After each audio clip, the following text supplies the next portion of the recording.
When Russia launched its full-scale war in Ukraine. Excellencies, dear participants of the Kyiv Security Forum, dear friends. Ladies and gentlemen, this week in the European Parliament in Strasbourg,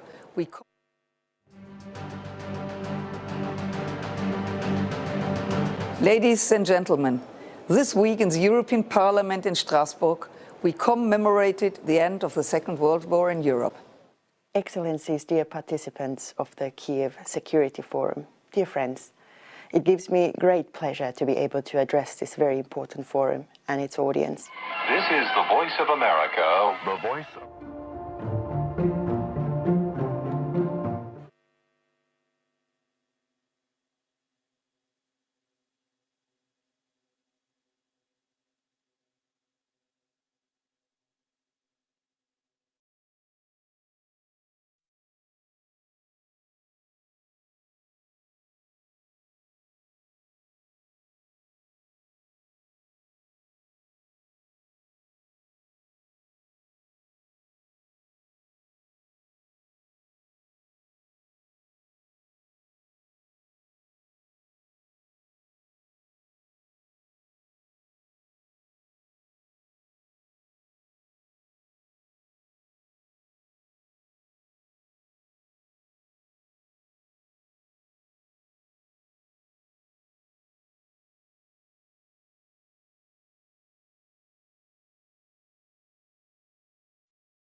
And I will count on English, and I open the sound, and let's go. 1, 7, 8, 9, 10. 1, 2, 3, 4, 5, 6, 7, 8, 9, 10. 1, 2, 3, 4, 5, 6, 7, 8, 9, 10. 1, 2, 3, 4, 5, 6, 7, 8, 9, 10.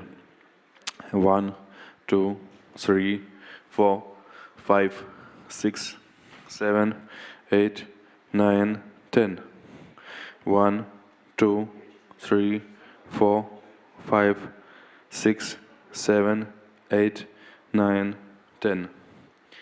1, 2, 3, 4, 5, 6, 7, 8, 9, 10. 1, 2, 3, 4, 5, 6, 7. 1, 2, 3, 4.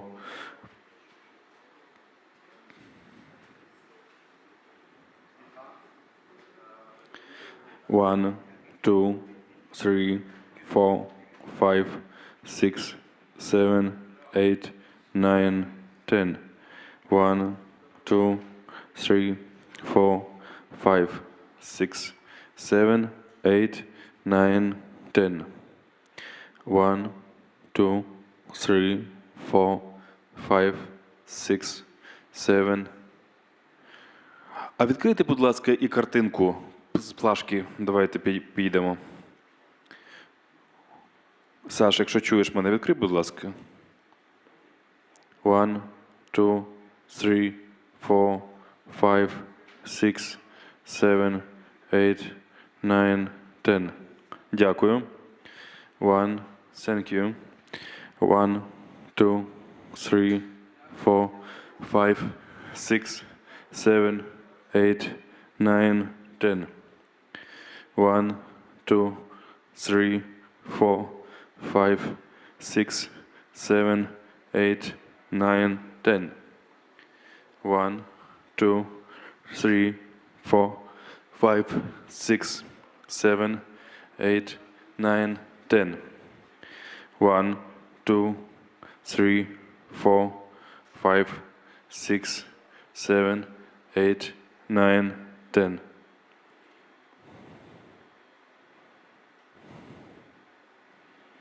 1, 2, 3, 4, 5, 6, 7, 8, 9, 10. 1, 2, 3, 4, 5, 6, 7, 8, 9, 10. 1, 2, 3, 4, 5, 6, 7, 8, 9, 10. 1, 2, 3, 4, 5, 6, 7, 8, 9, 10. 1, 2, 3, 4, 5, 6, 7, 8, 9, 10. 1, 2, 3, 4, 5, 6, 7, 8, 9, 10. 1, 2, 3.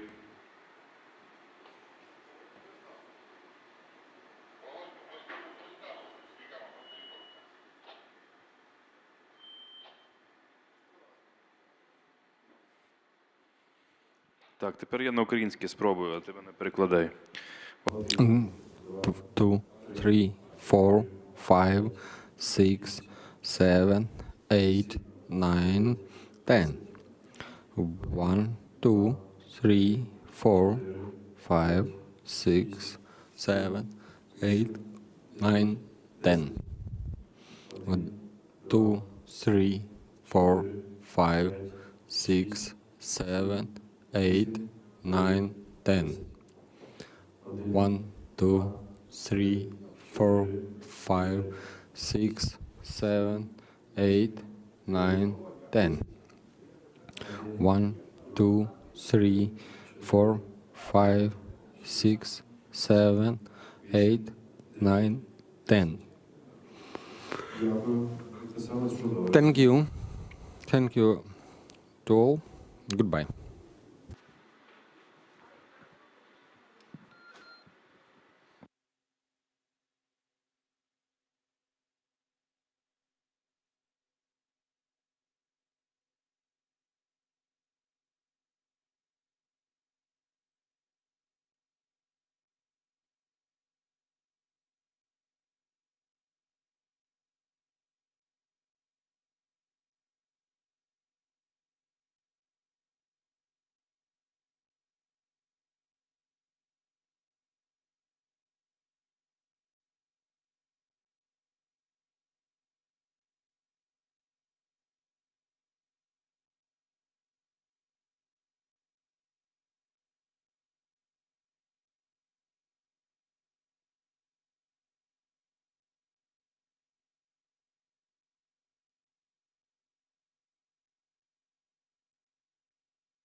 гості, просимо зайняти свої місця в залі. Ми розпочинаємо за декілька хвилин.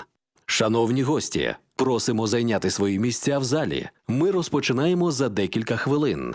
Dear guests, please take your seats. We will start in a few minutes. Dear guests, please take your seats. We will start in a few minutes.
Dear ladies and gentlemen, welcome to the second day of the Kyiv Security Forum.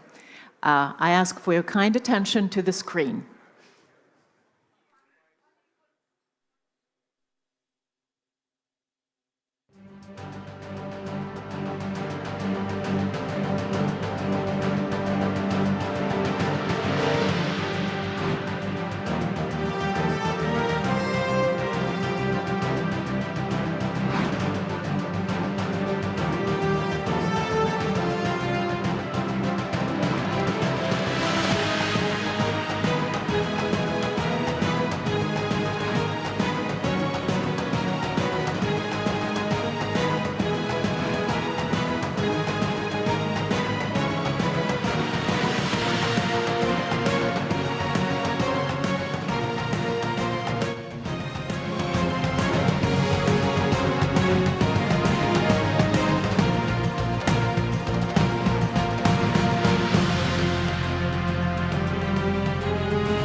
Слава Україні! Дякую!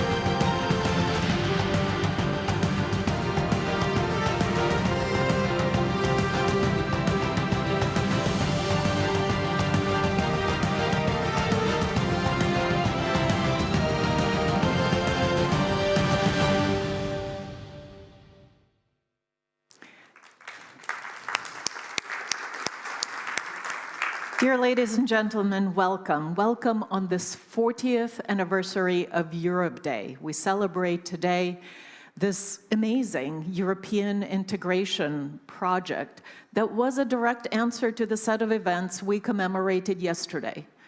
The two devastating world wars that ended in a ruin of Europe, in a ruin of this continent. And the direct answer to that was the realization that only through unity, through cooperation in defense, in politics, in economics, can smaller states have some kind of chance at living in peace. And in some important way, what's going on in Ukraine today, this war, proves this theory.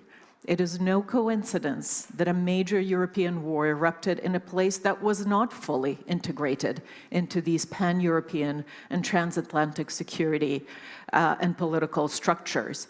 And so Ukraine has set out a course for transatlantic integration into the European Union and NATO, and it is my distinct pleasure to welcome a first panel of this day that will discuss some of these very pertinent and important questions. I ask to join me on the stage Deputy Chairwoman of the Verkhovna Rada of Ukraine, Olena Kondratyuk. Online, we are joined by President of the NATO Parliamentary Assembly, Marcos Perestrello. Welcome.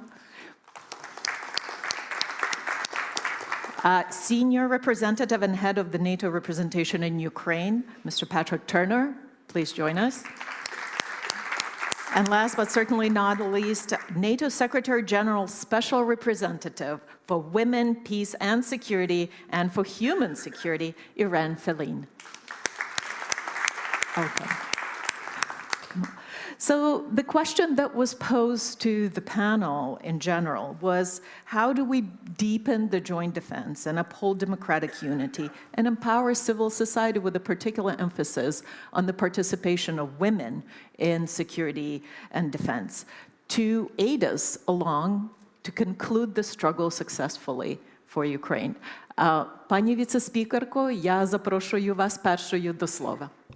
Ms. Vice Speaker, you will be the first to speak. Good morning. Thank you very much. Well, this is a great honor for me to take part in this high-profile forum. I would like to start by saying that today we are celebrating the Day of Europe, but I would be remiss if I don't mention that yesterday, the civilized world celebrated the Victory Day in the Second World War, victory over Nazism and totalitarianism, while the civilized world voiced the slogan, "Never again." The Russian Federation keeps saying, "We can repeat it, we can do it again." And basically the same methods that used to be used by the Nazis during the Second World War are being used by Russia now, ranging from genocide and deportation of the Ukrainian children all the way to shelling of civilians. And we understand how many casualties are there in Ukraine now, and how they abuse our prisoners of war, violating all the Geneva Convention principles. That's why we have to concentrate our efforts now. And just like the Ukrainian military who fought the Nazism in the Second World War, likewise, our military now are making the civilized, independent choice for the whole Europe. We all have to remember that Ukraine made a huge contribution in the fight against fascism and played a very important role in the victory in the Second World War. When we speak about our civilizational choice now, we all know that it is promulgated in our Constitution, the accession to the European Union and NATO. And this is a very important component of our security paradigm. And I believe that for us today, it's crucial to remember that from July 2022, the European flag is flying in the Ukrainian parliament. Starting from the 1991, when the Ukrainian flag was brought into the parliament, now there are two. These flags are flying proudly in our parliament, symbolizing our independent and sovereign choice and the values that we defend.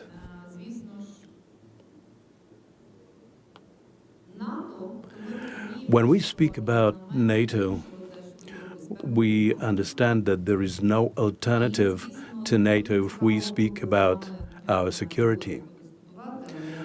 It may be debatable, but one way or another, we can say that no matter how somebody are trying to twist our arms, but our way to peace lies through the road to NATO, one way or another. We, Ukraine, have given the whole Europe and NATO 3 years for preparation. Did they use those 3 years effectively? I don't think so.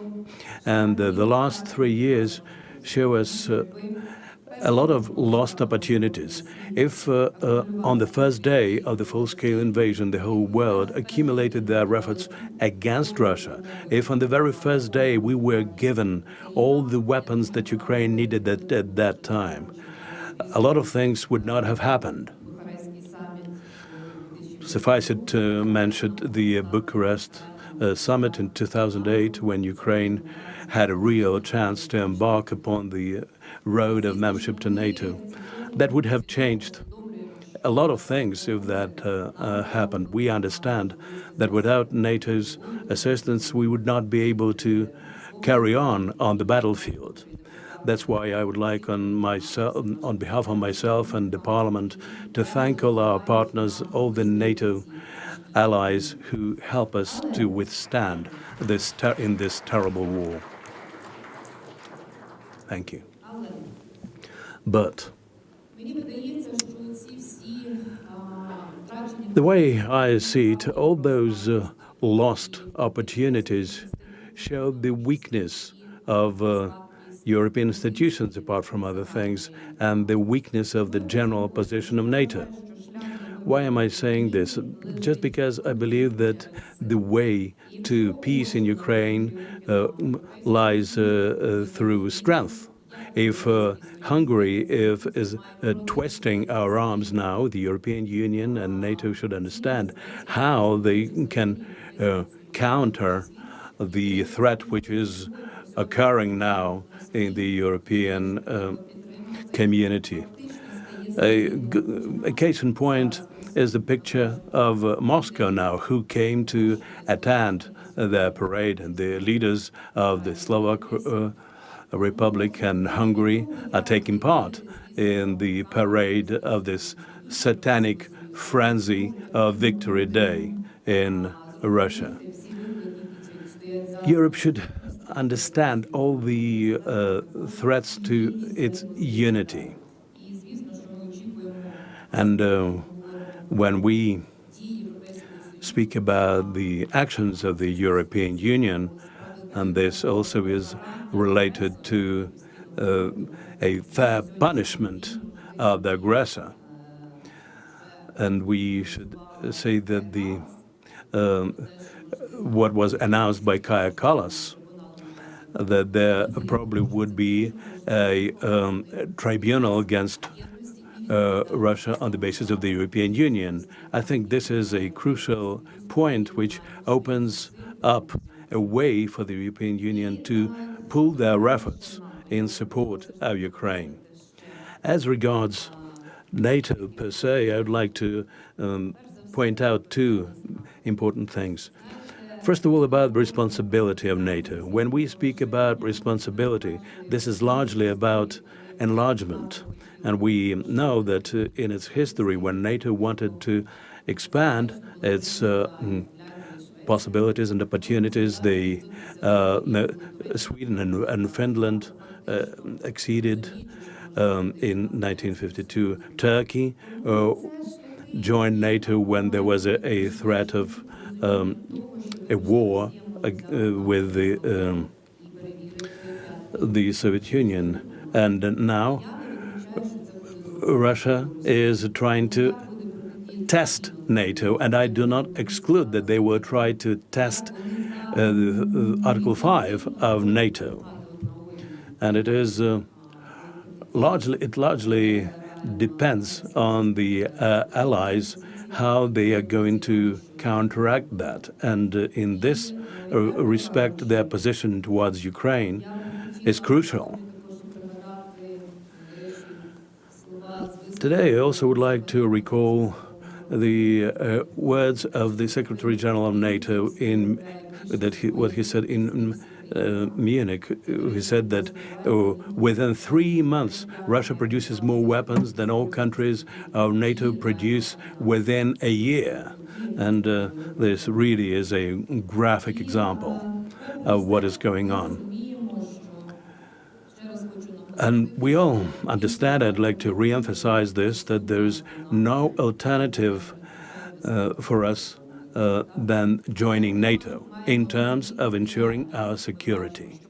But we have to be realistic, and we see that we are not being invited there, which means that we need to look for additional ways, not alternative ways, but additional ways to secure our future, primarily through our cooperation with EU countries in terms of using all the experience and knowledge accumulated by Ukraine and its military. And in this respect, the leadership of 3 countries, France, Germany, and Great Britain, is absolutely key. And this is the axis which can be crucial for our security. And that also is related to our cooperation with Poland. Далі говорити про розвиток нашої співпраці з НАТО, про відповідальність, яка є і перед Україною, і перед Альянсом. Звісно, дуже хочеться говорити про те, що чим сильніше Україна буде на полі бою, тим вона буде сильніша в переговорному процесі. І ще раз хочу повторити, що шлях до миру зараз в Україні лежить відверто лише через силу. Дякую. Дуже вам дякую. Thank you very much. And this is a good time to turn to you, Mr. Perestrello, for your remarks and how NATO unity looks from Brussels, and what are the opportunities and challenges ahead for the alliance? Oh, good morning, dear participants and co-panelists, excellencies. I'm delighted to address this forum on behalf of the NATO Parliamentary Assembly on this symbolic day, 9th of May, Europe Day. Robert Schuman's declaration, presented exactly 70 years ago today, begins with these words: world peace cannot be safeguarded without the making of creative efforts proportionate to the dangers which threaten it. Faced with the threat of communism, Schuman proposed a bold, creative vision for peace. What followed was one of the most extraordinary geopolitical projects in history, the founding of the European Union. 70 years later, the threat our countries face is clear. It is called Putin's Russia. We must counter this threat decisively. Once again, in Schuman words, we need to muster creative efforts proportionate to the threat. When he launched his brutal, unprovoked assault on Ukraine, Putin believed that he could install a puppet regime in Kyiv within 3 days, take over Ukraine, redraw the map of Europe, and impose a new world order. He failed. Thankfully, Ukraine stood strong, and for over 3 years now, it has defended itself, but it has also defended our security, our values, and our freedom. I want to pay tribute to all the fallen heroes of Ukraine, to all the men and women in uniform, and to all citizens of Ukraine who stand up to Russia's aggression every day. The NATO Parliamentary Assembly has stood with you and with Ukraine from day one. Our messages of support have been clear and consistent. I reiterated them last week during my latest visit to Kyiv, the Assembly's 6th visit since the start of the war. We remain unwavering in our support for Ukraine's independence, sovereignty, territorial integrity, right to self-defense, and self-determination. We are committed to supporting Ukraine's democracy, particularly through our strong partnership with Verkhovna Rada of Ukraine. We reaffirm Ukraine's right to choose its own path, including European Union and NATO membership. Russia bears sole responsibility for its illegal, unprovoked aggression and for the death, suffering, and destruction it has caused. The Russian regime and perpetrators will have to answer for their crimes. We also strongly denounce the assistance provided to Russia's aggression by the Belarusian, the North Korean, the Iranian, and Chinese regimes. This war is not just about Ukraine. It will define the world we and our children live in. No one wants this war to end more than the Ukrainian people. Ukrainians have borne the greatest burden in this conflict. They are the ones fighting on the front lines, enduring hardships that many thought had been eradicated from the European continent many decades ago.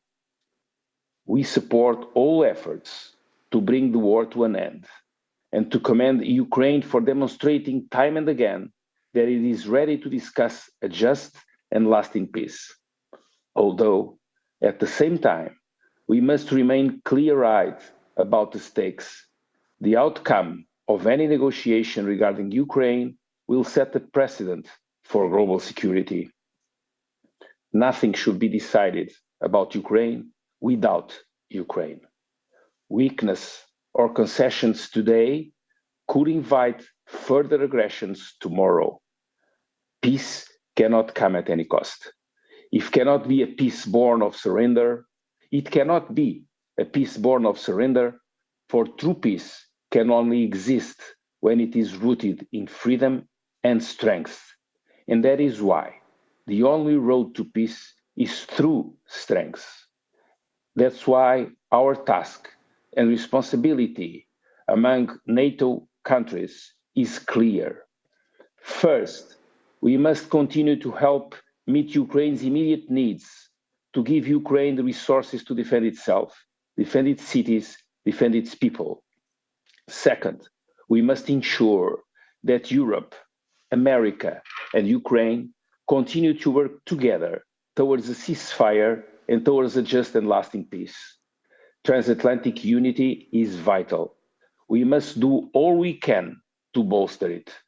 Together, we must step up our pressure on Russia until it demonstrates a genuine commitment to peace. And as part of any peace agreement, we must provide Ukraine with the strongest possible guarantees that Russia will never again be allowed to attack. Third, NATO should continue to support Ukraine politically and practically by delivering on the strong package on measures agreed at the Washington summit last year. We must also leave the door open for Ukraine's future membership. No third country should be allowed to have a veto power. And last but not least, Europe must mobilize. Today, by providing immediate aid and investing in Ukraine's defense industry. For the longer term, by showing that it is ready to take the initiative and guarantee a future agreement. And by welcoming Ukraine into the European family. 70 years after Schuman's visionary declaration, the time has come for Europe to step up and behold once again. So on this Day of Europe, let us affirm loud and clear that Ukraine belongs with us. Its future is Europe, and our future is decided today on the battlefields of Ukraine. Let us rise to this challenge by standing firmly with Ukraine. Slava Ukraini! Heroyam slava. Thank you. Thank you, Mr. Perestrello. Thank you for those words. Дякуємо. To Iran Felin, you have the portfolio for women in security, in peace and security, something all of us are very committed to, and those of us who are not committed to should be. So I'll turn over to you to talk about your work and mandate at NATO. Thank you very much. It's a great pleasure to be back in Kyiv, and it has a particular significance for me to have the opportunity to speak today on this very particular day, the Europe Day, a day that celebrates our values, the values that bind us, unity, solidarity, and a common vision for our continent. I think that there is no better place to talk about this than here in Kyiv today. Russia's war of aggression has marked a profound turning point for European and transatlantic security. It has shattered assumptions, redefined priorities, and reminded us all that peace cannot be taken for granted. Not only Ukraine's sovereignty and territorial integrity is under attack, this is a direct assault on the very principles that underpin our democratic societies: liberty, the rule of law, and the right of every nation to choose its own future. Ukraine has made its choice for its future, a future toward Europe and towards NATO. Ukraine has already passed the test that defines true membership in the democratic world. It has shown not only its willingness, but its capability to contribute to the security of Europe and to the transatlantic security. As NATO Secretary General for Women, Peace and Security and for Human Security, I have witnessed firsthand how Ukraine's experience has reshaped our understanding of security and practice of security and defense.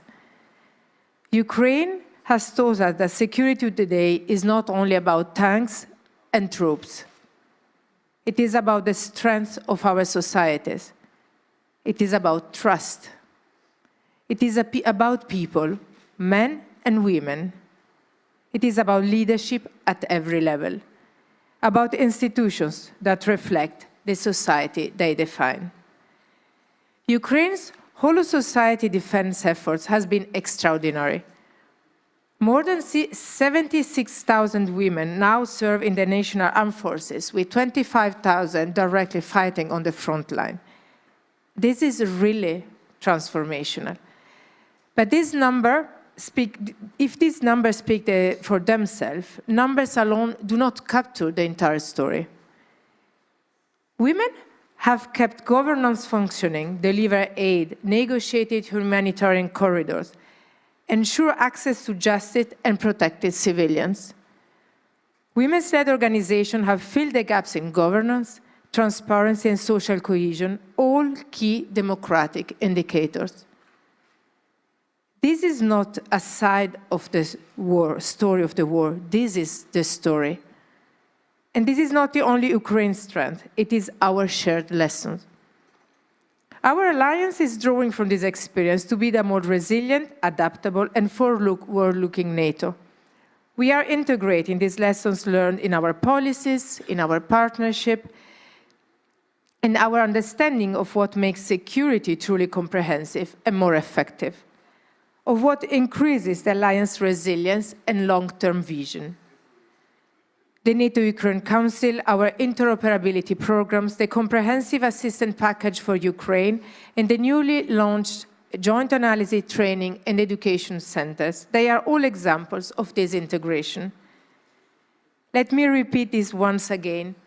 NATO stands with Ukraine today, and it will stand with you in the challenges ahead. United towards the victory as the main message of this year's Kyiv Security Forum. And as we look towards victory, we also have the responsibility to look beyond it, towards rebuilding, healing, and anchoring Ukraine firmly within our Euro-Atlantic family. When it comes to supporting Ukraine on its path to a lasting and just peace, I believe that there are three key actions we collectively must take. First of all, we must put civil society at the heart.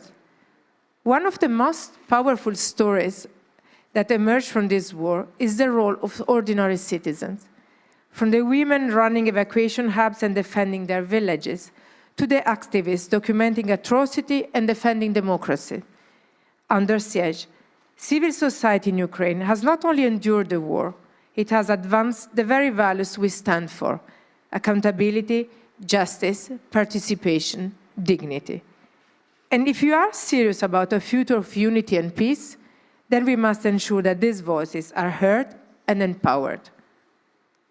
Second, we must ensure that the recovery and reform go hand in hand and they are inclusive from the outset. Ukraine is not waiting for peace to begin for building its future. Across the country, we see reconstruction and reform moving forward, even under fire. And we must match this determination by supporting Ukraine's transformation into a stronger, more transparent and inclusive democracy. This is where NATO and EU standards become more than bureaucratic benchmarks. They become the pillars of a just and durable peace. And this must be a peace built by all, with women at the table, with youth engaged, with local voices heard, and with human rights upheld. And third, we must uphold unity of purpose with clarity, conviction, and courage. Supporting Ukraine's future begins with a clear political will. We must be steadfast in our message that Ukraine belongs in our family of democracies and that no act of aggression can rewrite that future. Slava Ukraini. Heroyam slava. Thank you, Ms. Feline, for these words. Patrick Turner, over to you. You are the proverbial NATO boots on the ground here. Tell us about your work.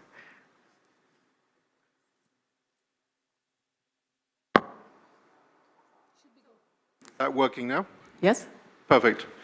So it's a great privilege to be here. It's a terrific forum. Day one was really majestic, so hats off to the organizers. So my message is simple. It follows what my colleagues have said. In fact, NATO stands firm with Ukraine, and it will stand firm with Ukraine in the years to come. The relationship between Ukraine and NATO is stronger than ever, and it's fundamental for the future of Ukraine and the future of NATO. We want to work together in an ever closer relationship. Ukraine today is closer to NATO than it has ever been. NATO allies continue to provide very large-scale equipment and training support to Ukraine. Last year, the security assistance provided by allies was over 50 billion euros. That's roughly the same amount as Ukraine spent on its own defense and security last year. Just in the first 3 months of this year, allies pledged over 20 billion euros more in security assistance for Ukraine. And the coming weeks and months will see further pledges and further delivery of support. Large-scale support will be needed for many years to come, and there are strong grounds for confidence that that support will be provided. That's strongly in the interests of NATO allies and of Ukraine. So NATO's own top priorities, including at our summit in The Hague next month, are defense spending, defense production, and Ukraine. The first two of those, defense spending and defense production, are themselves directly relevant to Ukraine. Allies need to spend much more and produce much more for themselves and to support Ukraine. That will be the case whether or not the war ends this year. That will be the case for the foreseeable future, given the threats we face. We have to keep deterrence and defense strong, both in the alliance and in Ukraine. Much higher defense spending and much higher defense production by allies are essential investments in their own future, but also in Ukraine's. Allies' future and Ukraine's future are and will remain very closely linked. So we must have, and we do have, a very strong relationship between NATO and Ukraine. We will continue to build and intensify that relationship in Brussels, in Kyiv, and elsewhere. The relationship includes, for example, working ever more closely together in, firstly, coordinating the provision of equipment and training by allies and other partners through the NATO Security Assistance and Training for Ukraine Command in Germany. That command has ramped up very quickly and is successfully progressing at scale and at speed in delivering military support for Ukraine. Second, building closer and closer interoperability between NATO and Ukraine through the agreed interoperability roadmap and its set of detailed targets, and working to help ensure that Ukraine has the right defense and security forces for the future. Third, delivering short and longer-term non-lethal assistance through NATO's comprehensive assistance package for Ukraine. Fourth, lessons learned from the war through the Joint Analysis, Training and Education Centre recently established in Poland. That's the first such centre that NATO has with a partner. Fifth, pursuing key reform priorities identified under the NATO-Ukraine Annual National Programme.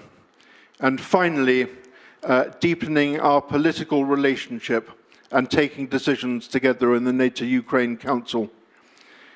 I and my team at the NATO representation are at work every day with Ukrainian colleagues in and beyond government to pursue this agenda and build this relationship.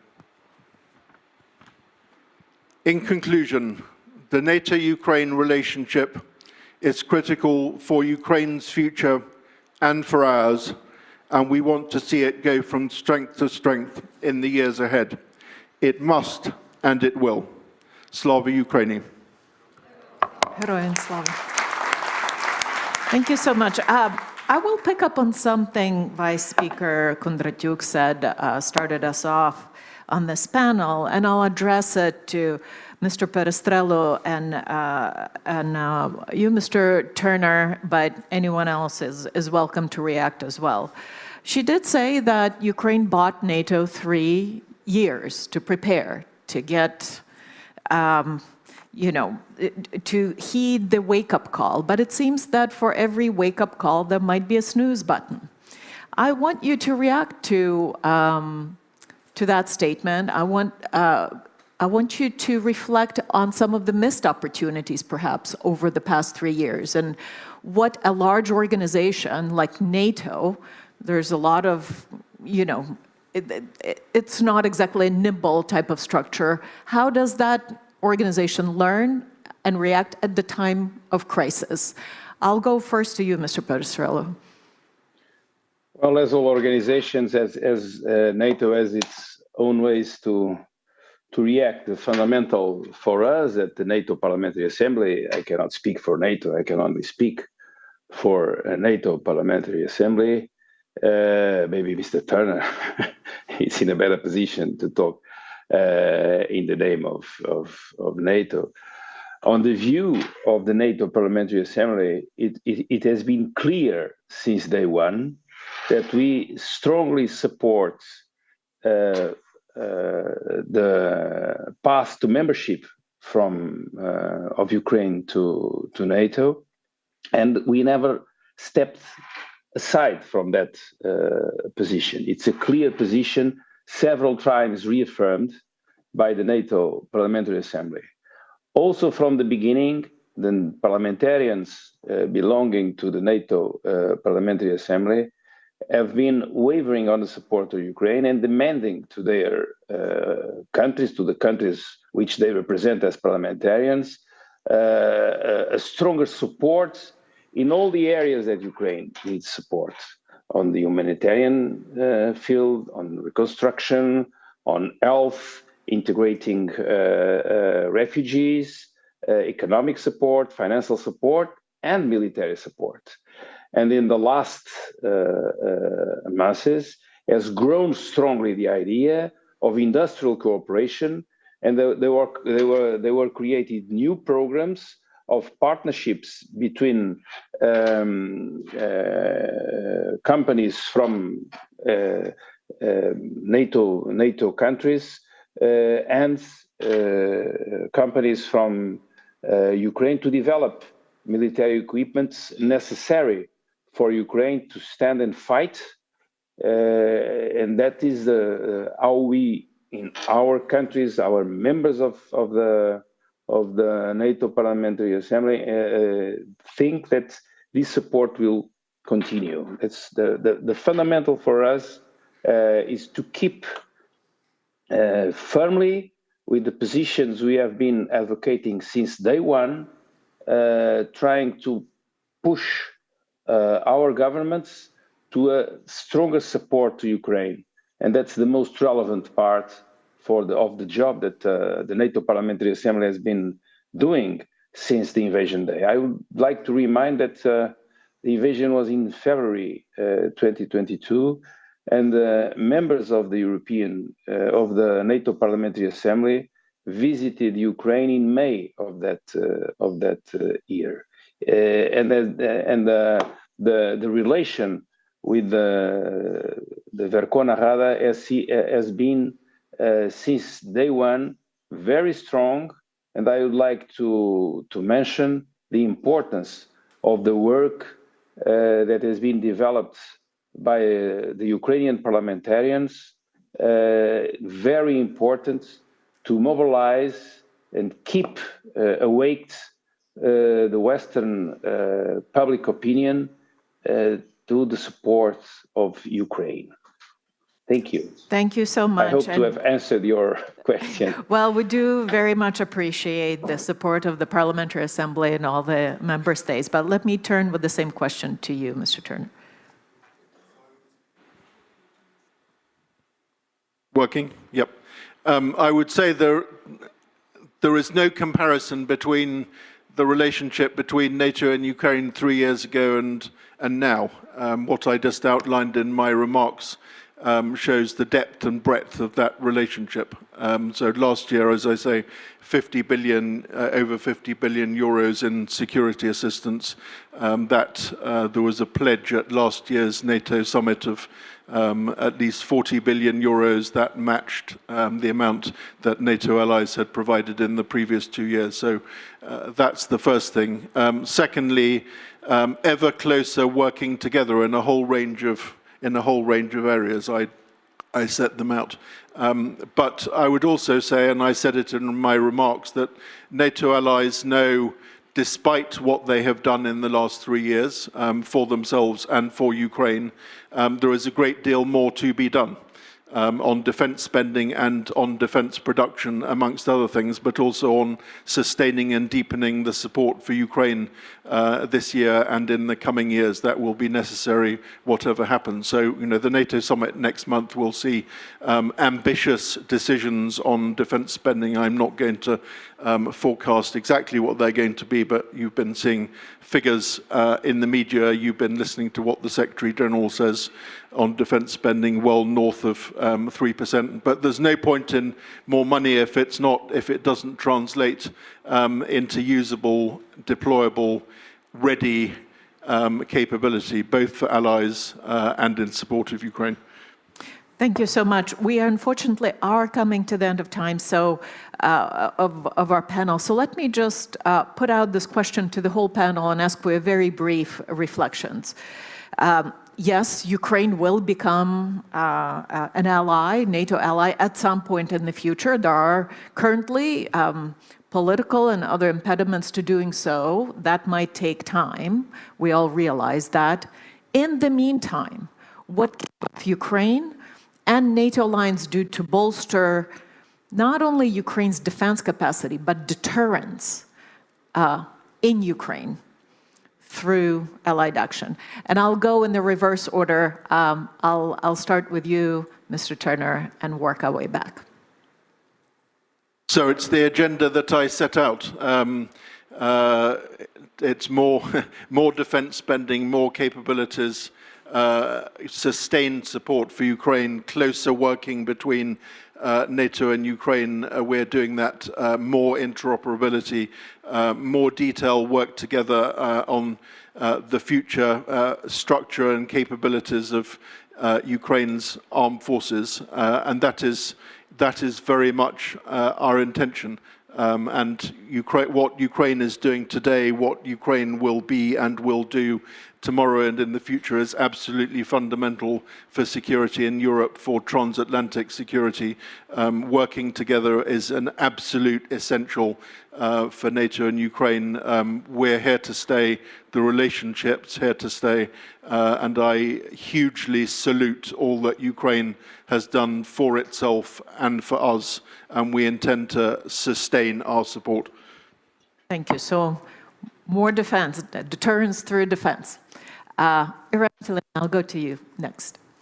It is about working together, as Patrick said, and share lessons learned. So I joined NATO 4 weeks before the full-scale invasion, and so I have witnessed this increase and closer relationship between our alliance and Ukraine.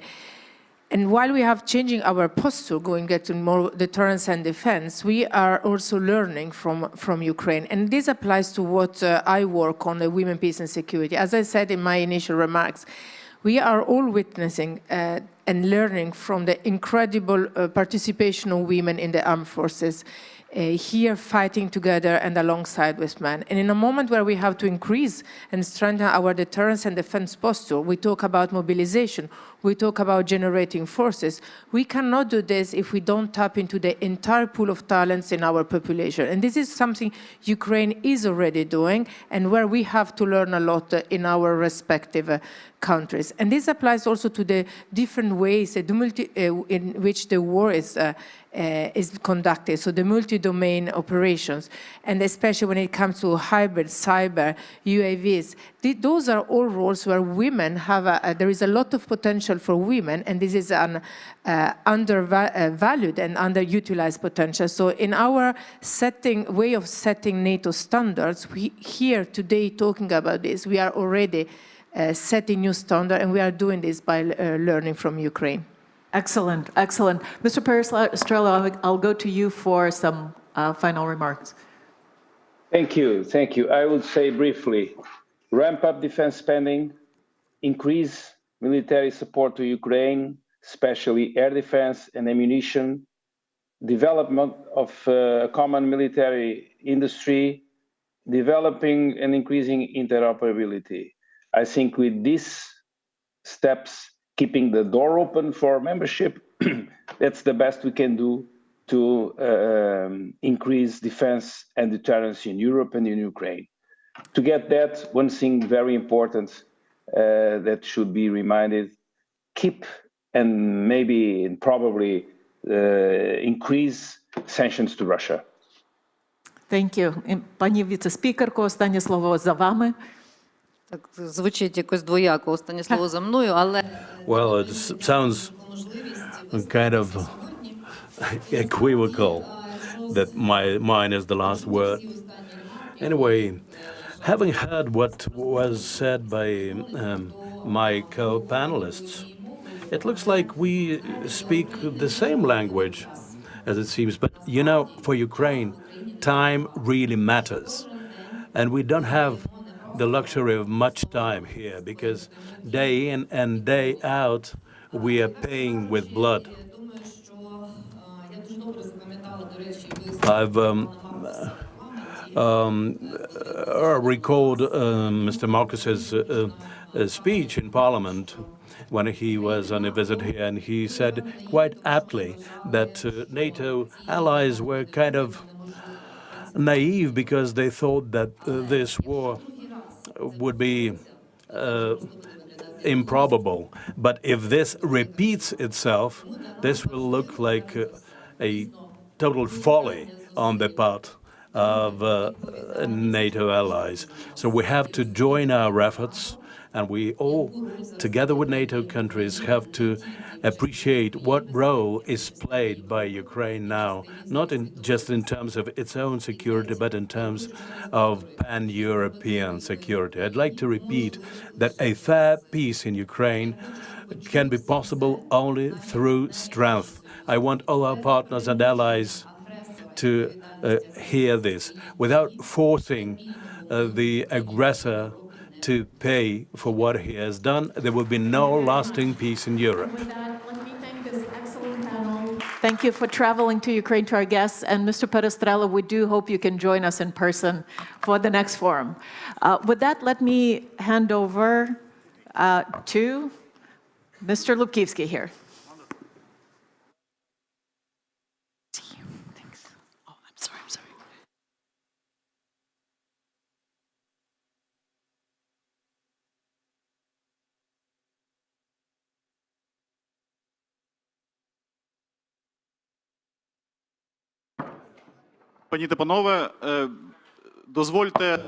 Ladies and gentlemen, as a follow-up to the first panel, on behalf of the Kyiv Security Forum, allow me to congratulate you on the Day of Europe. We have an address from Mrs. Strack-Zimmerman, one of the most important people responsible for security in Europe. This week in the European Parliament in Strasbourg, we commemorated the end of the Second World War in Europe. A war that ended 80 years ago, leaving Europe devastated and divided. In its aftermath, a solemn promise was made: never again.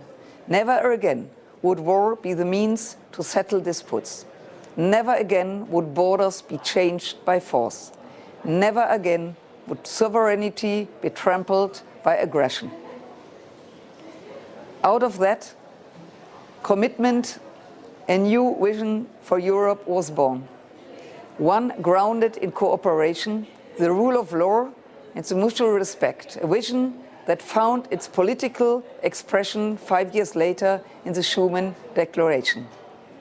It is an honor to speak to you on this Europe Day, a day that commemorates that very declaration delivered 75 years ago.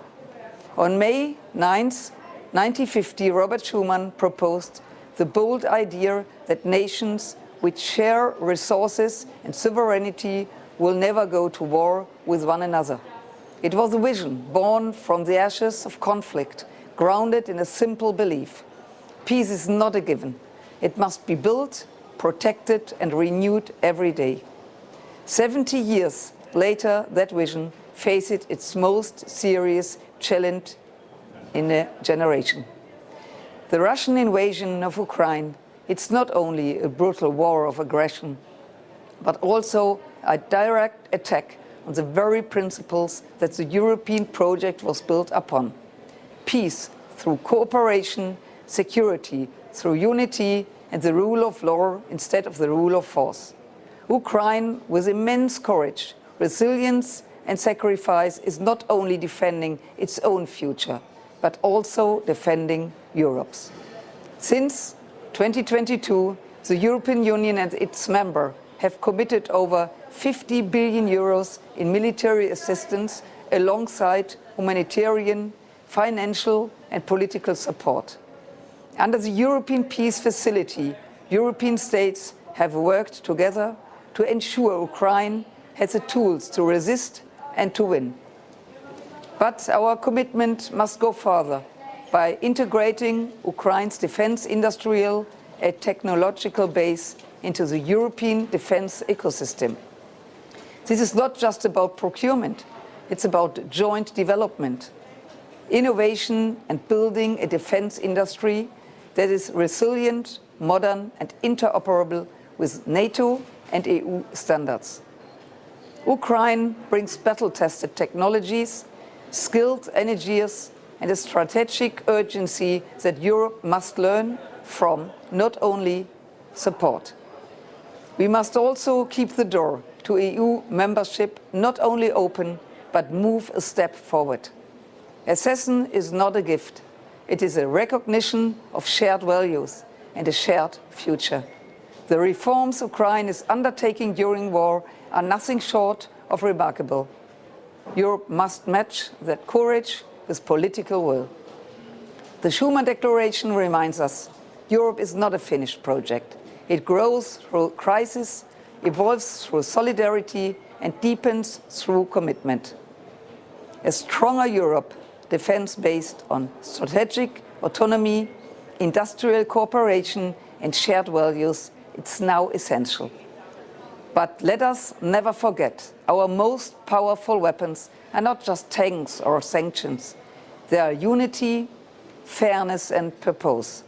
The more clearly we define our role in securing peace and defending democracy, the more credible we become to allies and adversaries alike. So on this 75th anniversary of the Schuman Declaration, we are called to act with the same vision and courage that defined its origin. So reject the logic of sharps and influence and imperial conquest.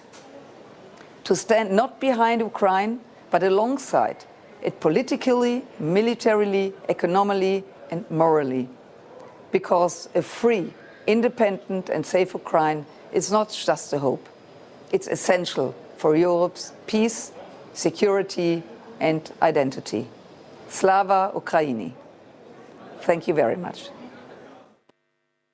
I believe this is a fantastic introduction to two crucial panels that we are going to listen to, that are where we will discuss the role of Europe in the global affairs, leadership of Europe, how to live without America, and Europe's security, how to live with Russia. I would like to invite our legendary Kimberly Dozier to the stage to introduce our distinguished panelists and to start the discussion. You're welcome. Thank you. Thank you so much. Well, may I call to the stage, I will start with Chairwoman Ivana Klimpouch-Tsintsadze. And we have your names helpfully there. Dr. Mika Aaltola, Ms. Anne Genetet, Ms. Marketa Gregorova, and Mr. Ivars Iyabs, and Chairman and former Secretary General Klaus Welle. Thank you. And if I butchered anyone's name, please let me know.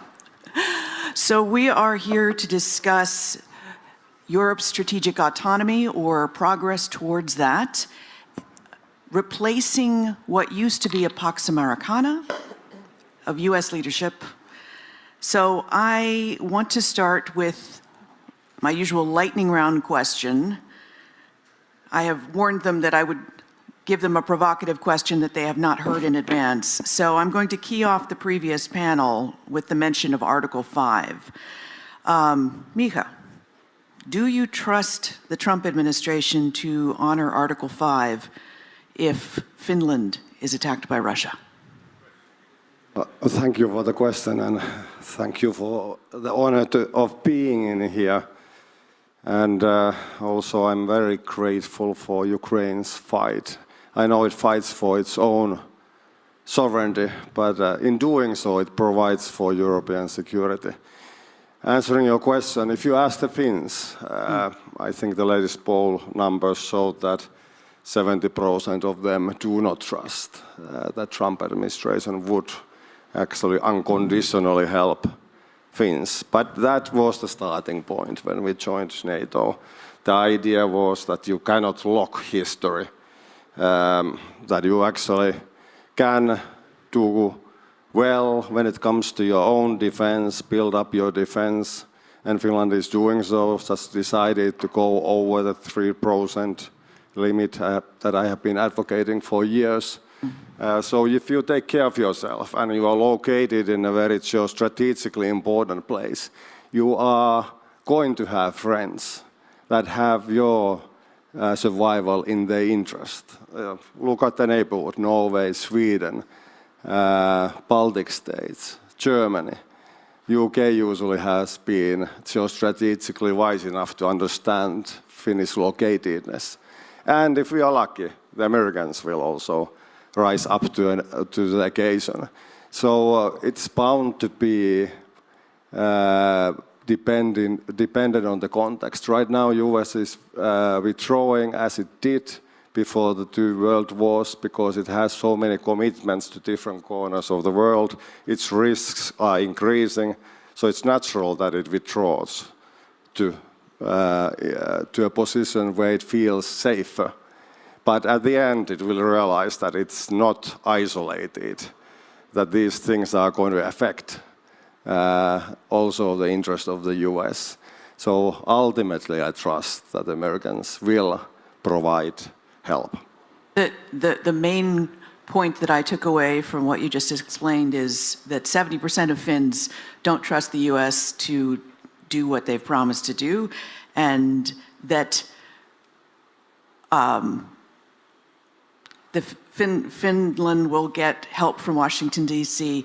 if they rise to the occasion. Well, the key points during the first Trump administration was that that were delivered to Washington, that Finland always has paid its dues.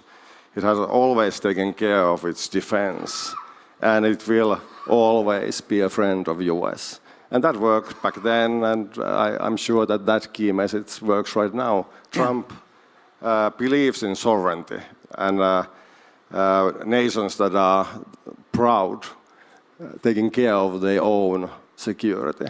That is kind of the common value basis. I think that will work also. So you cannot base your security merely on signatures on paper. You have to actually commit things. And Finland that has always trusted on the total defense tradition that you are now using here in Ukraine. Our defense has always been based on whole of the nation, that the whole republic is mobilized. You know, our wartime army stands around 1 million people, and you know, we have 5.5 million people in Finland. Yeah, well, Finland is a little bit different, so I take the overall point that Finland didn't get as offended as some others might. So moving to Secretary General Velle, do you trust the US to honor Article 5? I think we got recently very important clarifications. So Secretary Hexet has sent interim instructions to the military saying assume risk in Europe and prioritize Asia. We had Vice President Vance who told us that now conventional defense in Europe is basically for the Europeans. The nuclear protection would stay. We have the new Undersecretary for Policies in the Pentagon, Elbridge Colby, who has given interview after interview after interview over the last 2 years saying that they have to prioritize Asia and that Europe is second. And that's a very clear message. So I think we have to start from there. There are still 100,000 troops in Europe. Thus far. But we will see what the NATO summit brings. If I take the paper of Stephen Miran on economic strategy, it says at the end of the day you have to combine maximum pressure, and you do that by bringing security into the remit, and I expect that to happen at the NATO summit end of June, so that will be the decisive moment. After that we will know where we stand. Got it. So stay tuned. Ms. Grigorova.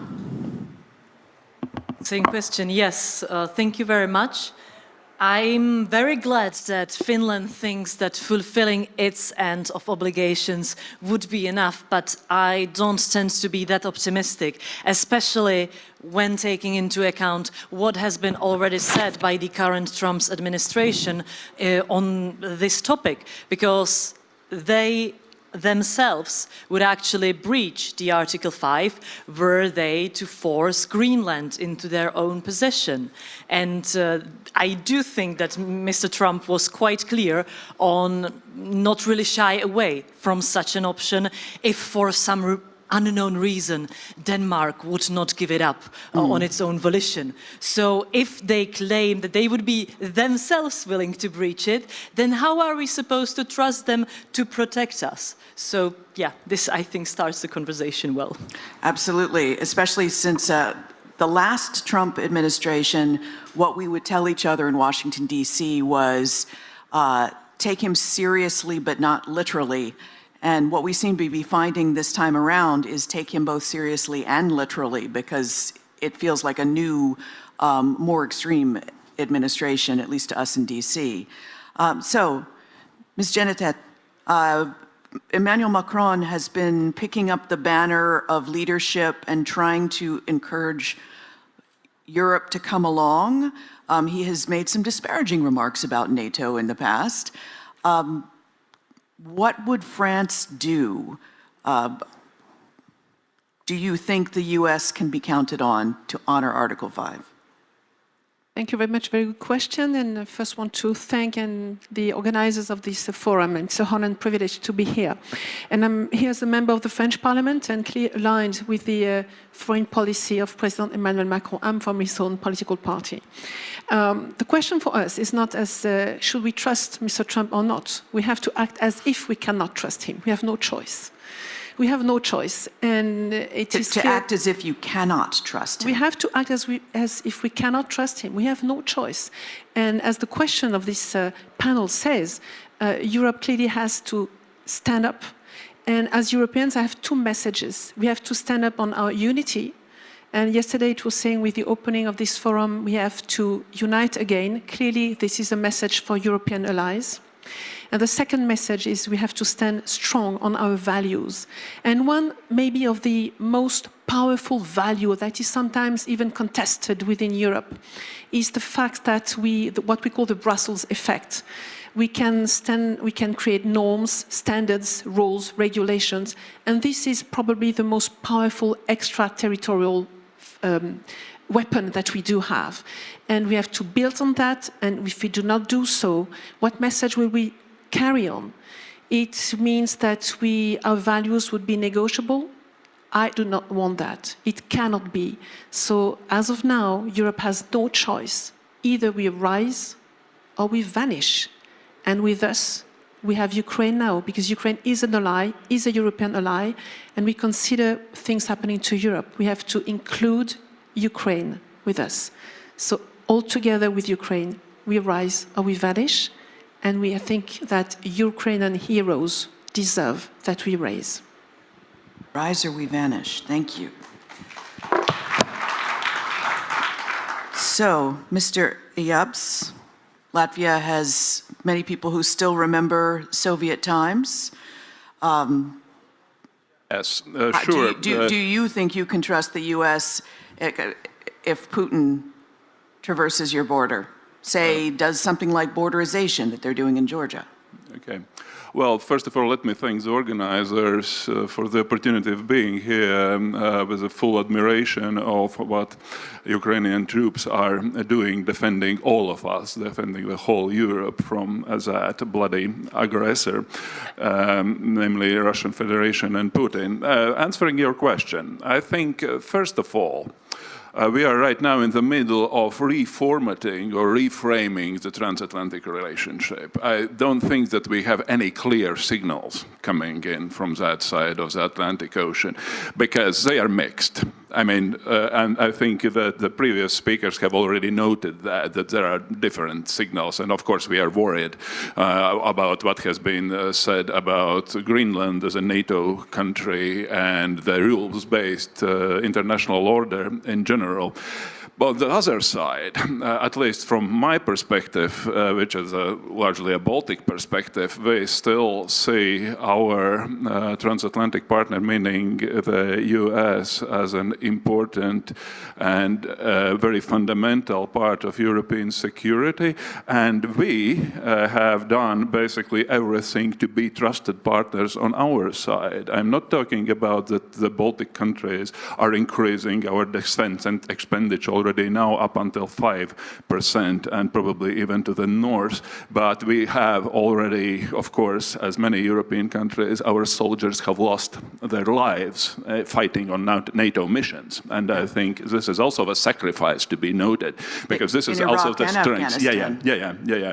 And in that sense, I think that the US is still a very important partner and hopefully will be such a partner. At the same time, I think that we are right now also in the European Parliament, in Brussels in general, in a very delicate balancing act. On the one side, thinking about the European strategic autonomy, and that is right, that Europe has to be able to defend itself on the one hand, at the same time keeping that transatlantic link strong, because you mentioned the Baltic experience from the Soviet times.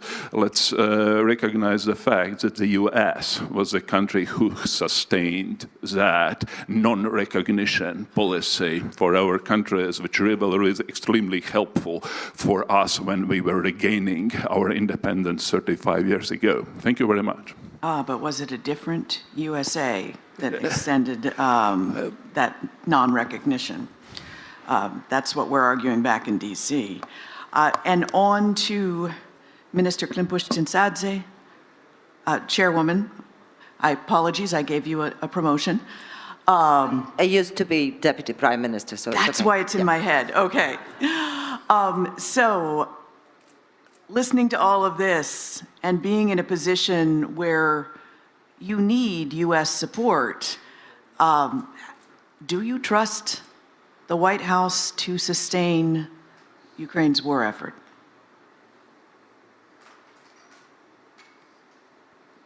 Let me congratulate everybody on the Europe's Day. And let me put it this way. I think that we all have to try to work on different avenues to try to ensure that the US stays engaged, and that the US stays engaged on the side of the international law, on the side of the of democracy, on the side of the good, if you wish. However, at the same time, I think we all have to act as if that presence and that engagement is not necessarily going to be continued. And that is the ground baseline from which, from my perspective, all the European nations, including Ukraine, have to act at this particular point. And that means that we've seen a lot of wake-up calls. One of the Ukrainian military just recently said that, well, I see that Europeans have woken up, but they are still in pajamas and they still have to drink their coffee and then still get dressed. I think we are much beyond that already, but I think we are not there yet with our common action. We are not there yet with clear understanding that values, prosperity, security, our ability just to focus on our everyday lives and dreams should not be taken for granted. Ukrainians have understood that long ago, back in 2014, and have shown that values are not only the slogans, and have shown that they are ready to stand up something for which they believe in. And definitely the world is changing right now, definitely. And some of these guide marks, landmarks have been kind of vanishing. New are not there yet. So we are in this flexible, very flexible and volatile mood at this particular point. But I think Europe has had always the compass that should have been, that helped Europe to get through troubles and through difficulties and challenges, and that is this basis on values. So the question mark right now is whether we are capable of acting all together, based both internally and externally, based on values. So let's move to capability, and if anyone has anything they want to jump in with, just flag me and I'll pull you in.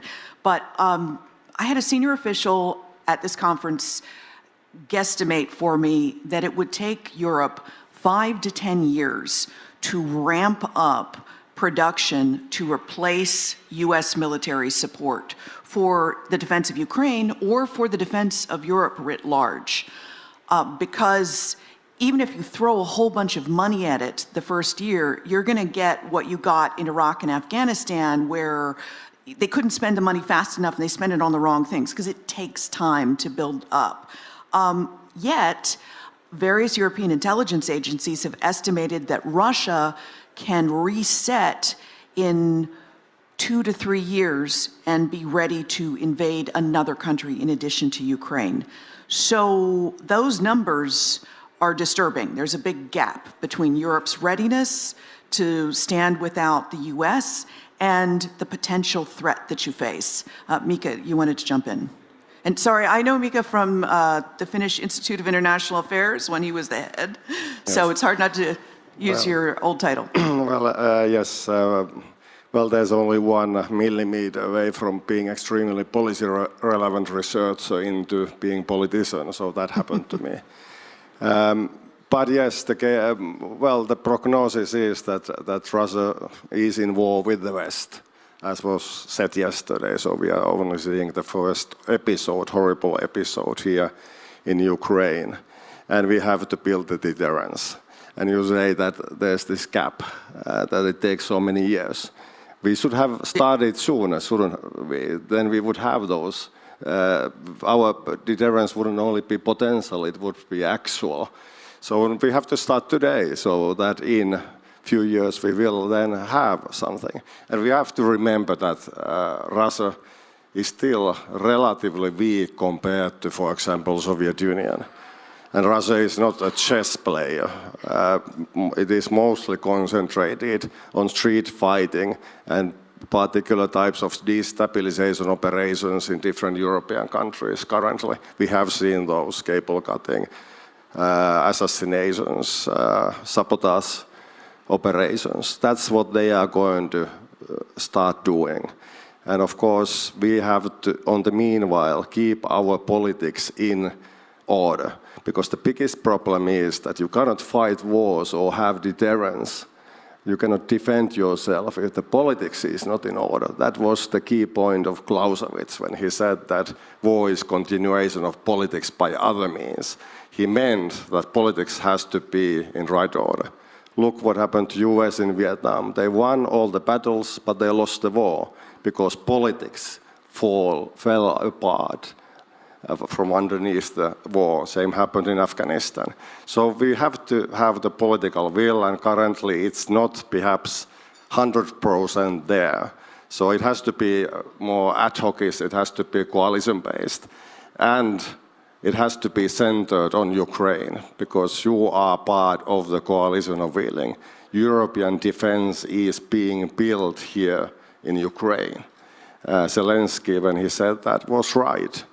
There's not going to be a European army, but there's going to be coalitions of willing, as there has been in 1,000 years of European history.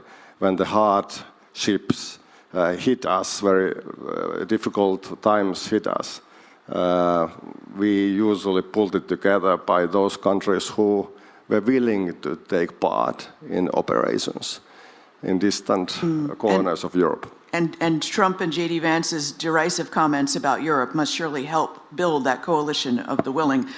Ms. Genetet. Yes, thank you. I think that the person you were talking to was carrying a message coming from Russia. It's a defeat message.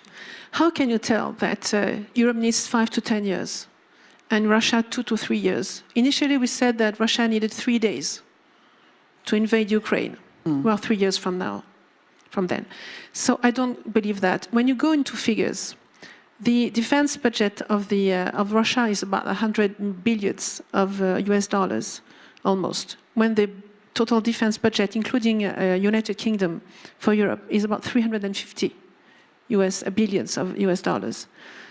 In terms of men and women in the army, in the military forces, it's 700,000 men in the Russian forces. It is 470 millions of men and women in the European military forces.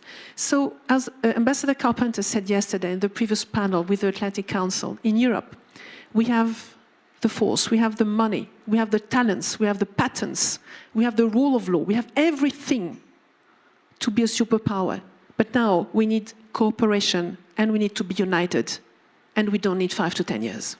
So a follow-up for you, France has been frozen several times by protests over social spending. How will the French people swallow this shift in spending that will have to follow for self-defense? I'm very optimistic. When you look at what we are trying to call for a reserve, same as what they have in Finland. We are far from having what they have in Finland, but we had a call on to people who would like to join the reserve.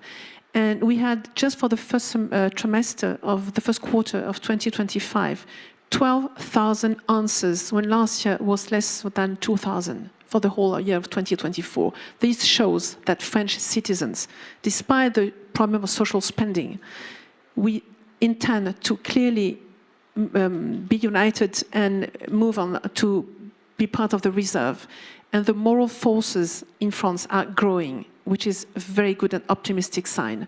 So now the President will answer your question about social spending and defense spending May 13, so in a few days he will give a speech on national TV. Ms. Grigorova, I saw your hand before the minister, so I'll let you go next. Yes, thank you very much. I also actually raised my hand before my colleague from France said her points. I'm a bad teacher. And I don't want to completely repeat what has been just said. I just want to say that I absolutely agree with you. It is really not such a math as saying 5 years to replace US arsenal, 2 years for Russia to replenish its resources, because that sounds as if Europe would start from zero, and that's just not true. We are absolutely not starting from zero without the US. Of course, it's extremely unpleasant because since 1945 we said that the US will be the Pax Americana, the main power that will protect us. But it does not mean that we do not have the 1.4 million soldiers. We just don't have them joined together in the European army or something like that. And I don't think that the European army is possible without a proper European federation, and we are just not there yet. However, there can be joint procurements, joint training. There can be preparedness, but we are really not starting the preparedness from nothing without the US. And I think that's a really important point. Last point, when we say 1.4, I'm pretty sure my French colleague agrees, we are also including the Ukrainian army, which is currently the most experienced army in the world. And we can learn so much from them in Europe, just if there is a political will to do that.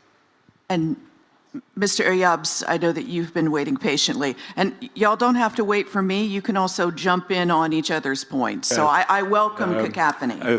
Thank you very much. Regarding the European capacities, this is a continent, or a EU is a union with 450 million people and 20 trillion euros GDP. And in that sense, compared to Russia, this is big. The question is, how capable are we to mobilize those people and those resources to have a really defense union? Because right now, of course, the EU is rather fragmented in that. And this is what we observe also in terms of defense expenditure. Also, by the way, in terms how much do we really pay to support Ukraine. In that sense, I think Kaja Kallas' proposal to earmark for each and every member state 0.25% of the GDP for helping Ukraine is really a step in the right direction, because right now, I mean, the landscape is an extremely fragmented one. But as for social spending, I mean, let's be frank, during the golden years of the European Union, meaning the 60s, 70s, and so on and so forth, well, most European countries, NATO members, had defense spending up until 5%, and that didn't prevent them to develop that social model and so on and so forth. What we are seeing right now in the EU, this is, of course, very sluggish growth.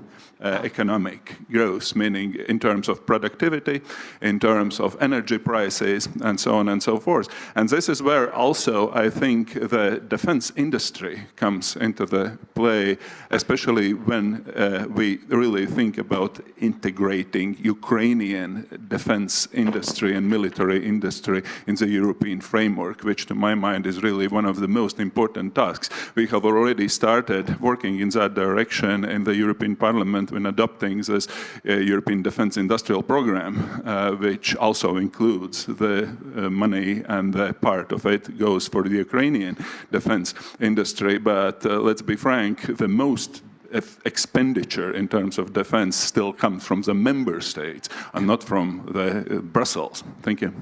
Just to red team it a little bit, I've been going to European Security Forum for almost 20 years, and I've heard all of this about ramping up spending, and it hasn't happened. And I speak frequently to the defense industry, and they say, we'd love to ramp up production, but until we get the contracts, it's not worth our time. And what is even worse, the majority of our defense industry in the EU is right now working for export. Very little of that stays in Europe because of what you just mentioned. There is very little of procurement taking place right now. I mean, during the last 3 years, of course, the situation has changed immensely. But nevertheless, this is not about defense industries. This is not about 2 or 3 years. This is about 10 years just to develop those ever-warm facilities that would be available for all the European countries, including Ukraine, if needed. Thank you. And you've been spending a lot of money buying American, which the White House could turn off if it's really angry. Secretary Vella. Yes, thank you. I think what we need is a clear calendar out of the NATO summit. Because the key question is not overall availability of capacity, but it's all about strategic capability gaps. Because the United States has always insisted that satellite, intelligence, long-distance transport, refueling is theirs. And these are exactly the capabilities you need to connect these individual actors on a European level. And that's what the 150 billion is for in Rearm Europe, where we want to do joint procurement for whichever countries want to use it.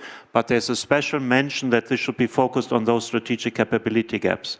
And that is critical. And we need a calendar agreed with the United States that allows us to replace the United States in those critical functions. So possibly one of the best things that could come out of the NATO summit is that the Trump administration says, because Trump will probably be hearing this for the first time, sorry, but when Trump officials, the close cadre around him, realize that they've been holding Europe back, that if they lift those restrictions, Europe will be on its way? Yes, that is one of the dilemmas when we go to the NATO summit, that of course, in order to revamp and expand the defense industrial base in Europe, we need to also invest into that, and the bi-European approach is going to be something that Washington is going to be naturally surprised. But yes, we have capabilities here. We have Taurus missiles, Storm Shadow missiles. We have Airbus that has most effective air tankers in the world. Even the Americans were going to buy those, but they had the Buy American Act. So we have quite a lot of things. We need investments now. I was in France a couple of weeks ago, and the major companies there are investing on their own because now they know that there's a horizon. It was very important the Commission put out the message that this is not only about Ukraine, it is about European defense, and the time scale became much longer. So now we know that the purchases are coming. There's money in the machine, and the third largest economy in the world, Germany, investing 1,000 billion euros into defense and infrastructure. That was one of the key messages. Times are now changing, and the old world is rising up, and that's a good message. So listening to all of that, Minister Klimpuch-Dzintsadze, are you encouraged? Are they doing what they need to do fast enough to support Ukraine to keep surviving, especially if the US pulls out? Well, definitely Europe is not starting from the, baseline. Definitely a lot has been done. But from our perspective, there is lost sense of urgency in that readiness to commonly procure, commonly produce, take off the table different limitations and barriers, technical barriers to all of this being done much faster. And I think there is this not understanding that some of the procedures, some of the bureaucratically, maybe positive in the peacetime things that have been there as safeguards for different processes in Europe have to be lifted at this particular point, because Europe continues, from my perspective, Europe continues to respond to a serious, non-hybrid, but serious military threat with a peaceful means. And that is major thing that has to change right now. Europe has to comprehend that that Russia believes that it's already fighting a war against Europe. It's already fighting the war against the West. And they have just not to pretend, sorry, ladies and gentlemen, not to pretend that this war is only about Ukraine. It's not. It's not. If we fail with Ukraine, if we fail to stop Russia on the territory of Ukraine, it is your children and your best creme de la creme people will have to be fighting and paying their lives for defending your countries. So we can stop and defeat the evil, the monster, right here on this territory. But that really needs an action plan. And we are not there still with the commonality of the threat perception. Definitely, in Latvia or in Finland, there is a much more clearer view of what we are standing up against. While, sorry to say, maybe in Spain or in Italy, this is not that clear. Or this, there is a willingness to shy away from this real challenge, and we have to call a spade, because when we are hearing that in the Baltic Sea, when the cables are being cut, that this is a hybrid threat. How come is it a hybrid threat? It's a real threat. It's a real attack, and we have to deal with it with the adequate means. But we are not there yet, and all the goodwill and all the greatly appreciated caravan of summits that has been happening after this wave of isolationism coming very clearly from the United States is not going to sort it out. It's an action plan that had to be ready already a day before yesterday and had to be implemented already yesterday. That could actually help us to preserve that social spending in the future. But that social spending really depends on the security and capability to defend what is value-based, and actually also act against internal challenges to the unity of the EU. This is Russian policy. Yeah. To divide, to exhaust, to destroy, to destabilize you also inside Europe. But when we are seeing that there is no readiness to actually stop harshly those who are acting on their short-sighted interest and corrupt ties with the Russian Federation, then there is a big question mark how far we can go in all this good will of understanding that, yes, we have to do more, we have to produce more, we have to be able to defend ourselves, we have to innovate. And one more thing that has not been mentioned, I think, which is very important, because Mr. Velle was talking about the strategic capabilities and so on, the war is changing very, very much. And you have heard this from many times from Ukrainian soldiers, from Ukrainian military, from your own military. And that means that a lot of that innovation that is capable of protecting in the current situation is being developed here in Ukraine. So co-production, investment in this defense capabilities that we still do have in Ukraine, and which are basically one-third of the, which are working for one-third of the capacity of production. This is also a response not only to protecting Ukraine, but also to protecting European states. And without Ukraine, Europe cannot really become stronger. Yes. Without Ukraine, Europe cannot become or retain or regain the place of real geopolitical actor in the world. With failing in Ukraine, Europe will lose its credibility, its its appeal to many other nations. I understand. You're basically saying that Ukraine has lessons that Europe needs for its very survival. And in our last 10 minutes or so, I wanted to come back to the point that you just raised about the war Russia is already waging inside all of your societies. We have today the Victory Day in Moscow. We have Fico from Slovakia is there.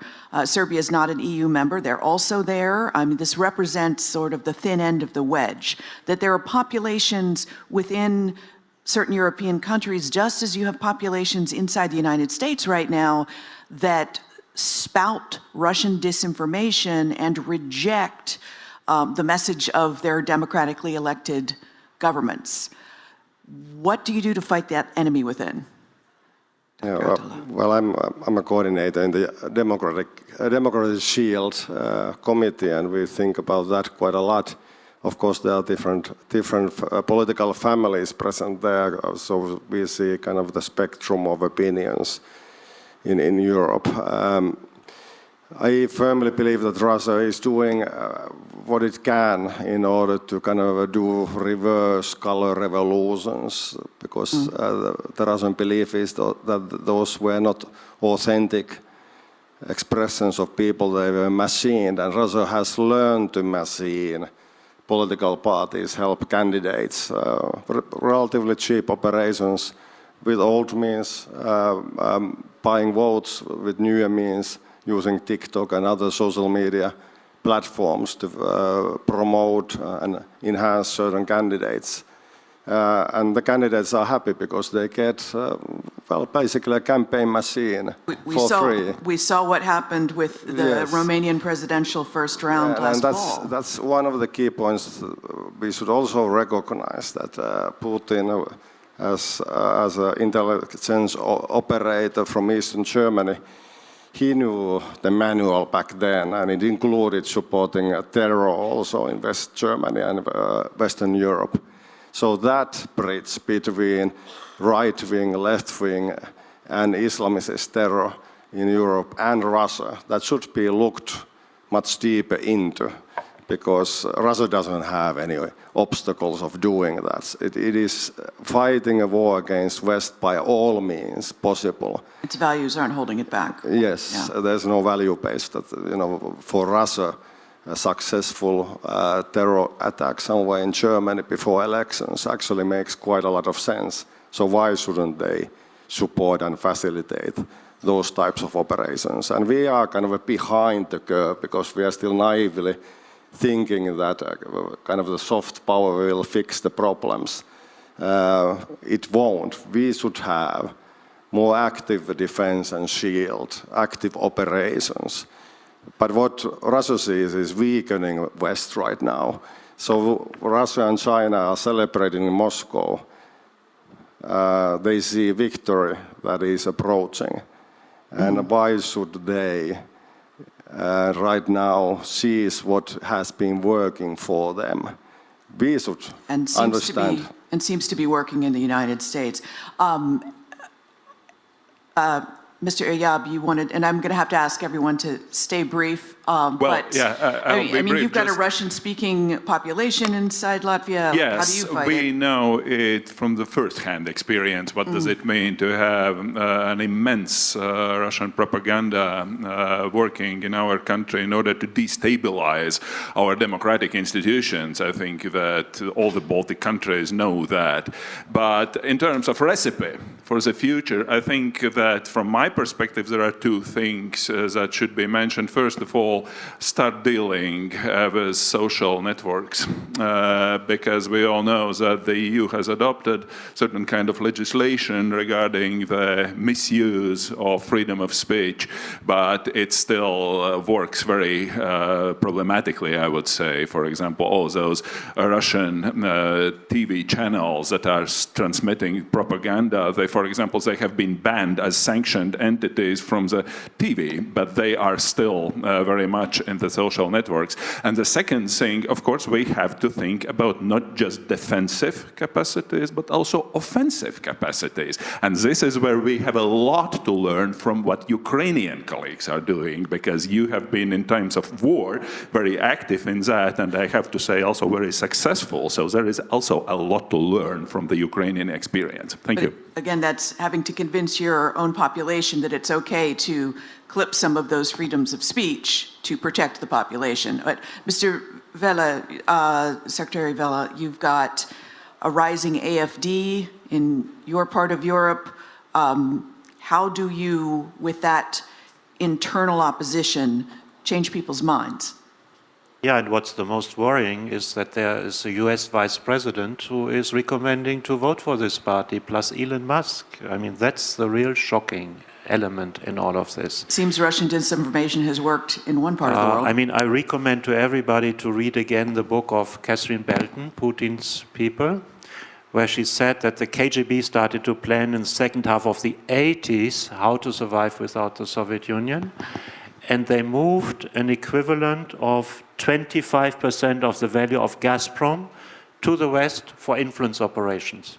So where has this money ended up? Where has this money ended up? Not enough people know that.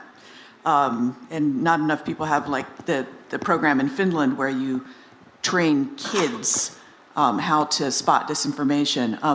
Ms. Janitet. We clearly need to fight Russian propaganda, which is very insidious, including in our country, in France. It's very strong. And personally, I think we all have to talk. And this forum is a good place also to fight Russian propaganda. As well as a politician, I'm going around many French cities regularly just to have public hearings, just to explain what Russian propaganda is made of. And we clearly have, again, to stand united on our values. We have no choice, because this unity of Europe that was so painfully built could clearly unravel now, not through invasion, but through division. But of course, we're not talking standing together as Europe. It's like, how do you convince your own people? But it's also all together. I think we can have tools, and I think within NATO we will building tools to fight propaganda.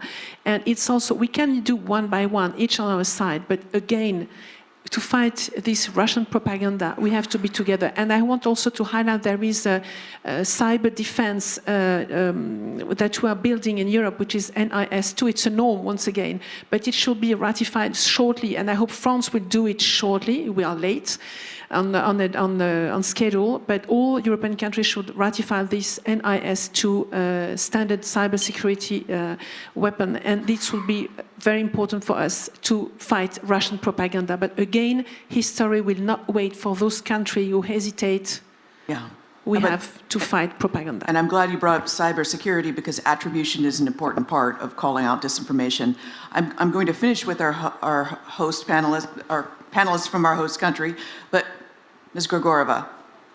Yes, thank you. Thank you for finishing with the host country panelists, because I have 3 answers to your question. And the first one is actually listen to our colleague from Verkhovna Rada, because from what she said even in the previous remarks, it is very clear that Ukraine has the biggest amount of experiences with what we are discussing in this panel. So I look forward to what you have to offer in your next answers.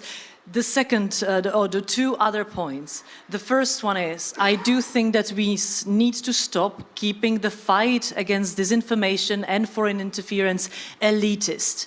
There is no way that another fact-checking organization, with all due respect to fact-checking organizations which need to exist, but there is no way that another one will resolve the anti-establishment movement and the rise of mistrust of people in the system. Thank you. Really, this needs to be a whole of society approach. The whole of society needs to know why we are fighting and that we are fighting.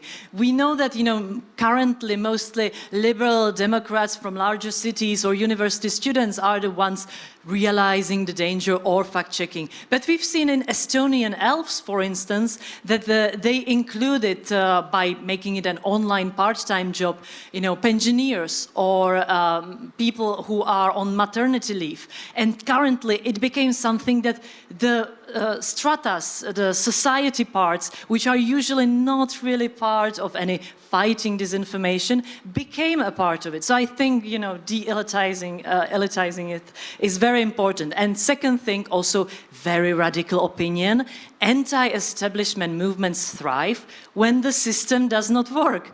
So what we really need to do is take up the political mantle and start making the system work. In Czechia, most people fell into the anti-establishment movement during COVID pandemic because the government completely screwed up the solution of COVID pandemic. So people started to mistrust the system, the institution. You can mistrust politicians. You should mistrust politicians.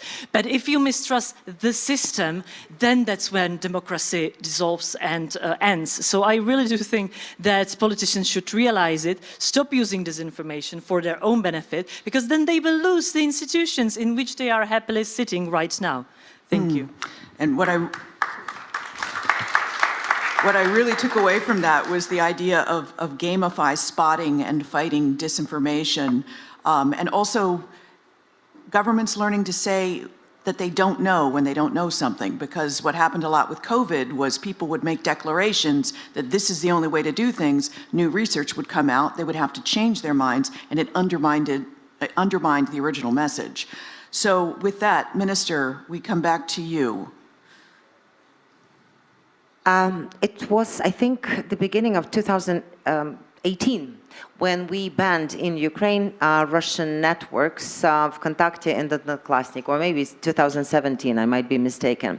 And at that point, I did serve in the government, and I had this whole lineup of the EU ambassadors coming to see me saying, how come you are actually, and I was responsible for European integration and Euro-Atlantic integration of Ukraine, how come you are actually cutting on the freedoms, and that is the freedom, because those are networks, social networks, where people can express their views and so on.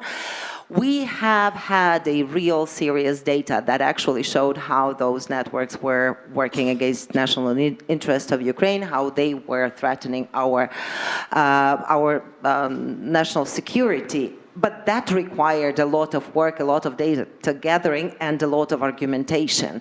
So, and that was the right move for us at that point to do. At least some of the protection has come in. But that is to say that there is a very fine and difficult line between this preservation of democracy and making sure that we are defending democracy, that we are actually putting up these firewalls to protect our societies from the external influence, from the manipulation, from propaganda, and from ruining on the basis of the instruments of democracy, or by the instruments of democracy, ruining what we've been trying to build on. I think that we have to ensure that there is a lot of serious work of intelligence and a lot of serious work of law enforcement that could expose any of the financial connections, any of the financial inputs that are coming to those political forces, political figures that are trying to exploit the far right or far left or very populistic agenda for the people and basically ruin this fabric, a societal fabric. That's one thing. Also with regard to how they operate on those societal, social networks and so on. But that is, again, a very professional, highly demanding type of work, and also that has to be done under scrutiny and under clear and very kind of mandate that is controlled by the state as well. But that is difficult. But that has to be, states have to put some resources in that in order to protect them, on the top of what my colleagues were saying with the all-society effort to try to push back on this. Thank you. That's a great place to end, that while Europe is catching up with its overdue homework of building its own capacity to defend itself, it's also got to think about defending the psyche of its very people. And with that, I want to thank the panelists very much. And we are going to have a quick change to the next panel. So I will invite you all off the stage. And while these panelists are leaving the stage, we are shortly going to hear from an overseas guest. Mr. Garry Kasparov will be speaking online in a moment. So please keep your seats.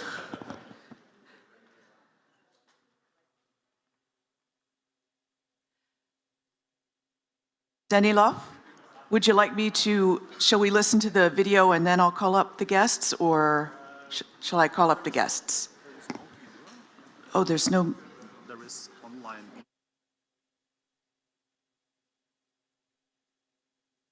I can see Mr. Kasparov now. Yes, please. So please invite the guests. Okay. All righty, let me invite up our next speakers. We have Mr. Helmut Brandstätter, a member of the European Parliament from Austria. Ms. Rasa Unavecine, or Unavicine, probably. And Mr. Radan Kanev. I believe your names are there. Chairman Michelson from Estonia, who I have seen speak many times at the marvelous Leonard Mary Conference. And First Deputy Chair Ostap Semarak from our host country. And joining us on video, we have Mr. Garry Kasparov. Good to see you again, sir. So we will go to you first on video to share your thoughts. The name of this particular panel is How to Live with Russia. So I want to open with that question to you. How are we going to live with Russia, led by Putin? You changed the question. How to live with Russia or how to live with Russia with Putin. Those are two very different questions, by the way. First of all, greetings. I'm in Bucharest now, so not far away, same time zone. And as you know, Romania is also about to make a historic choice, whether it stays with European allies or moves alongside Hungary and Slovakia to the opposite direction. I just recorded 2 interviews this morning trying to communicate a message to Romanian people about the historic choice and about their options and the consequences of these options. Now, just before I answer the question, I want to make a comment about the panel that you just finished. You know, I couldn't agree more with everything that has been said, but it seems to me that the people who spoke there, they came from elsewhere. So talking about France, Germany, and other European countries that had such a massive influence of Russian propaganda and, of course, the political consequences, the forces that openly aligning with Putin's agenda, including genocidal war in Ukraine, you know, nobody wants to talk how come that these parties, they gained this prominence, as if, you know, there was nothing else. I mean, how come that Putin got so much money? And why not talk about those politicians like Angela Merkel that built this dependence of Europe on Russia, or French President Nicolas Sarkozy, who basically negotiated this shameful peace, so-called peace, with the Republic of Georgia, covering up Putin's naked aggression back in 2008. Nothing is happening in a vacuum, and there's a failed European policy to recognize the threat coming from Russia. My first article talking about existential threat to the free world from Putin was published on January 4th, 2001. And I've been saying about this growing threat year after year. But Europe didn't want to hear that. I mean, even today, the fourth year of this war, of this naked aggression, after the full-scale invasion, of course, the war started in 2014, Europe was still, contemplating what's the best way to help Ukraine. North Korea has provided more to Russia than the entire Europe for Ukraine. It's a shame. The first thing that we should do now is, because you actually split this question, leave with Russia or leave with Russia under Putin. The Russia under Putin is a war camp. And you have to recognize you are at war, and it's not I'm telling you, it's Putin has been telling you. For years, he has been telling you that his goal was, is, and will be to take a revenge for what he believed was World War III. It's Cold War. And he's very consistent. You cannot blame him for not being consistent. Ukraine is an open battlefield, but he has been using all means at his disposal, money, algorithms, to influence politics. And let's say he is successful. He has been winning, battle after battle, because Europe is still shy to say we are at war. What did you do to recognize this war? You couldn't even recall ambassadors. Sanctions are just hurting Russian economy, but of course, the business finds ways to go through the third countries. So you have today, in a faked victory day in Moscow on the parade, the demonstration of the unity of dictators. Xi Jinping is sitting next to Putin. There's a clear message. They're all together. China, North Korea, Iran, all these Central Asian countries, they decided to stay with Putin because Putin looks unfortunate, looks strong. Yeah, and Slovakia and Serbia as well. How can we act? So there's so many things that can be done. And this is the answer to the first question, how to live with Putin. You cannot live in peace with Russia, because Russian algorithm under Putin is war. From the top of the government to kindergarten, it's a war camp. It's a war propaganda. It's a war finance. It's a war industry. So the only way to live with Russia in the future is to make sure that the imperial virus that has been contaminating the minds of Russians for centuries is eradicated. And the only way to eradicate it is to defeat Russia. So first of all, please say, Ukraine must win, Russia must lose. Maybe it's time to say that now. Can you pronounce these words instead of we stand with Ukraine as long as it takes and the rest of the nonsense?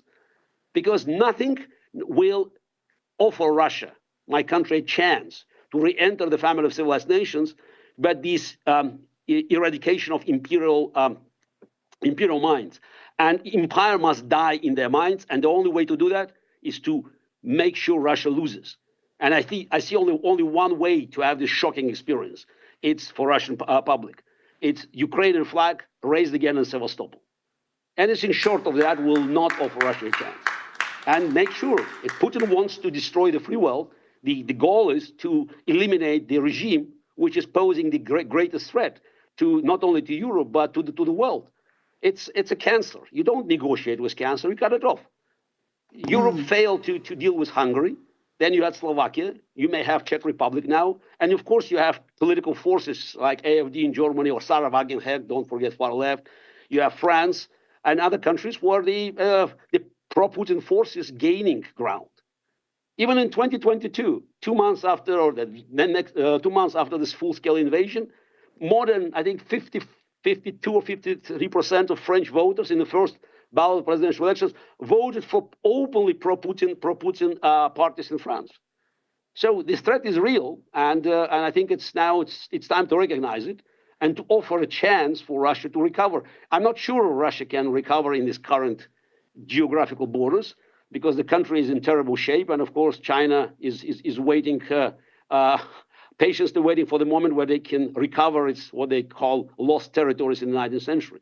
But the key question is now to live with Putin's Russia. I mean, be realistic and recognize that this is the war that, unlike in chess, you have no tie. You cannot make a draw. And the most important battle is Ukraine. Say Ukraine must win and start acting as you want to win. Thank you. I mean, one of the things you can do, and you must have done ages ago, it's a cut Russian oil export.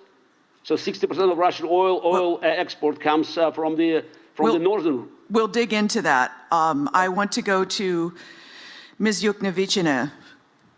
Does your country agree? Do the people in your country feel that Putin must be defeated?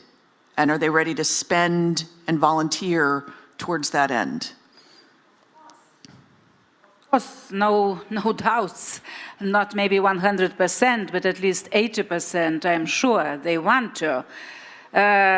Yes, what is my thoughts on the same topic when I was trying to find the right messages?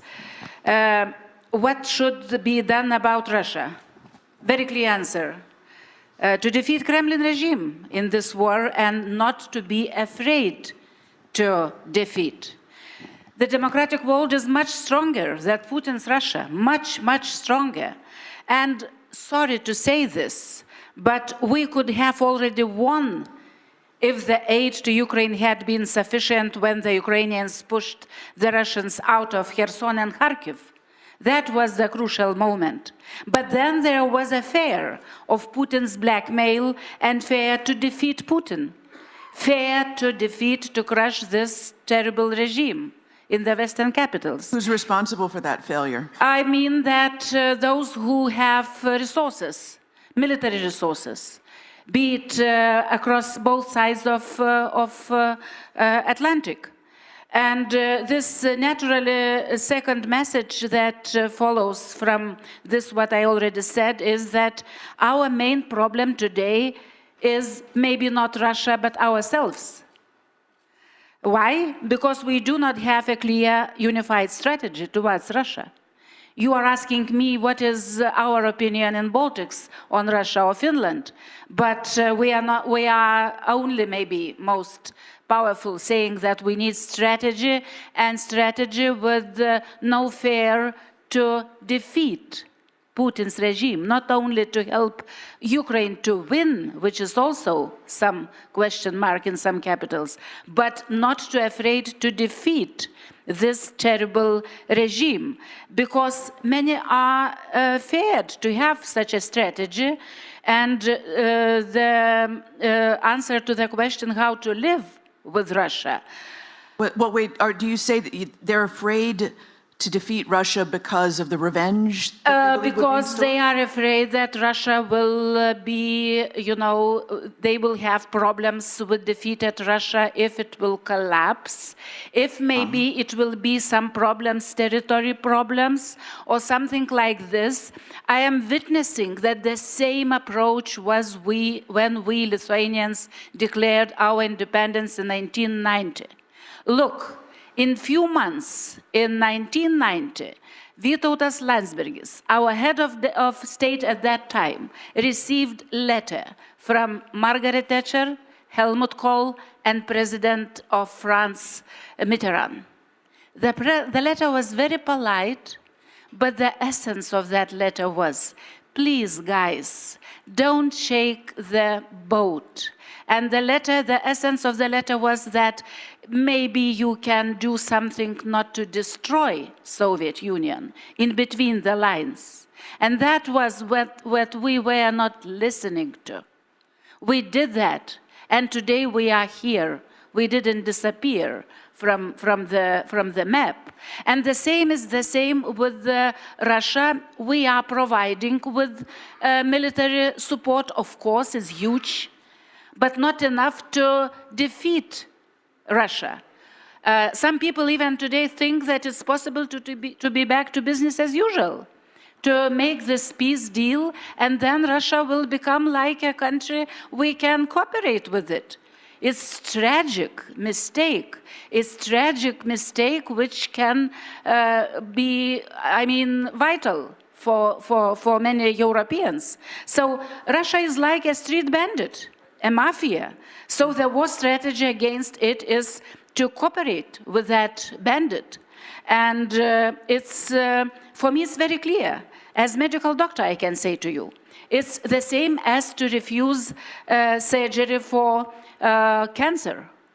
So we have to use this radical surgical treatment with the long-term chemotherapy. After that, deputinization, I mean, and the best surgeon who can do this today is Ukraine. Fantastic. So that's a tall order. Mr. Kanev, would your public be ready to defeat Putin? Here I must say that first I fully agree with my colleague Yatsenyuk and with Mr. Kasparov on fairly human level. And then I'm afraid we are not there.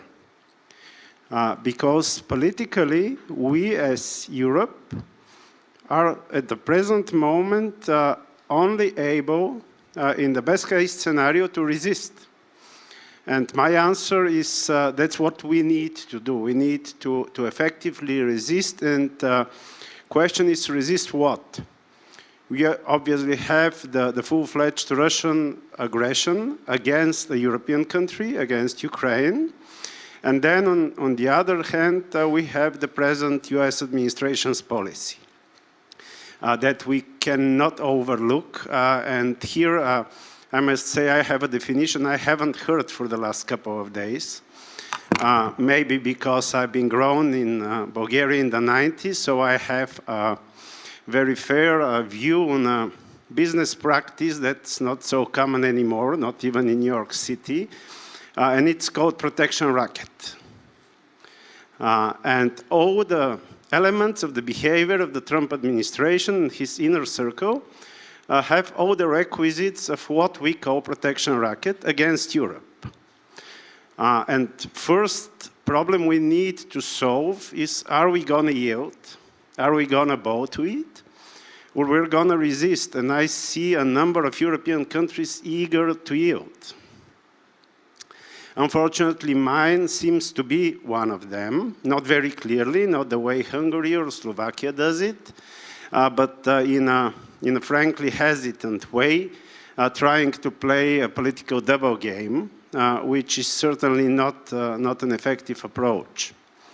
In order to win against the Putin regime, someday, because we know it's not today, I'm not very, let's say, enthusiastic to present a solution which is not realistic today. We need to effectively resist today. We need to be extremely united against this threat. To be extremely united, it means to have a defense union, a European defense union. I would say something more. It means to have a European Union. Because a union which is not a defense union, politically is no union. And we see it in Europe now. It might be economically highly effective, or even not effective enough, even from that point of view, because of the lack of unity and hard force. We need the defense union to stand against Russian military power and to stand against US protection racket as long as it takes place. And I must say, there is obviously a number of member states that will not join, not presently. That is the big problem. Would not join in a campaign to defeat Russia? No, they won't join a defense union. So they will not be part of it. Hungary won't be part of it until Orban is in power. Slovakia won't be part of it until Fico is in power, or maybe never, frankly, about Slovakia, looking at their political history. Bulgaria might easily not be part of it. Romania is under question mark, which is an unpleasant surprise. It was without a question mark just a few months ago. So could we end up with a defense union which does not comprise all 27, and which does comprise someone out of the 27? That's the big question. It's a very bold question to have on the table. I would say yes, maybe, and maybe it will be the real union then, because security and defense is what makes a union real. So we go next to Mr. Brandstetter. how would Austria respond? Thank you very much for the invitation. I'm very honored to be here. And every time I come to Ukraine, I've been a few times during the war as the chair of the Austrian-Ukrainian Friendship Group of the Austrian Parliament.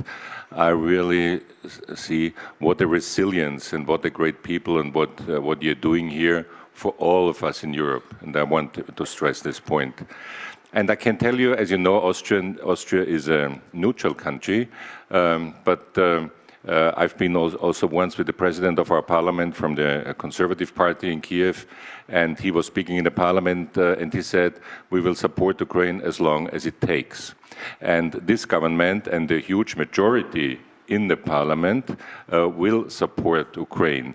But, and now it's a very important point, there is a growing right-wing, I say right-wing extremist party in Austria, so-called FPÖ, and they have a treaty, a contract with Putin's party from 2016. They have a very good relationship, and they would stop all support and they would stop all sanctions. But it's not only Austria, it's the unity of Europe, and I think this is the first thing we have to work on. If I read today that Hungarians are spying on Ukraine, they are not part of Europe, they are not part of European Union anymore, and we have to say that clearly. We need this European unity because otherwise we will not have a chance. But I want to go further. I think we need, as far as, and that's the question, what do we do with Russia? I think we need a two-way strategy. First strategy, the Russians have to feel the pain. We need more sanctions. We need all the assets, not only the interest rate, but the assets in the West has to be given to Russia. And I don't want to see all those children of the elites dancing in the London and Nice clubs and so on and so forth. We have to be much more strict as far as that is concerned.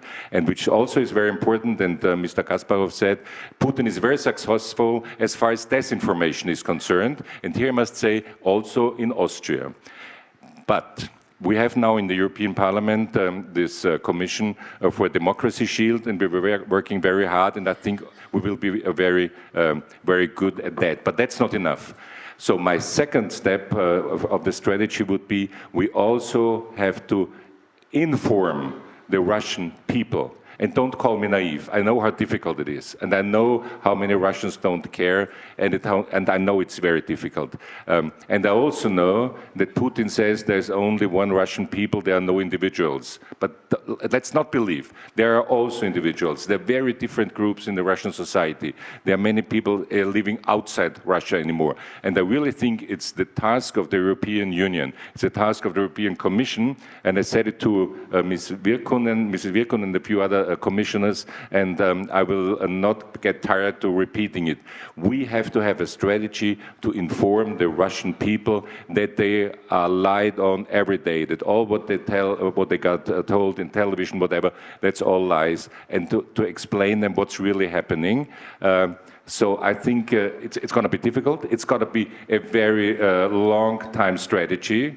But Mr. Kasparov told about 2001, you know, so I know that will not take tomorrow. And I know from the beginning of the Cold War to CSCE, it took like 25 years. It will take a long time. But please, let's start to try to single out different groups of the Russian society and give them information, because they haven't got it now and we didn't do it. And I think that's our job. I definitely want to get to that a little bit later, but I first want to go to our last two panelists to speak this first round. Chairman Mickelson, the Estonians have led the way in spending more. When Russia invaded Ukraine and I was visiting, I know your homeland defense force got a massive infusion of everyday people who realized the threat was real and signed up to defend in a real counterinsurgency fashion. It seems that Estonia gets it, that Putin needs to be defeated. How are you doing, and how would you grade your fellow Europeans? First of all, I 100% support what Garri Kasparov just told us in his remarks. In 1995, in February 1995, when I worked as a journalist in Moscow, I covered also the war in Chechnya, and I met President Tudayev in February 1995, and during the interview he gave to me, he said that, you see, Marco, this is what is happening here in Chechnya. This war is going to last at least next 50 years. If Chechnya will be demolished, then Georgia will follow, Crimea, Ukraine, Baltic states, maybe Poland, maybe entire Europe. And when I asked him about what is your sort of prediction, why are you so pessimistic about, he said that, I know as Soviet general how deep is imperial disease in this society. And this was in February 1995. Nobody knew about Putin. Nobody knew about this KGB coup d'etat, which happened a few years later. So ever since, I'm more than sure that if we want to live in peace with our neighbors, Russians or Russia, then there is no other way that we have to defeat this imperial mindset, both militarily but also with other means as well. And somebody said here in panel that that we don't have a kind of good chance to do that, or this is not reachable, or this is not realistic. Then I would like to say that if Chechens were able in 1996 to defeat federal forces in their fight 30 years ago, then today, when we see what Ukrainians have done during the last 11 years, this is unique chance, the best possible chance at all what we have right now to avoid us, Europe, to go into major war, to help Ukrainians to win in this war. Remember what yesterday heroes of Ukraine told us. They don't need peace, they need victory. And this is the only way today what we have to focus on. The only resource, or only goal and strategic goal what we have to put our resources behind. And that also brings us to the question, do we have capacity as European allies to deter Russians on our borders, but also to make sure that Ukraine has that help what is needed to prevail in this major war against Russian imperialism. And I think that, you know, I've been in Parliament now more than 20 years, and I've seen how divided we have been throughout these years when it comes to, when we, you know, talked about growing threat from Russia, both prior to 2008 and after 2008, then Russia attacked Georgia in order to stop NATO enlargement to the South Caucasus.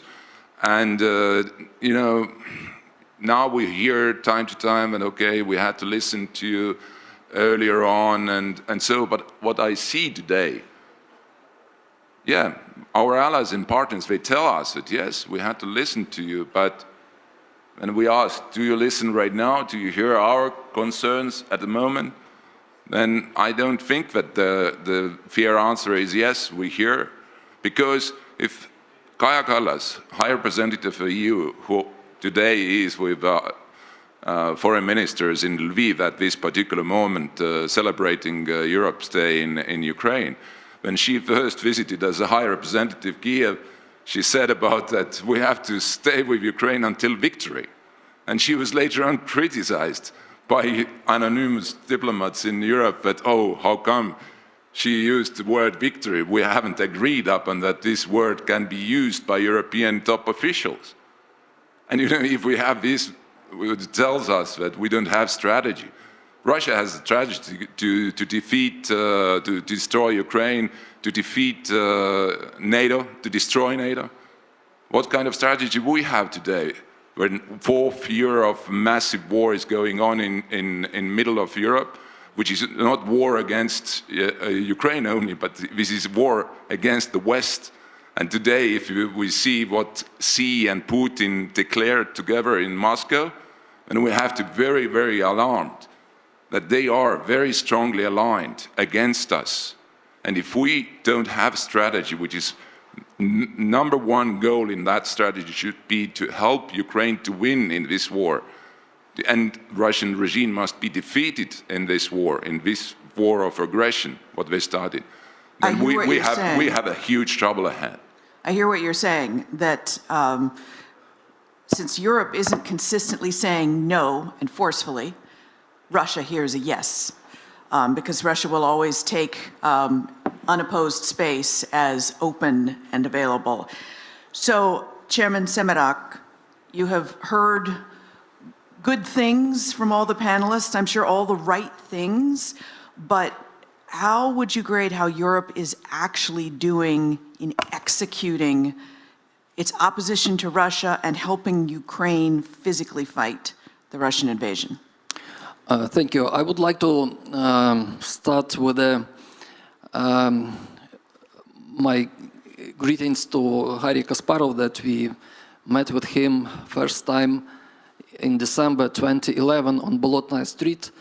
We were participating in meetings supporting democracy and democratic development in Russia. We were on a stage of that rally, and probably, Garrick, you remember that was minus 20 degrees. It was so cold, and we were talking a lot about the future.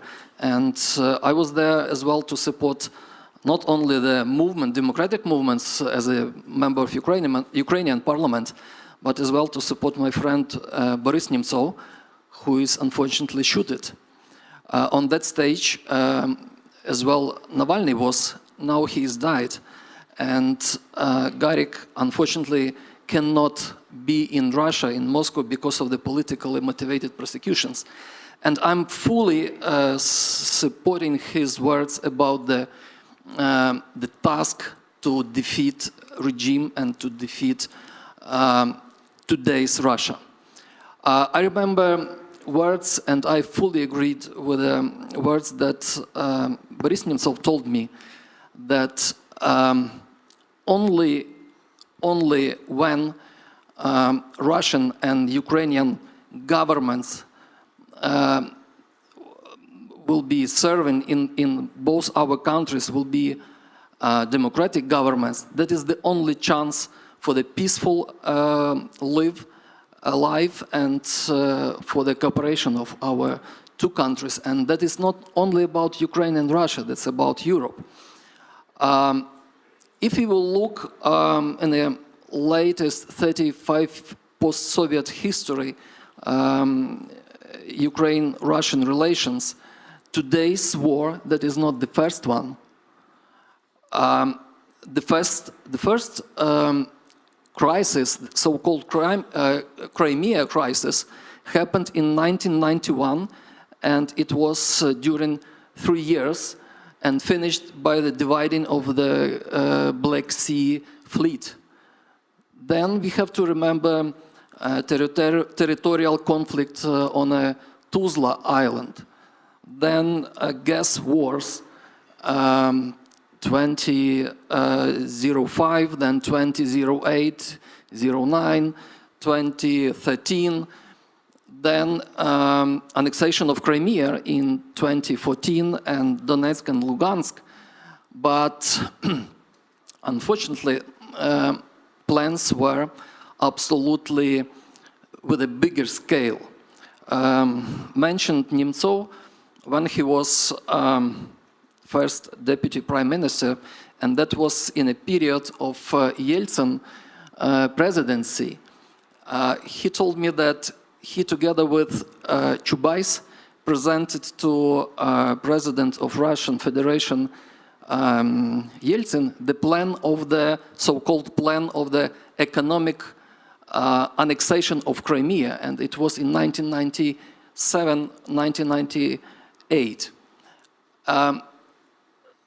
But what is interesting that President of Russian Federation, Yeltsin, stopped them and told them, guys, Crimea is a part of Ukraine, don't touch it. And he was fully ashamed after that. And my conclusion is that Russia can cooperate with Europe only in a sense if there is a democratic government. And preparing to today talk, I dig a little bit about polls. And I found very interesting one from 2024, it's 1 year old, let's say, presented by Gallup. And in that polls, there was the question, do you agree or disagree with the statement, democracy may have its flaws, but it is the best system of government? I will start from, let's say, United States, because we were talking about the United States.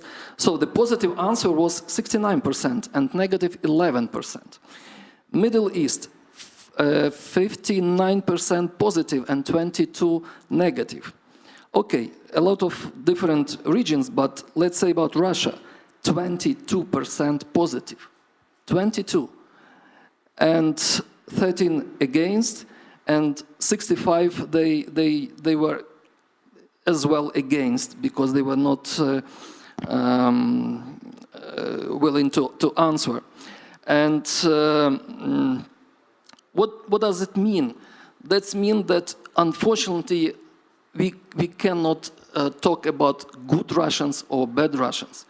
And again, all policies that was in Russia in supporting democratic movements failed, unfortunately failed. And now we have to win this war.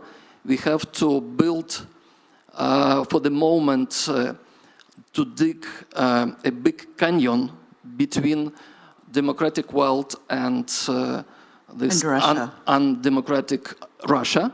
Of course, the question would be, did democratic efforts in Russia fail, or did a very wily opponent defeat them? But I want to go back to Garry Kasparov, because the chairman brought up good Russians and bad Russians. I've also heard about good Russian opposition and bad Russian opposition.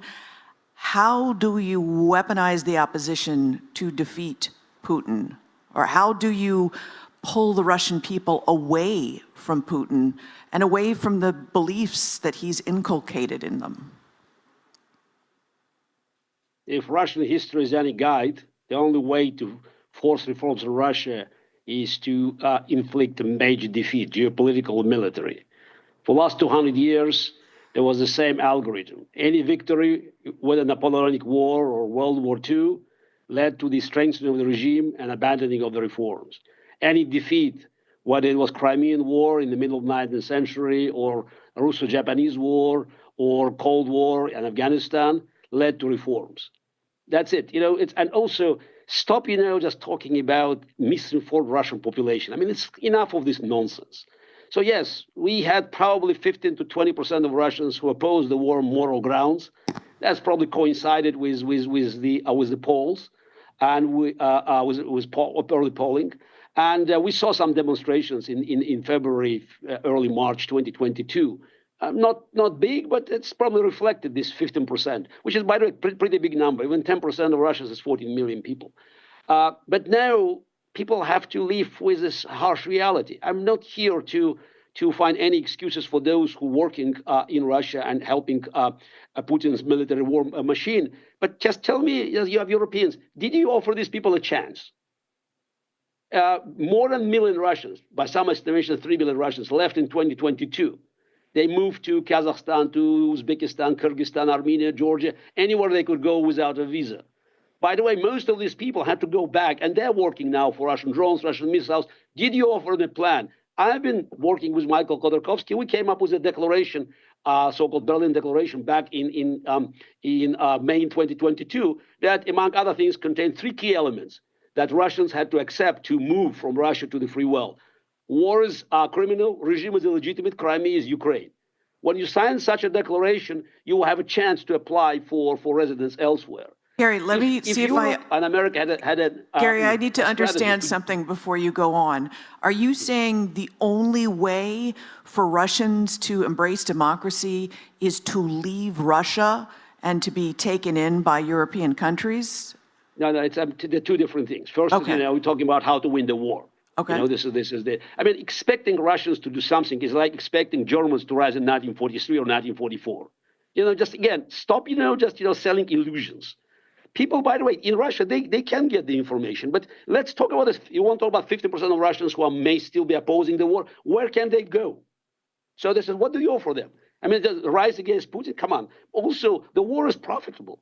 So the Putin regime made war as the engine of Putin's power. So war is beneficial for many Russians at many levels. Yes, the huge losses, but losses never change the minds of Russians. The loss of the war will change. So the two sides of the problem. One is how to win the war. Putin has manpower to throw them in so-called meat attacks in Ukraine. He doesn't have the same brain power. If you can lure 500,000 Russians that are working in engineering, in computer and finance out of Russia, that will be a big problem. Again, it's just, are we talking about good Russians or or bad Russians? You're talking about winning the war. And you need to organize a brain drain. Europe offered nothing. Most of the sanctions that you imposed, they're not hurting Russian oligarchs, they're hurting ordinary Russians. So this is, you can't even open a bank account. I'm a citizen of Europe. I'm a Croatian passport for 10 years.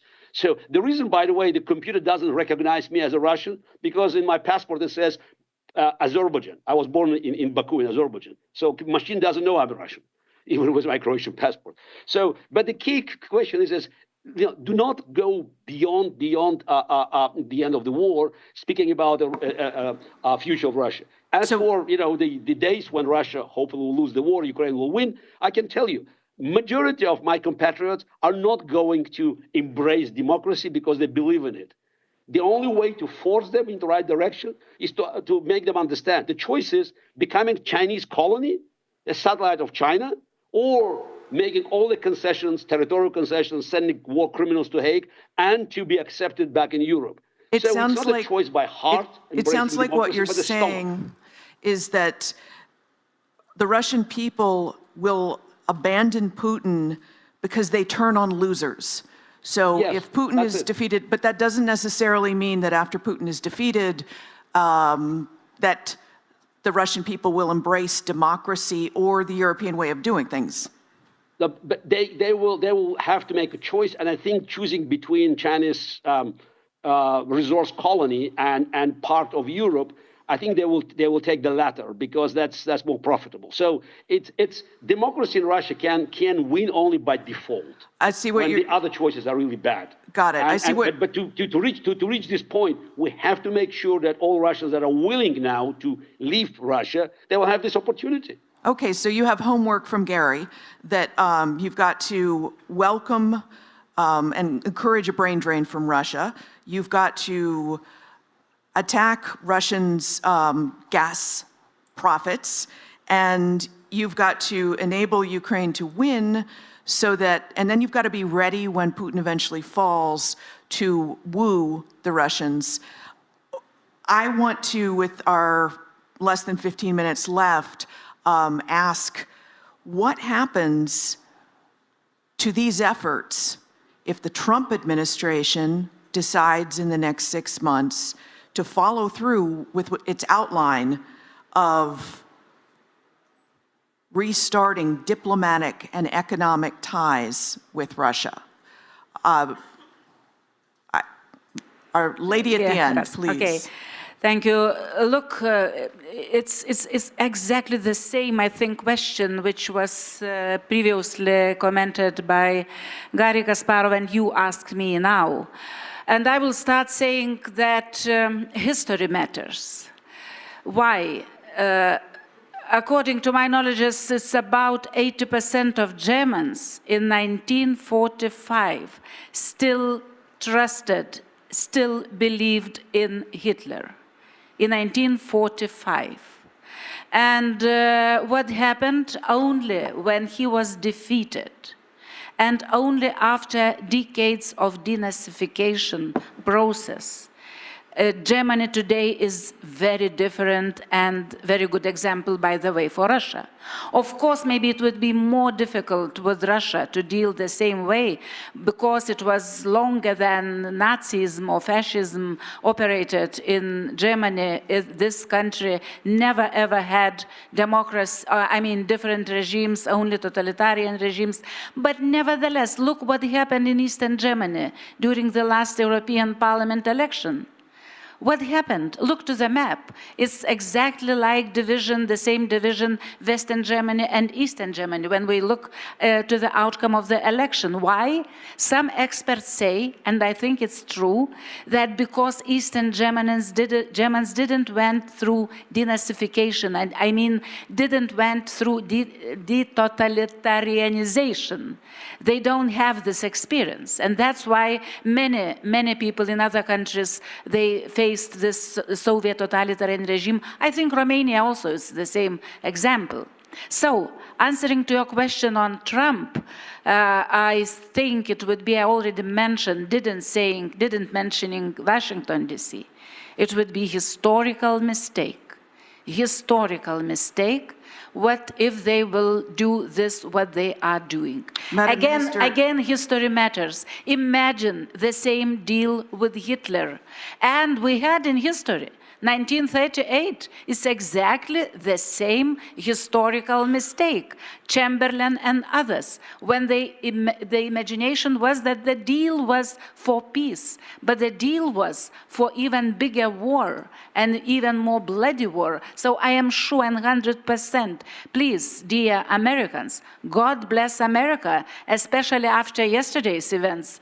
God bless America is important, but really, God bless America. It's really would be a crucial mistake.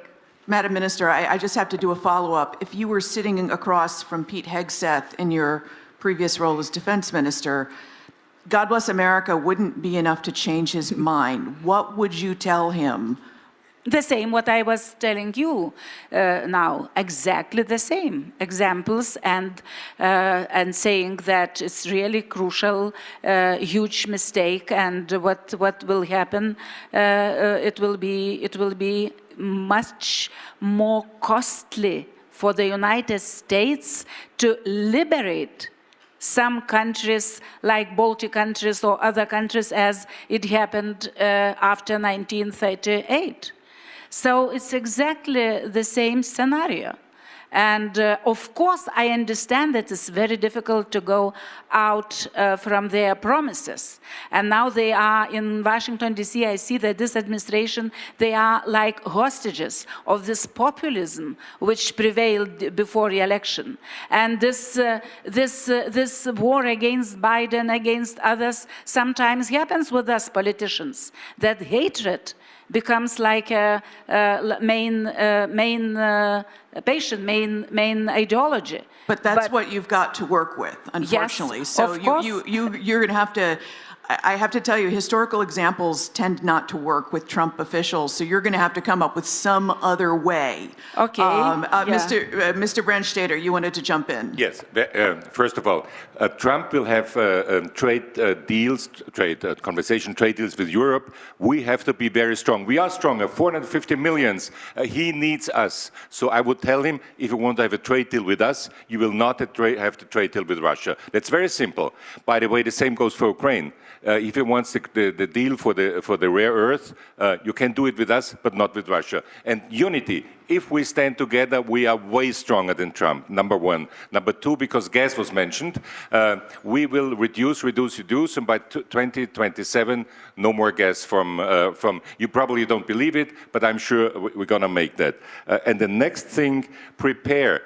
We have to prepare for the moment when Putin is defeated, but what are we doing then? And what I mean with information, we have to single out, and if it's only 22% of the Russian population, we have to talk to them. We have to find different ways to talk to them, but we have to start now. We have to prepare that. And I will close with Robert Schuman today, 9th of May, why not? He said it needs concrete achievements of solidarity. Solidarity. in Europe with Ukraine. If we do that, then we are stronger than Russia, and then we are stronger than Trump. Thank you very much. Thank you. Yes. A little bit on your question about Trump. The best, I guess, to tell them that, guys, that will be the fail of your MAGA strategy. And they have to read again today's statement of leader of China, Xi, in Moscow. And they proclaimed in Moscow that they are opposing the current order of the world. They want to build a new one, and there will be no big America there. There will be something else. I don't know what. And from my point of view, if we are asking or talking about what is the best answer to, in this case, to Putin, no doubt, the best answer to Putin and his regime is the successful Ukraine, successful Europe, united Europe. And we cannot live in the conditions of very close cooperation with NATO. That was proclaimed even today on this stage. We need to be a part of NATO. Ukraine is in a moment, that is the moment that we have to be a part of NATO, and that will be the part of that European success, the success of the democratic world. But the Trump administration has said not only will you not join NATO, but they are threatening to warm up relations with Russia. That's got to be an existential threat for you. Right, but they want America to be great again. And without that, that is impossible. Mr. Kneff, what would it do to your population? Could they steel their spines and stand against Russia if Washington was in cahoots with Moscow? Short answer, no. And that's a big problem. And that's the problem that we are facing in Europe. In the eyes of many Europeans, as in the eyes of the regime in Kremlin, as in Washington, in the government of Mr. Trump, Europe, the European Union, seems very, very weak. So the way the Americans now look at us is the same way that the Russians look at us, and it's the same way a significant part of our population, forming a majority in certain member states, looks at the European Union. It's very weak. And that's why I'm saying following the path to victory is a difficult task. It's not enough to declare we want to follow it. We need to see the traps, and there are many, following that path. And first we need to do is to show we are not weak. And we can show it to the racketeers in Washington and to aggressors in Moscow at the same time. And we haven't done it. I'm afraid that for a couple of days here, the tone has been far too optimistic. We still hear the very strong hope that the situation between Europe and the US will somehow change in the near future. That's a clear wishful thinking. It's a possible scenario, but it's not a plausible scenario, I think. So what we must do in order to win is to show that we are surviving now. In the eyes of the US, we are not. We have no cards. In the eyes of the Russians, without the US, we are no one. No way to survive. Neither Ukraine, neither Europe. In our own eyes, so-so. We don't show strength to our own citizens. So what we have to do now is not simply to declare we want victory, because if you're perceived weak, that means nothing, sorry. Yes. We need to show that we are really not afraid, that we are really united, that we have the defense union, which might not comprise Hungary, but it should comprise Ukraine. God knows Ukraine seems to be quite stronger than Hungary today. Huh? So, I hear you. The only way that Russia will believe that Europe stands against them is if Europe takes active steps to band together, which they haven't yet done. Chairman Mickelson, I have always heard from US intelligence that Estonian intelligence punches way above its weight, really understands Russia. What would happen to Estonian intelligence sharing, or what would you recommend happen if Washington and Moscow reopen full relations? Can you trust them anymore? You know, I'm not so pessimistic. I see that in our everyday actually life, the partnership is working, and you know, we do our best with American colleagues in different levels that will stay as it is. Yes, there are threats, but you mentioned America and making America great again. I think that it is impossible to make America great again without democratic, sovereign, independent Ukraine. It is impossible to make America great again without strong and united Europe as allies of the United States. But what is most important right now, we have talked about how to live with Russia in the future and what is needed to be done to make sure that the existential threat posed by fascist Russian regime against us, against Ukrainians and Europeans altogether, we have to defeat them. Today is a very symbolic day, 9th of May, so somebody is parading in Moscow, but this is very, very nasty parade, what is happening right now. This is something what resembles us, that we have not defeated fascism yet. 80 years later, very parade. So if we didn't tolerate in 1940s fascism, why we tolerate it today? And if we don't tolerate fascism in our neighborhood, we have to act together. Yes, only words doesn't count. And this is what Russia hopes, that Europe is only great to be concerned, to make declarations, to not go further on of the words. 4th year is major war going on in Europe. And we still don't yet, as Europeans, don't take seriously to invest our own defense. My country, Estonia, is pledged starting from next year to put defense expenditures up to 5% above that. Number of other countries, Latvia, Lithuania, Poland, doing the same. But what about Italy? What about Spain? What about other countries? Because the threat is most serious since 1945, and this is not only theoretical threat, but this is war, what is going on right now. So and in the war, what is most important for our enemy, which is Russia today, they have to understand that we have a will to fight and will to win. And this is most important, the message what we have to deliver today to Russia. Thank you. Gary?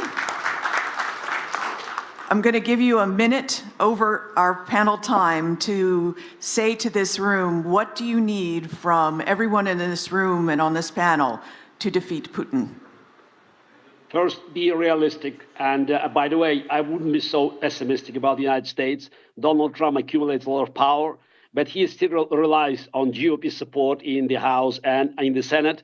And I don't see how he can be in cahoot with Moscow. Yes, he can take troops away from Europe. He can ignore NATO, but he cannot pull out completely. It's virtually impossible. America is still a democracy. But Europe, I couldn't agree more, must be strong. But please, be realistic. You cannot demand Spain and Portugal to make the same sacrifices and contributions for the war that is so far from them.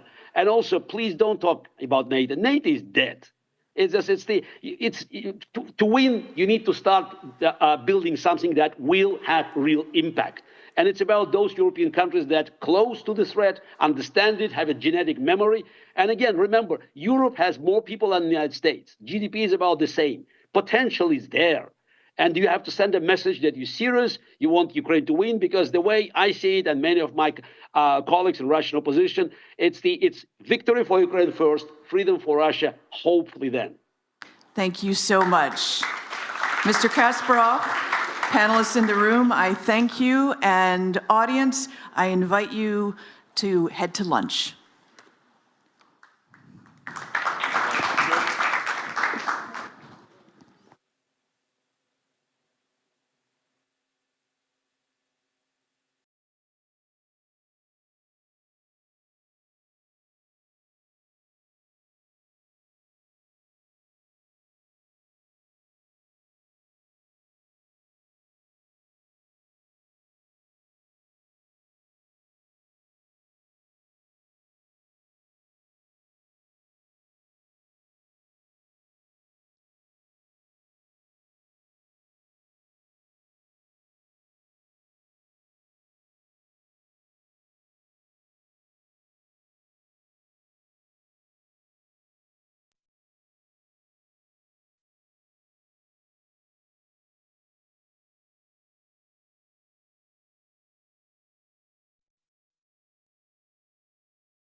Yeah, here Testing. we go. There we go. Control room, yeah. Okay, it looks like everybody's taking their seats. Thank you very much for coming back after lunch. I think everybody will be able to stay awake post-lunch with this panel, so thank you. We had a little change in our panelists. As you can see, we are graced by the presence of our actual host here. And Alex Younger was unavailable due to some illness, so thank you very much for filling in here. And of course, General David Petraeus, who you saw yesterday, and I'm very, very grateful for both of them to be joining us in a conversation today that we're going to try to take this up a little bit to a 30,000 more strategic discussion and look ahead a little bit to the future. So I wanted to start off with a question here just to set the scene for us about Russia. And, you know, we talk a lot about Russia as a revanchist state, an imperialist power, and we throw these terms around a lot. So I wanted to start off by just defining for ourselves and talking about what does that really mean? Why is that a threat? What could come next? And does it matter how this war ends? And we'll start with you, General Petraeus. Well, thanks very much. First of all, it's a privilege to be on stage with our host and former Prime Minister, who is so eloquent yesterday and inspirational, frankly. And great to be back with you. And thanks to you for your 35 years of extraordinary service in the CIA and the broader intelligence community in the U.S. Yeah, it really does matter. I think it's very, very important. I often try to remind audiences that Vladimir Putin, of course, the insight into what animates Vladimir Putin is not trivial. The fact that he is a revisionist, he's not satisfied with the status quo, revanchist, he wants to get back what he thinks is his, grievance-filled, of course, and this vision of history that he has that doesn't square with reality, but it's what animates him. And it was revealed, of course, that when he was asked the question, what was the greatest geopolitical catastrophe of the 20th century? And he could have chosen, obviously, World War II, World War I, the Great Depression, any number of other similar catastrophes. And instead, his response was the dissolution of the Soviet Union. Now, that gives you a pretty keen insight into how he thinks and what it is, again, that animates that thinking, which then translates into making war on Ukraine. It translated into making war on Georgia with, again, remember, South Ossetia and Abkhazia. It's translated into other adventures that he has embarked on, obviously the actions in Belarus and so forth. But he has not surrendered the objectives that he held for Ukraine. It's worth reminding, as we do actually with the Institute for the Study of War, on whose board I also am a member, that he has not changed his overall objectives. He might be satisfied for a period of time with getting all 4 of the provinces plus Crimea, in which he's active right now, but that's not the desired end state. That is, again, what is pushing Putin. And that's hugely important if you're thinking about a ceasefire and how enduring that ceasefire would be. Our Secretary of State rightly says that this should be a durable ceasefire, a just ceasefire. I'm not sure how that translates into what is being put forward. But those qualities are critically important. How can something be enduring if the aggressor, in this case, Putin and Russia, unprovoked, is not yet satisfied? And as you well know, if he were ever to succeed in Ukraine, Moldova would be next right away, and then probably Lithuania, because we should actually listen to what it is that he says, again, which we didn't do sufficiently in the past, especially when it came to his discussion of the dissolution of the Soviet Union, and what he's been trying to do is put it back ever since in various different forms to regain some kind of relationship with the Central Asian states, with the other former republics of the Soviet Union. And I should just note, having visited Ukraine for the first time when it still was part of the Soviet Union, I should also observe that the strides that Ukraine has made since then are absolutely breathtaking. And we do not want to see Ukraine back under the boot of someone in Moscow, given how its development was so halted in the past. Now you see a vibrant country, and this is actually Putin's worst nightmare, of course, would be to see a vibrant democracy, cherishing freedoms of speech and press, and a all equally vibrant free market economy, which, by the way, is flourishing here in many respects, but in no respect more than in its military-industrial complex. You know, when I visited the very first time, this was the military-industrial hub of the Soviet Union. It deteriorated very much, and now it's come roaring back over the course of the last 2.5 or more years.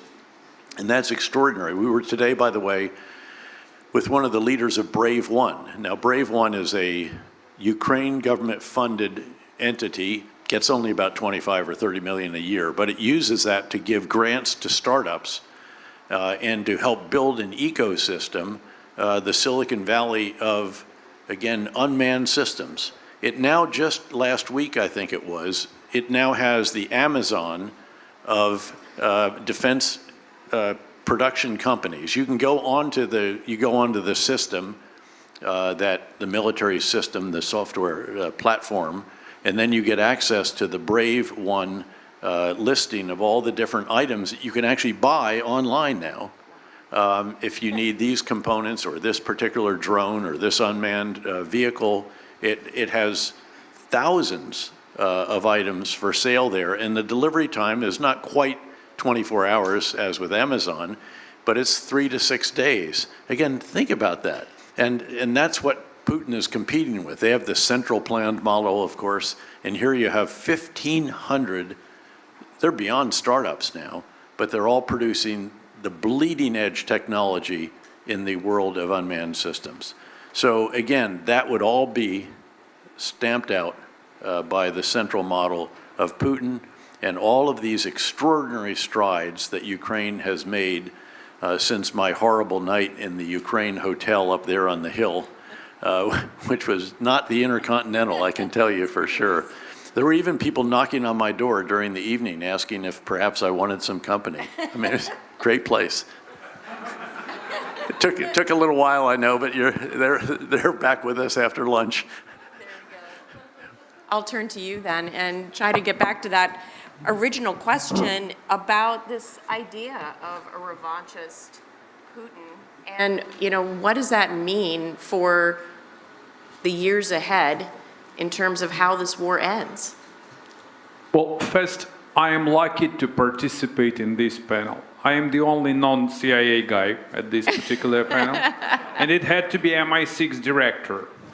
So, frankly, it's a cover-up operation. I wish him all the best. It always was. It was just to get you in here. Yeah. So I wish him all the best. Due to some kind of very unexpected and important reasons, he skipped this panel. Here is the thing. The question you asked is, it's more than just about Putin. Yeah. It is about Russian people and the deep root causes that actually inspired Putin to wage the war against Ukraine. Russians always hated Ukrainians. Russians always tried to annihilate Ukrainian nation. And it started in the Russian Empire, hundreds of years ago. Going back to Putin, Putin actually, he mirrors the feelings of an overwhelming majority of the Russian people. And that's the reason why I always say, look, Russian nation has to bear the brunt and to bear the responsibility. everything that Putin did, his regime did, and actually Russian military and Russian people did. It's not just Putin who is fighting against Ukrainians and killing Ukrainians. These are so-called ordinary Russians. In terms of your direct question regarding Putin, you guys, as the former operatives, you know what portfolio, profile of every political leader looks like. I can share with you my experience, my reading of Putin, as I had a number of meetings face-to-face with the war criminal. At that time, he wasn't the war criminal, but he prepared. He was prepared for this kind of mission. Some folks can say that, look, he's an idiot, he's crazy. He isn't an idiot, and he isn't crazy. He's determined, he's obsessed. He's a very sneaky, not political animal, but crazy totalitarian beast. He's a bully, and I do remember first time I met him in Novo-Ogarevo, that's the residence, with then my prime minister, and it was Putin, and it was Chernomyrdin, who was at that time ambassador to Ukraine, and another ally of Putin, of Ukrainian descent actually, his close aide.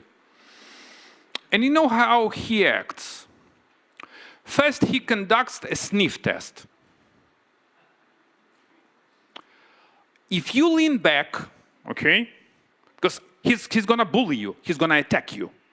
If you lean back, you are no longer interested for him. So you are done. If you start to kind of fight against him, or at least you show the signs of resilience, this is the very point that you are in his scope of attention. The reason why I'm telling you this, and it's a copycat scenario, how he reads European leaders.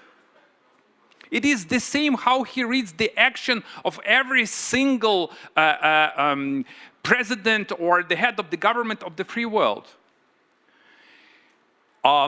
He is not playing by the rules. He is playing with the rules. And what he managed to do, he managed to impose his rules on a huge part of the universe. He managed to collaborate with another tyrant, with another totalitarian regime, which is China. And frankly, I can't figure out why the reason this new administration believes that they can, all this funny stuff, that they can implement reverse Kissinger stuff. Well, this won't happen never, just never, ever. And President Xi today deliberately paid the visit to Krasnaya Ploshchad in order to show to the entire world and to send the signal to the Oval, Mr. President Trump, we are friends in steel, as they mentioned, or friends in crime, I don't know. It sounds more, I would say, truthfully. So, answering your question, either Putin will be stopped, or Putin together with China, Iran, North Korea, and another real axis of evil will completely reshape the world, will impose a new global order, and in this new global order, there will be no place for the leader of the free world, which is the United States of America. Well, they want a different system too, obviously. You know, we have traditionally wanted to make the world safe for democracy and free market economics and so forth. And what they would like to do is make the world safe for their kind of autocracy, kleptocracy in the case of Putin.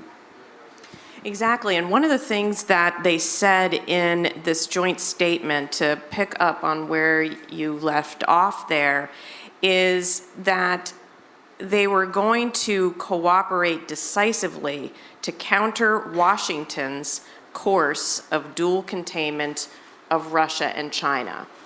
And, and I think that this is to the point here. It's, how could we interpret that particular line in any way other than doubling down on that relationship rather than, being poised for Putin to normalize with the United States. It just seems like a complete contradiction. Well, what's interesting is the parallels that are starting now to, say, the late 1940s and early 1950s. Remember the great book by John Gaddis, Strategies of Containment. And indeed, there's a lot of argument whether we're in a new Cold War.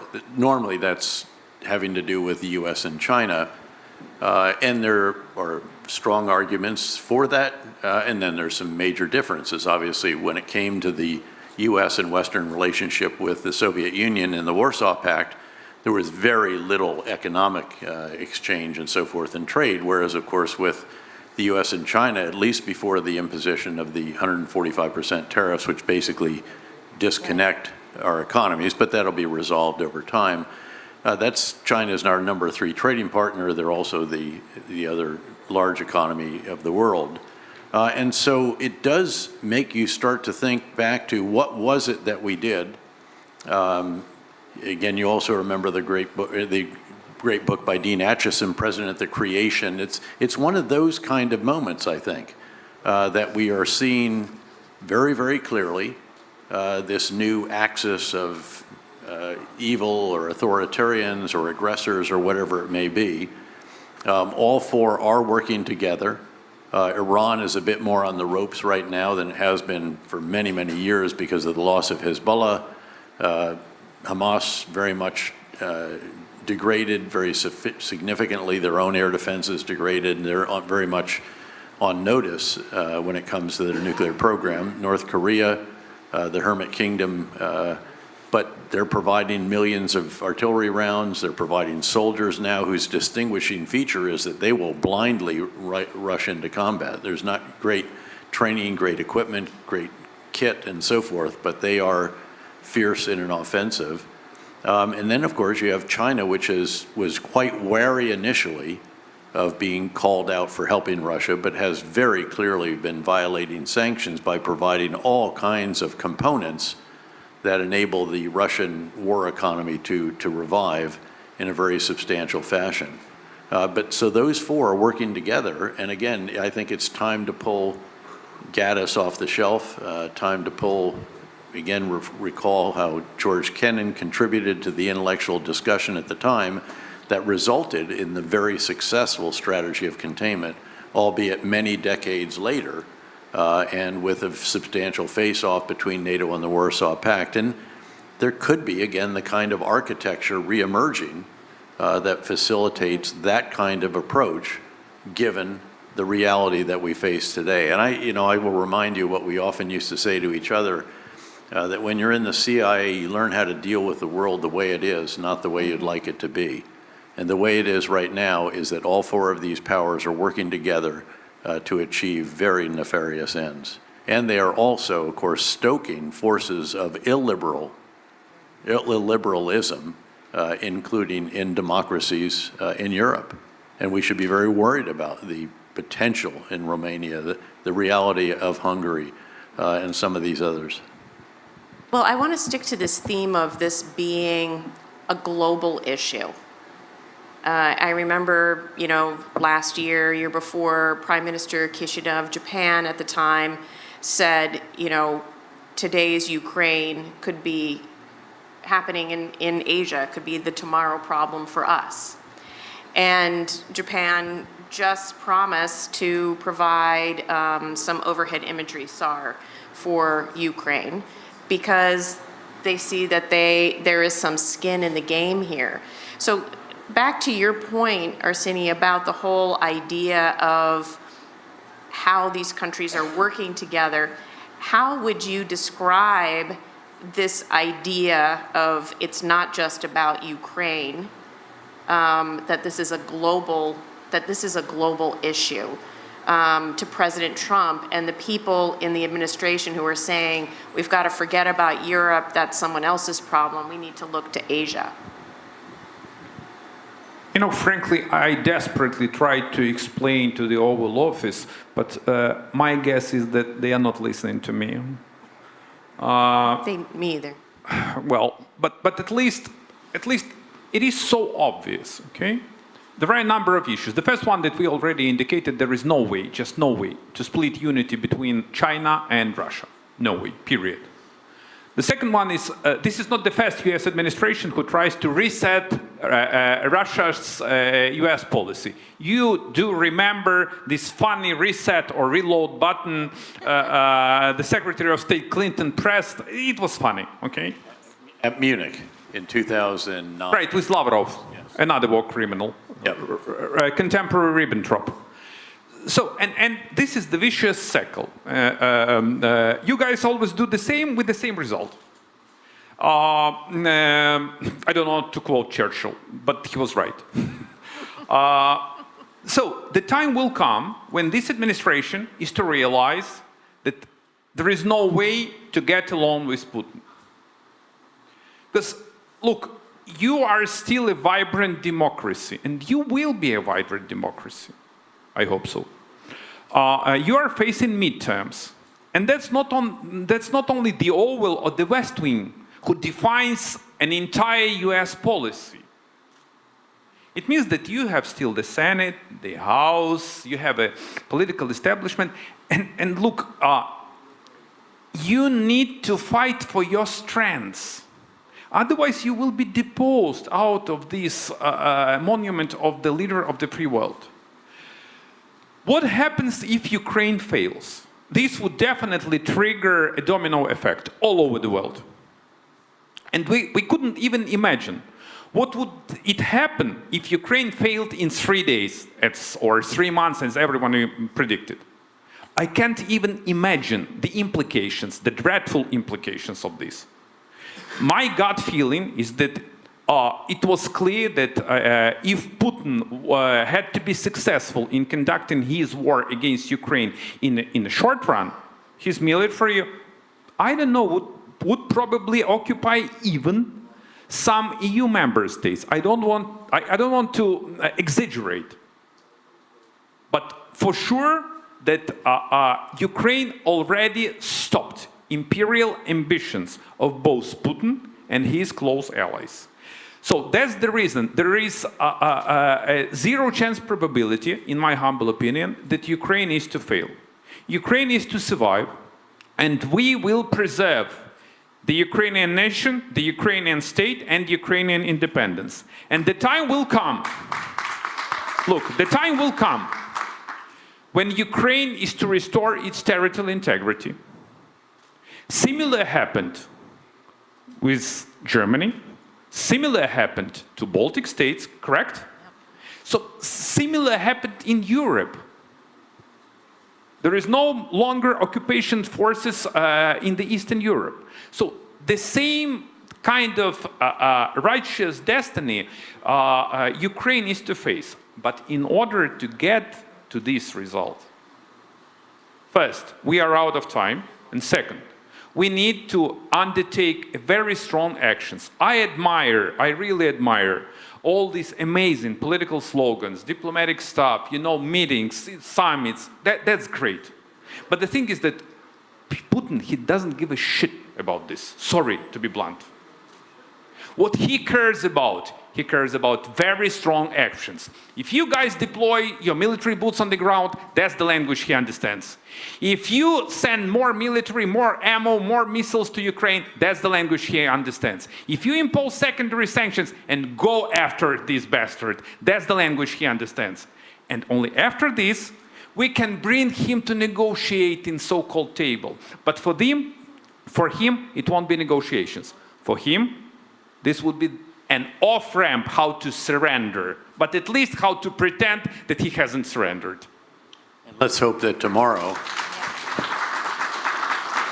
when I gather the German Chancellor is going to come here, that there will be an announcement that provides an additional capacity and capability to Ukraine with even longer reach. But I want to come back to a point and really underscore the point about the linkage in the world, which again is just so much more apparent right now, literally today, as a result of the meeting with President Xi, the symbology of what it is that they did.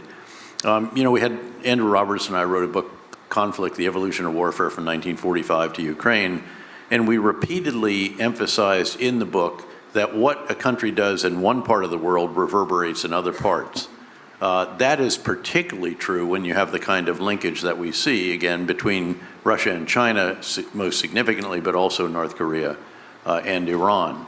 And if we want China not to act on its own revisionist and revanchist ambitions, they need to see here that Russia cannot be successful, because that sends a very important message. Keep in mind always that deterrence is a function of two elements: the potential adversary's assessment of your capabilities on the one hand, and your willingness to use them on the other. And if you shrink from using them in another, they're never going to believe that you'll use them in that particular situation. But the linkage, I think, is important, and this whole idea, again, of containment, I think, should be back into the intellectual forefront. So what do we need to do in terms of a strategy? What are kind of the linchpins that you worry about or that we need in order to have that strategy of containment, assuming we're going to be getting through this period and the war, is most likely to continue rather than a 30-day ceasefire, which... Well, there's got to be the same kind of unity of effort that you saw during the Cold War. And unfortunately, what we saw in the wake of the Cold War, of course, was in Europe in particular, the peace dividend went way beyond what it should have been. Now, the irony here is that Vladimir Putin invaded Ukraine setting out to make Russia great again, and what he's really done is make NATO great again. And even two additional countries joining NATO that were historically neutral, Sweden and Finland, with quite capable forces, by the way. We had elements of each of those countries under my command in Afghanistan. They were also in Bosnia. So Europe now is back. I mean, the good news is that President Trump has galvanized something that no other American president, despite all of the complaints about inadequate European defense spending as a percentage of GDP, has achieved that. Again, the chancellor who will be here tomorrow has the authority to spend as much as 700 billion to a trillion additional euros on defense, which is extraordinary for a country that is, of course, the third largest economy in the world and obviously the economic leader within the EU. And so we've seen Europe come together in a way that it hasn't. They're scared. The French president and the UK Prime Minister leading meetings to determine how they could actually, in fact, even put boots on the ground inside Ukraine in some kind of reassurance force or something like that. It's key, obviously, that the U.S. commitment is constantly reaffirmed. There are concerns about that. I don't think those are valid concerns. We've heard the Secretary of State and others reaffirm our commitment to NATO and the Article 5 Collective Self-Defense Agreement and so on. But now as you look at this, and as we are talking here about the linkages around the world, how do we link in the other countries that should be part of a global containment effort in what clearly is a global axis of, again, authoritarians or aggressors? So, Arseniy, I think that Ukraine has done a marvelous job in trying to galvanize everybody to act, but it is, in fact, this threat from the United States that's finally really getting people in Europe going. What would be your message for all of the ambassadors here in this room who will be going back as MPs, as ministers, as friends of Ukraine? What advice do you have for them about how to actually start implementing the words? I want to wrap up on a positive note. Me too. And I try to figure out how to make it. So first, the good thing is that my president got along, at least for now, with your president. That's the good news. And have you seen how Medvedev, this is the former president of Russia, was pissed off? Completely. So that's another good news. An amazing news that Ukrainian military, with your support, folks, with your support, and with the support of the free world and I do commend, and we are very grateful to every single nation that contributed to Ukraine's security and to your own security.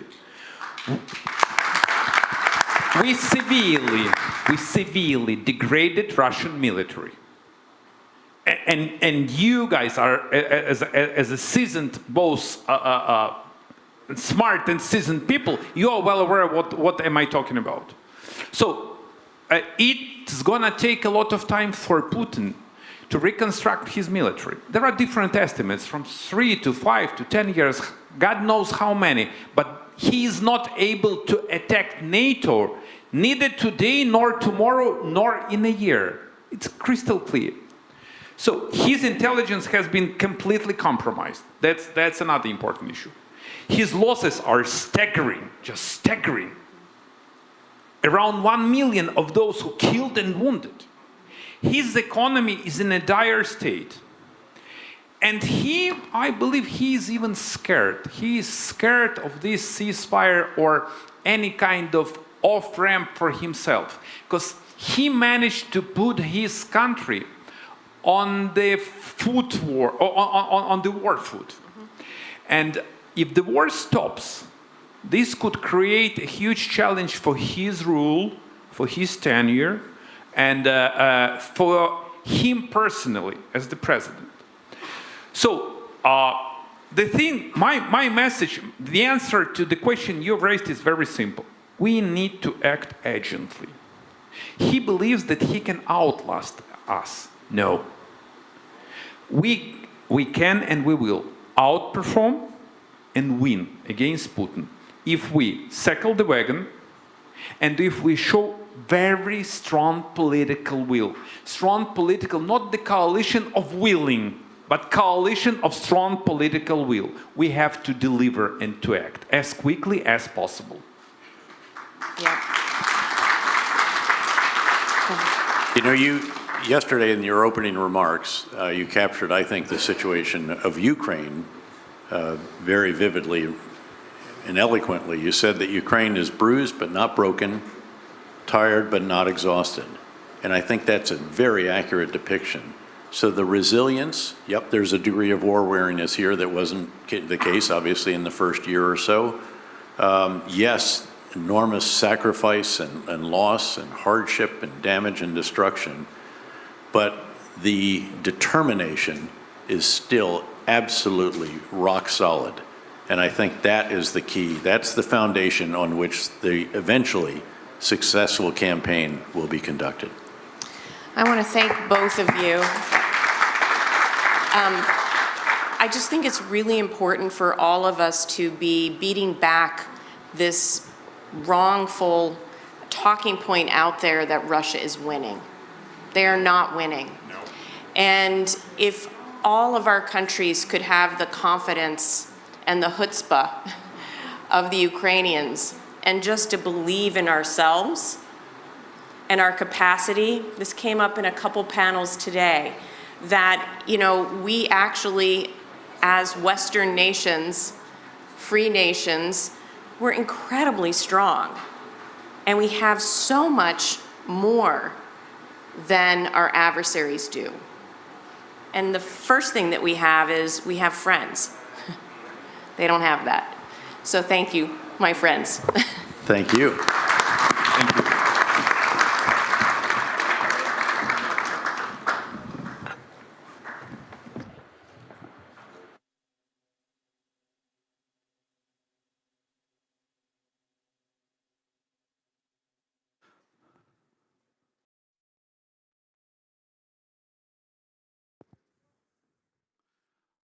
I would like to thank our previous panelists for the wonderful discussion, and I wish to thank Beth Sunner for making a great job here moderating the previous panel.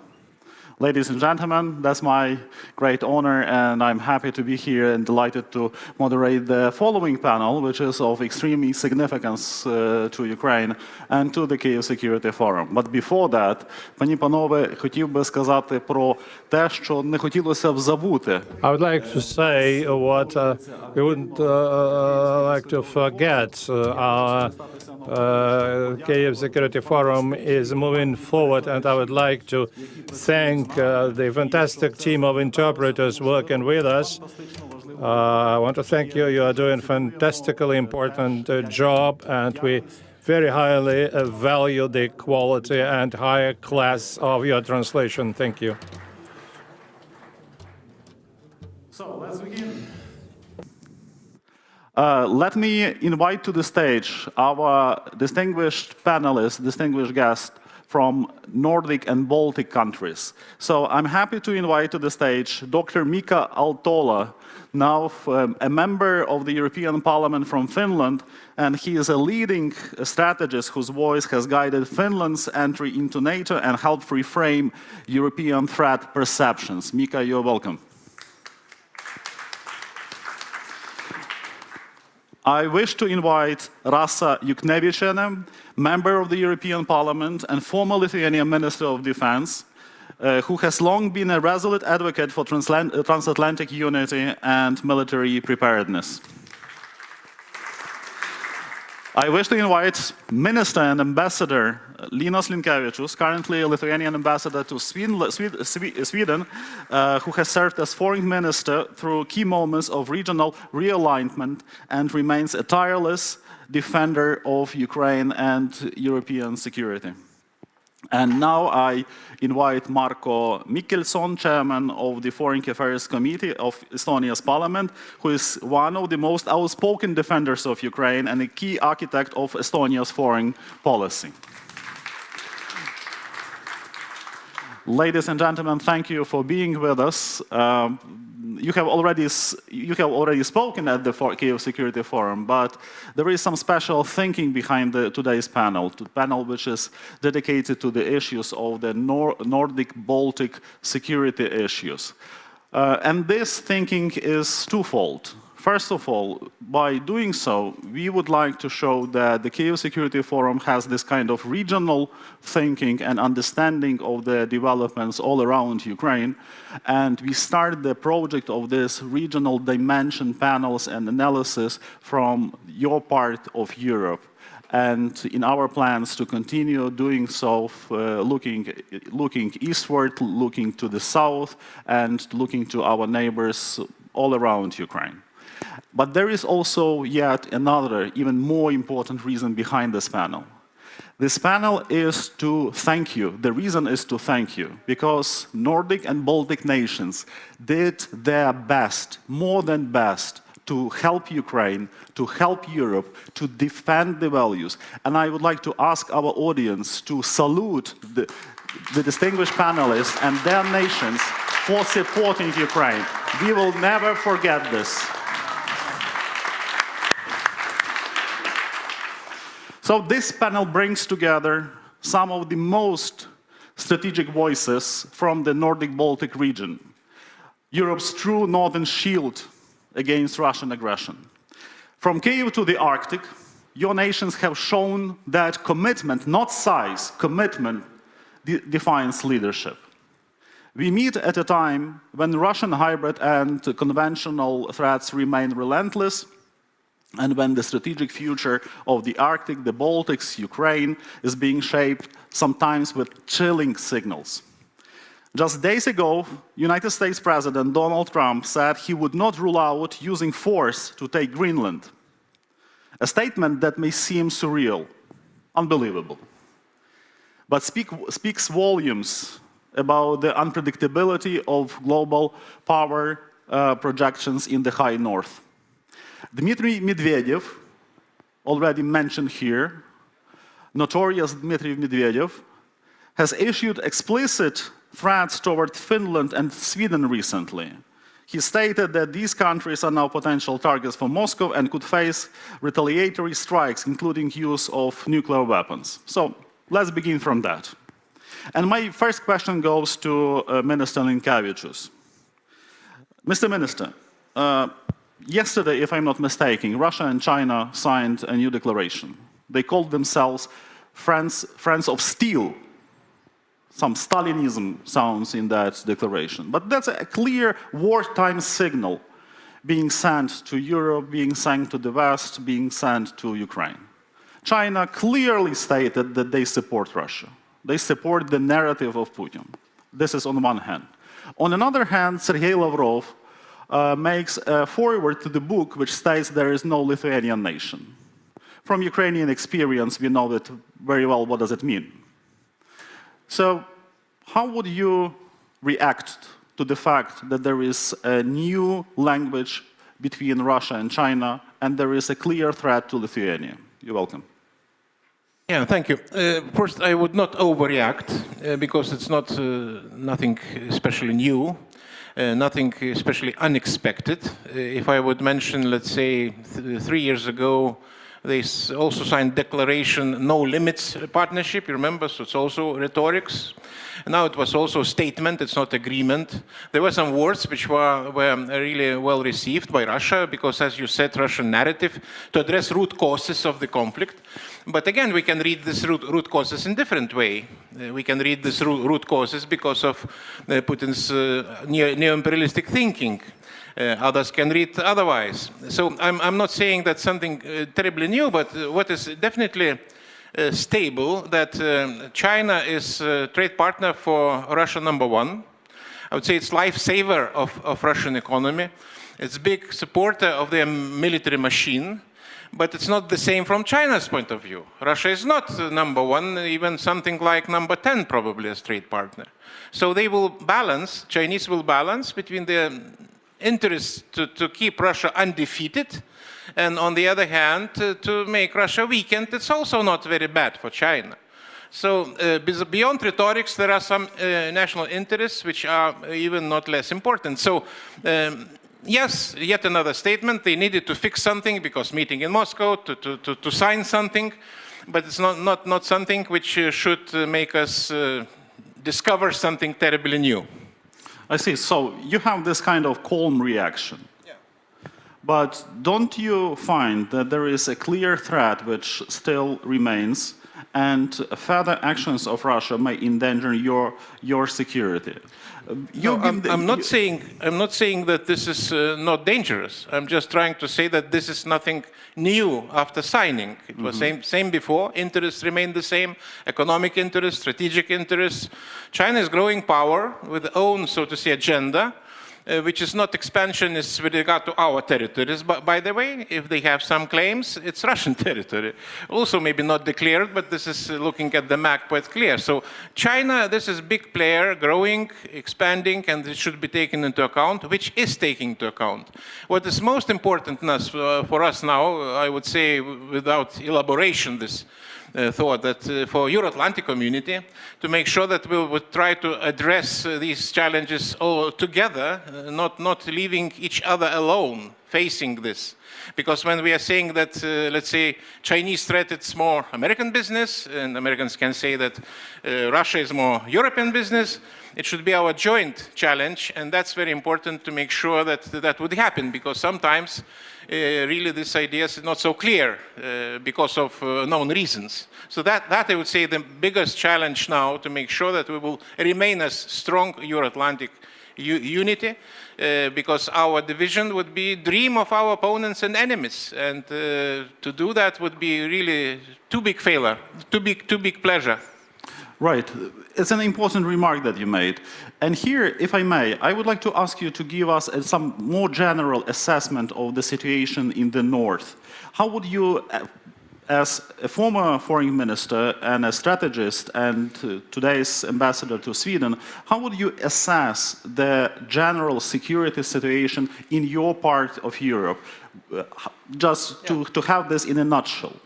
Yeah, thank you. Indeed, being in Sweden and for some one year, right, I really can enjoy this very friendly environment, also very good understanding of the situation, very right strategic thinking. But on the other hand, it's much more important that we have this new brand, Nordic Baltic, you know. This is becoming a glue between NATO and European Union, not divisions, but uniting ourselves.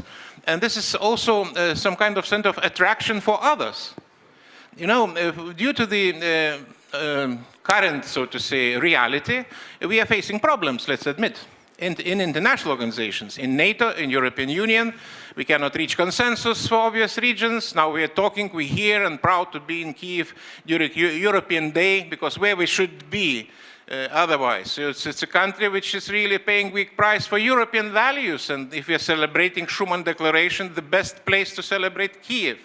It's definitely, no doubt. But some other leaders of European Union and NATO taking part in the parade in Moscow. So parade is parade, but it's most dangerous and painful when they are blocking our decisions or making them late. And it's not just about, well, it's also about sanctions and whatever. So as organizations, we are not so efficient these days. And this explains that we need to look, of course, we have to make some kind of housekeeping efforts within. This is another story. But objectively, we also going to so-called coalitions of willing and able.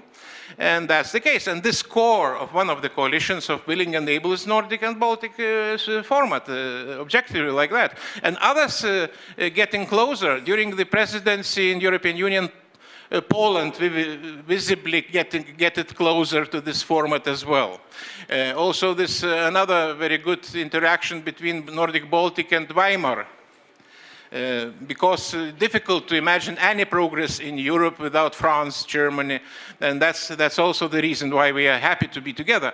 And the ministers of foreign affairs very recently met in this format in Denmark and discussed the issues. These days, now as we speak, leaders of the Nordic-Baltic meeting in JEF format, Joint Expeditionary Forces, again I would say expanded Nordic-Baltic format together with UK, in the lead of UK and Netherlands. Again, core is Nordic-Baltic and others also getting together. So I believe this explains the situation in the Nordic, when we are at the core of actions, of those willing not just to talk but also to take decisions.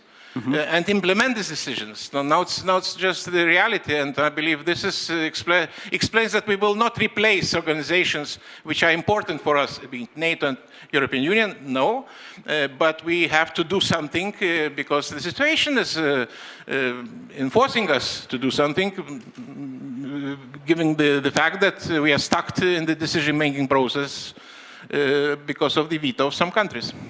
Thank you, Mr. Minister. My next question goes to Dr. Mika Aaltola. I will ask slightly the same that has already been raised during the Kyiv Security Forum, but I would kindly ask you to make, just to have more clarity on that issue. With Donald Trump saying that he doesn't rule out the use of force, with the Russians who threat Finland and Sweden with nuclear strikes, we clearly understand that High North is not already the zone of competition, but of, escalating madness, I would say.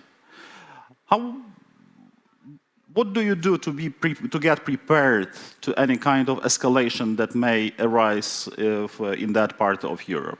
The floor is yours.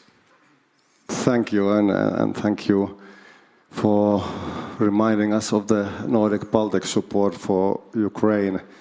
I'm proud that Finland currently ranks highest in the polling when it comes to support for Ukraine. Over 90% of Finns are strongly on the side of Ukraine, and it doesn't depend on the parties. It's across the political spectrum. Even the radical left and radical right are supporting the cause because there's historical affinities that we have to understand in here. There's historical connections to Ukraine, and there's a clear strategic level understanding that the Black Sea, Baltic Sea, and the Arctic Sea are connected. They are one theater of operations, if you look at it from our perspective. So if Russia is engaged in here, it will be engaged in the other theaters as well, because it sees opportunities there, and it also feels some dangers there. So perhaps the rising of the level of defense in Finland is one clear indication of the historical tradition, recognizing it today, going over 3%, and perhaps going even beyond that. Level of national defense in Finland is 85%. So 85% of Finns would defend the country even if the outcome would be uncertain, and that's a world record number. And it has a history. You know, Ukraine ranks extremely high there as well, and that has a history. And the common denominator is Russia, and its presence in different arenas in this theater is extremely important to understand that we need to, as in the previous discussion was mentioned, to contain, and we can only contain together. But first and foremost, we have to fix the European defense, get the resources, get them into the eastern neighborhood and Arctic neighborhood. That will perhaps calm also Donald Trump down a bit when he sees finally that there's action being taken, so that the Russian activities and the Chinese activities in the Arctic are met with serious counterforce. When the war started, I remember I was told the Finnish public in television that the Russian force has to meet with the counterforce. And now we are still in this equation that the counterforce is going to have to be mobilized even more strongly than before because of the Chinese increasing involvement. Thucydides, a historian, once said that the reason for great wars has to do with over self-confidence of a great power and the fear it elicits in others. And now we have to stay calm, rational, stoic, but we have to also recognize that we are motivated because we don't want to see war in Europe. We must win Russia and contain it. True. I think it's a blessing that a Lithuanian became the first EU Commissioner for Defense and Space. That's absolutely a fantastic achievement, and I'm really happy that Lithuania is leading the process. But here, as you mentioned, Dr. Atola, as you mentioned, that you rely on something what we may call a coherent EU defense policy.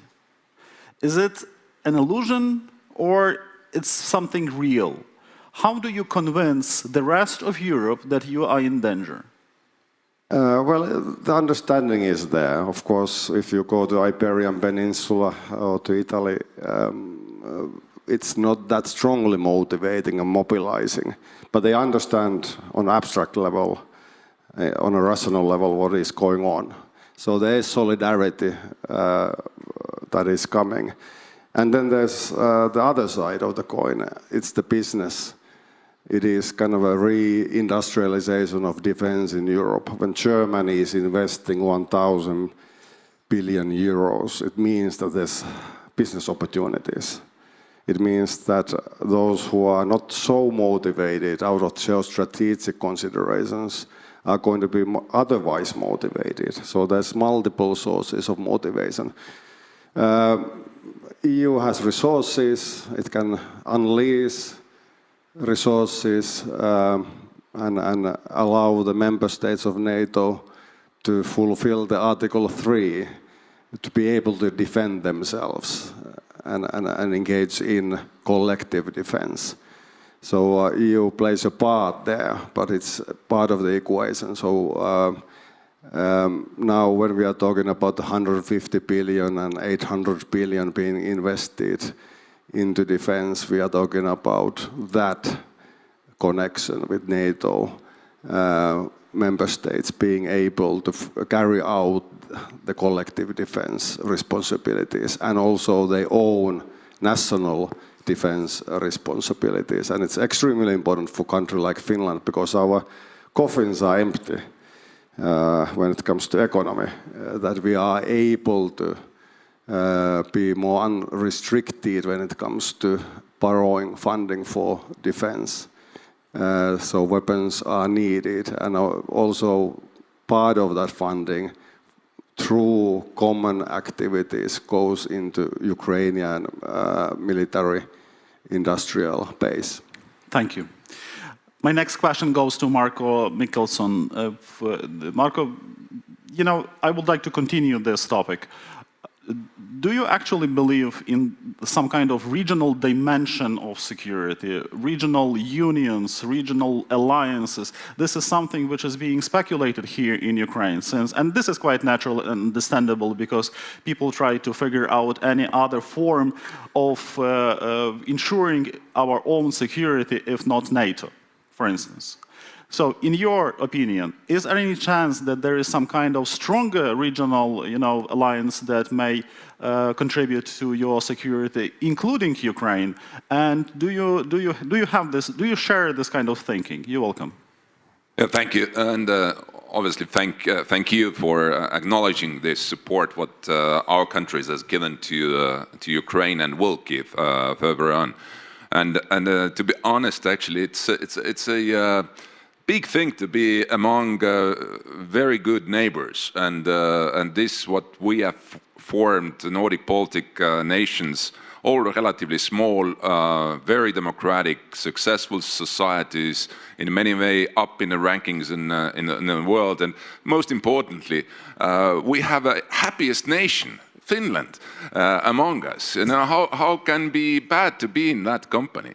And I go back already 22 years with a format of NB8 Nordic Baltic countries on a level of chairs of foreign affairs committees of our parliaments. Actually, we established that format already in 2003, prior our membership in NATO and the EU. And ever since, we meet twice a year, have joint meetings, joint visits, and to be honest, this is just incredible to see how close we are. And now, specifically after Finland and Sweden joined the NATO, and that is the first time ever in our history, ever, when we are united under the same sort of ideas and values and defense alliance.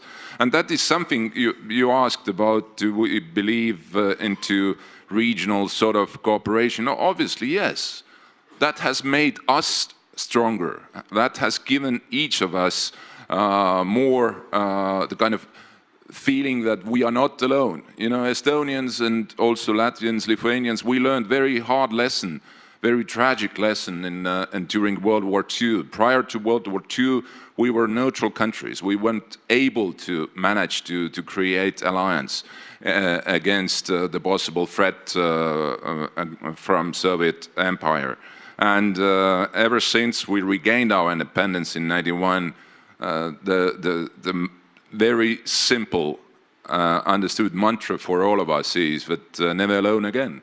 And that means that we're constantly working 24/7 to build stronger partnership alliances. And I think when you mentioned JEF today, Joint Expeditionary Force, which is led by the UK, I think it is high time to invite Ukraine to join JEF as well. This is something where integration of a real force in Europe starts with, and we should not be afraid that this is kind of escalatory step or move. So I believe strongly in NATO. I see that. I was just a few days ago in Wiesbaden, and we visited, we are NATO Assembly colleagues, the headquarters there, who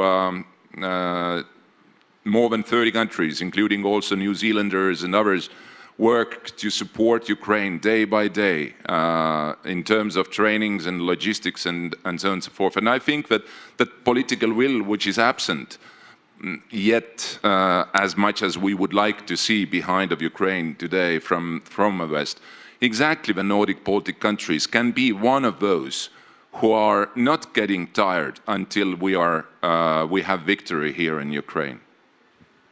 Great remarks. Thank you, Marco, for this. And I like what you said, that it's good to be Finn.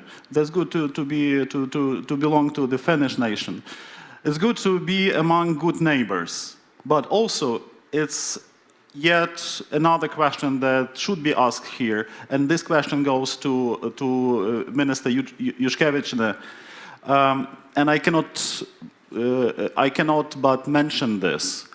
The problem is that we are surrounded not only by good neighbors. Ukraine is facing a vital enemy, but also there is a huge dilemma and huge problem which relates and which is related to Belarus. And Rasa, here I would like to raise this issue of Belarus. Do you have any kind of a coherent understanding of what to do, how to help the Belarusian people to survive under the Russian occupation, which is vivid, which is clear? In your opinion, is there any way how we can help, all of us can help Belarus survive? Since Belarus, this is part of our understanding of this region, this is natural space, and this is the nation who went through probably the most dramatic revolution, which is not finished. You're welcome. Oh, thank you very much for this very important question. But before answering it, I would like to say something that, first of all, I feel so uncomfortable when you are saying thank you to us. Never do this until we will win this war together, because you are defending us. I feel really this is... It was so important for me to say this. And on another hand, I feel so comfortable here. And Ukrainians always are right, because you put this panel, Baltics together with Nordics. Finally, the Baltics are not post-Soviet, as in some countries still they say. Finally, we are not Easterners. This is not bad. But looking to the map or geography, we are Nordic, more Nordic. And when Ukrainians, Moldovans, and I think Belarusians in the future, Georgians will become a part of European Union, naturally, we Baltics, we will become Nordics together with other Nordic countries. So that is where I feel very comfortable. I feel comfortable together with our neighbors because I looked into the numbers. We together, Nordic and Baltic countries, we have 109.3 million people. Russia, 144 million and decreasing. Our GDP together is much higher per capita, especially. I looked especially into the numbers, and Russia, $13,900 US, us, it depends on country, from 33,000 to 70,000 US.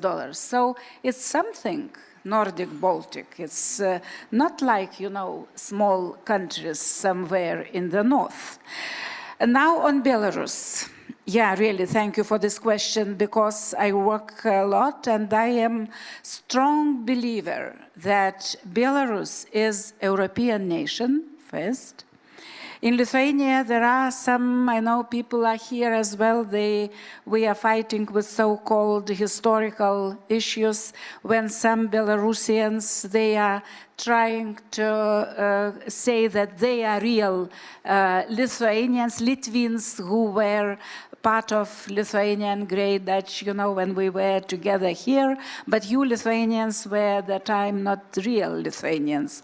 So, but that is not the most important. The most important is that Belarusians, they feel Europeans, not Russians, like Belarusians. They are Europeans because of our common history and heritage, our common heritage.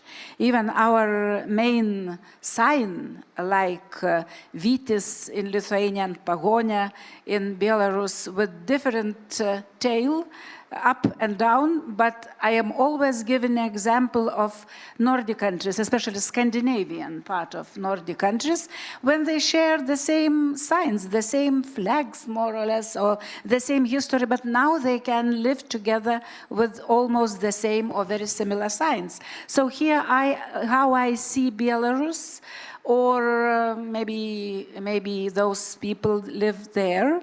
Yes, they were Sovietized so much, like parts of my country or Eastern Ukraine, for example. You see the difference, Eastern Ukraine, Western Ukraine still. It matters. One generation more in Soviet regime, under Bolsheviks, it's damaging.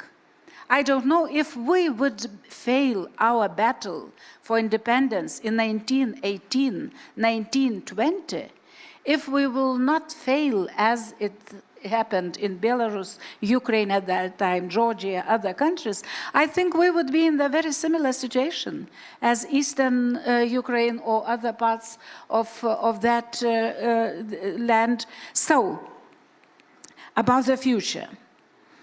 Of course, what we can do, first of all, to win this war is so obvious. It's everything depends on battlefield, Ukrainian battlefield. So Lukashenko today and Putin, they are like twins, like Siamese twins, you know, because Lukashenko depends on Putin, and that's very clear. On the other hand, I don't think that those people were in the streets in 2020, that they started to love Lukashenko. No, they are there. But repressions and everything we know from ourselves when we lived in occupied Lithuania, it makes them, you know, to stay at home. Now on our strategy and our national interests. Look to the map. 30 kilometers from our capital, Vilnius, we have totally different environment. We have dictatorship. It's obvious that for us, it's our national interest, as it was Germany's national interest to have Poland in NATO or in EU. The same interest is to have another environment next to us, at least to have this democracy like close to Smolensk. And from Smolensk is not so far away to Moscow.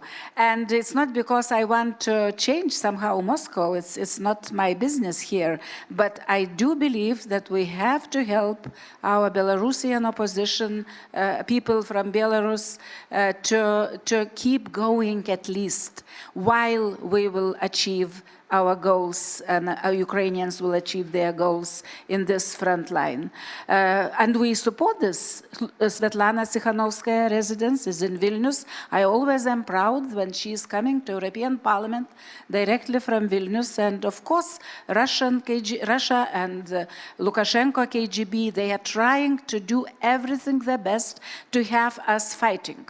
Lithuanians and Belarusians, be it Litvinism, be it other issues, be it refugees, be it everything. And of course there are problems. Some people are afraid now, not afraid, but they don't like that many people in Vilnius started to speak Russian. Many Belarusians, they speak Russian. By the way, Ukrainians, they live refugees, they like to speak Russian among themselves somewhere in cafes or in the streets in Vilnius. So people are a little bit not scared, but also don't like this, because, you know, we speak Russian, all of us. It's not difficult for my generation to speak Russian, but nevertheless, it is some kind of political issue. So, finally, Belarus is part of our future. Belarus I see like a European country and member state in the future, but that is, first of all, we have to win this battle. True. Thank you. By the way, today, the EU foreign ministers gather in Lviv. And one of the issues that they are going to discuss and probably, if I'm not mistaken, they will going to have some kind of decision, is the decision to establish a tribunal which should go after Putin, war criminals, and I believe after Lukashenko. Would you like to reflect, Madam Minister, on the issue of tribunal briefly, if I may? Yep. Of course, I am waiting this decision. It's going too slow, but I believe in that. So European Parliament was the first institution in European Union. We adopted several resolutions, and one of them, and all of them, by the way, were initiated by current Commissioner Andrius Kubilius. You mentioned him. By the way, many are happy that he became commissioner, but not me, because I lost my, how to say, my collaborator, my friend, and my partner, political partner in European Parliament. We were doing a lot together. I'm sorry. Yes, for this. so you have to be sorry. But yes, of course, I believe that is, but unfortunately today's situation is little bit, we talked about this in previous panel on situation in Washington, D.C., and when we hear, listening about the future cooperation with war criminal from with the United States, so it damages all our activities, damages all our efforts for just peace, for peace to have criminals in the court, but not shaking hands with the President of the United States. It's like nightmare for me to see this language, because it's really Russian approach and Russian narrative to say that it's impossible to win this war in the battlefield. It's possible to win this war in the battlefield. Everything is possible. Just we need to have political will. But that is another story. So we have to do our best. Thank you, Mr. Minister. You would like to add something? Just, it's very important that you mentioned, because legal accountability is something not less important than defeating Russia. And now these efforts of peace searching, sometimes creating the situation or illusion that those crimes will be pushed aside. And Russia would be uplifted to the normal partnership, to have business with them. So I hope, and not just hope, but I'm sure that Europe will not agree with that approach. Those who committed crimes, they must be accountable. And place of Putin not by negotiation table, but his place is in The Hague. And that should be also repeated until it will be achieved. So those efforts by foreign ministers, as you said, it's not first time we're talking about tribunal. You know, tribunal needed because we need to address acts of aggression, which is not covered by other, so to say, institutions. So it's nothing new, but when it coming jointly, again coming by the format which is just now named as a most probably vibrant and able to move ahead and to glue probably, and probably maybe also enforce the position of entire, so this European Union, this is exactly the example how we are going to proceed. So that's... Thank you, Mr. Minister. As we approach the end of the panel, of the symbolic and very important for the Kyiv Security Forum panel, I would like to ask the final question to conclude the session, and I will address it to each of you. If the North is now the moral compass of Europe, what does it demand from Moscow, Washington, and Brussels? What do you demand from Washington, Moscow, and Brussels in one sentence? Marco, let's start with you. We don't demand from Moscow anything. We have to defeat Moscow. That is when we can be sure that the peace and just peace will be restored in Europe, and the existential threat is going to be eliminated. But what we ask and what we work together with our allies, both in Brussels and Washington, we have to be sure that transatlantic alliance will survive. This is key priority right now, and we should stop whining that Americans do this and that and we don't do this and that. I think that we have to realize that those guys who got together today in Moscow, I mean Xi and Putin, they have very clear strategic aim to divide us, to destroy unity, to destroy transatlantic alliance that would allow them to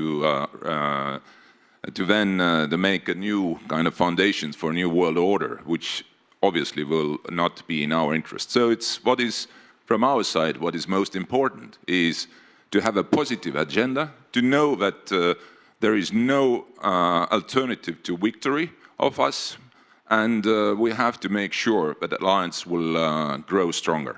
And this is what we do by leading with example, investing more into defense and building strong alliance. Thank you. Linas, the floor is yours.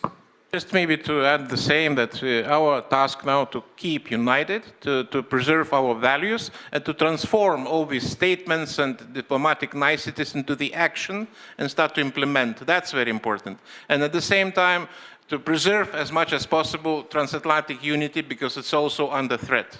True. Rosa. To the United States, I will repeat what I already mentioned, adding a little bit. For the United States, God bless America to become great again and to do their job globally. To us ourselves, Nordic Baltics here and us, long live Europe, and to Kremlin, to Moscow, Slava Ukraini. Героям слава. Nika, the floor is yours. Well, I believe in the institutions, and we should preserve the institutions that we have. So to Washington, to make America great again requires revamping, making those institutions better in doing what they do, NATO, European Union, and multiple others. For Brussels, I would say that it's time for action, do things, be bold, make Europe great again. A continent that produced Renaissance, scientific revolution, industrialization, ruled half of the world. What's wrong with us? Why are we acting like children? And for Putin, we need to beat him in a fight. And the fight is happening here in Ukraine, and Ukraine needs our assistance. And perhaps I would also like to see a result when it comes bringing the Ukrainian children that were stolen from the arms of their parents back. It was very touching when I went to the square next to the hotel, and there's the letters, freedom there, and somebody had made a graffiti there that bring the children back home. Thank you. I would like to thank our distinguished panelists for everything they said, and once again I would like to thank, on behalf of the Kyiv Security Forum, our audience, many of our friends, good colleagues, good fellows. I would like to reiterate our deep gratitude to your nations for everything you did and continue to do to help Ukraine. We will never forget everything you did. Thank you.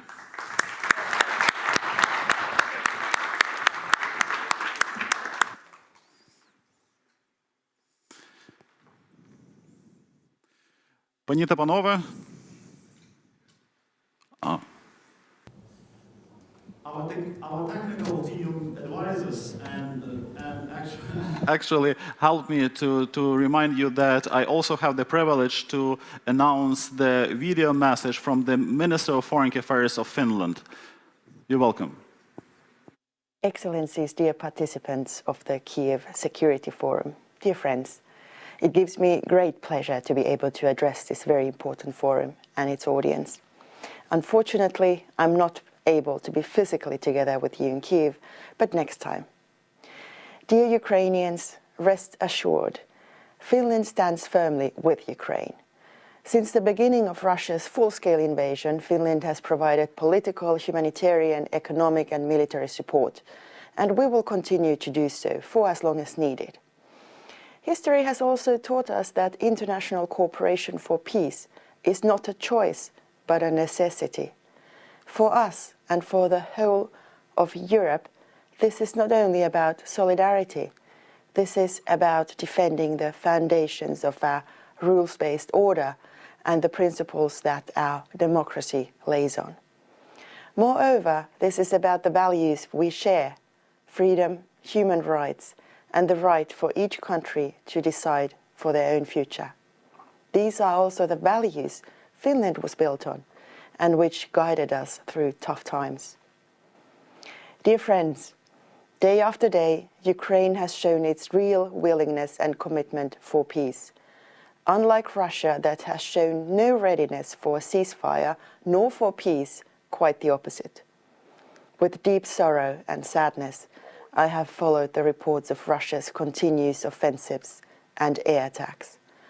Russia has continued its merciless strikes against Ukrainian cities and residential areas, despite talks about peace. Deliberately targeting civilians, including children, is something that can't even be called warfare. It is beyond cruel and a war crime. It should be easy for anyone to believe and understand that President Zelensky, or what President Zelensky has said, no one wants peace more than Ukrainians. Ukraine is fighting for its own independence, territorial integrity, and sovereignty. It is fighting for the safety of Europe and for the freedom of us all. The future of the whole international rules-based system is at stake. Ukraine and Ukrainians deserve all the support we, together with partners, can possibly give. Esteemed audience, this year Finland is chairing the Organization for Security and Cooperation in Europe. Supporting Ukraine is at the heart of the OSCE's work during our chairpersonship. In the past, Finland has been able to contribute to promoting peace, both on our own continent, in Europe, as well as globally. This legacy obliges my country to continue the good work. It is in the interest of all of us to have a just and sustainable peace in Ukraine. In the absence of it, there won't be stability in Europe.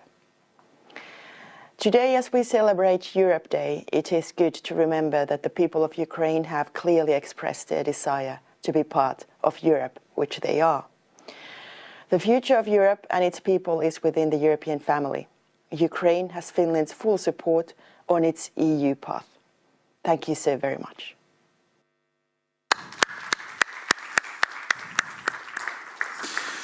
Для мене особлива приємність розпочати наступні наші панелі. For me, a special pleasure to start the second panel and the second part of our forum, because today, among ourselves, there is a great friend of Ukraine, a legendary personality, one of the founding fathers of Solidarność, the editor-in-chief of Gazeta Wyborcza, Adam Michnik.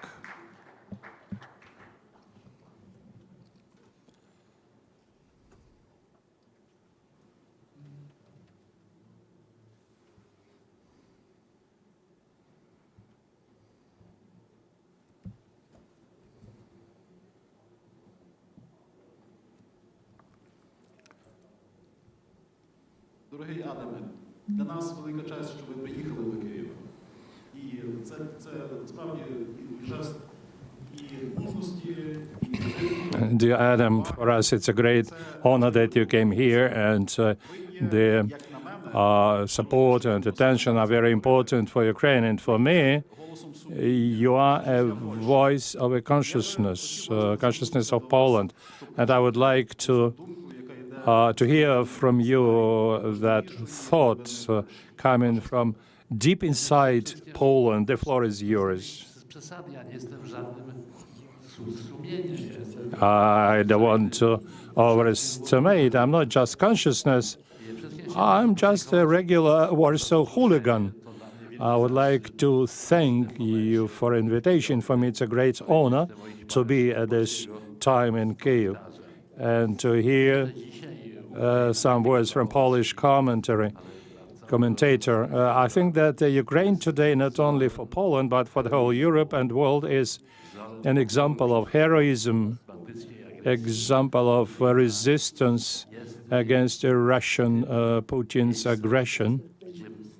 And it's the place in which the democracy is being defended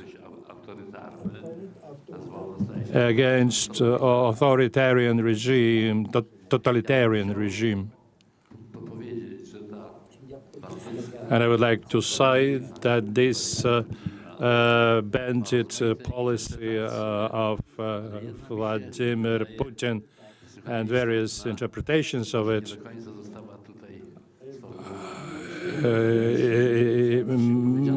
maybe has not been formulated fully here, but at this conference. But it's very important. I will repeat these words. I'm convinced that Putin's policy is a policy aimed at implementation of totalitarian habits and totalitarian system as much as possible.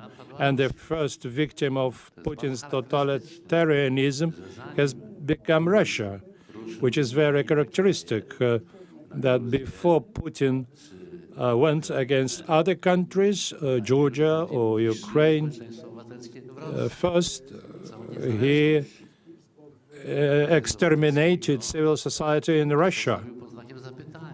And the existence of civil society was challenged. So the process of totalitarianization of Russia started. Navalny perished. They wanted a different Russia, a different country. They wanted ideal Russia. Our democracies, I'm saying this as a Pole, they are democracies which failed many times. We lived through years of Nazi rule, and I'm sure that it's extremely important when I look at Putin's plans to come back to totalitarianism. I know this from earlier times. This is the spirit of Yalta, 1945, Munich, 1938. This is when the strong and the power decide for all the others.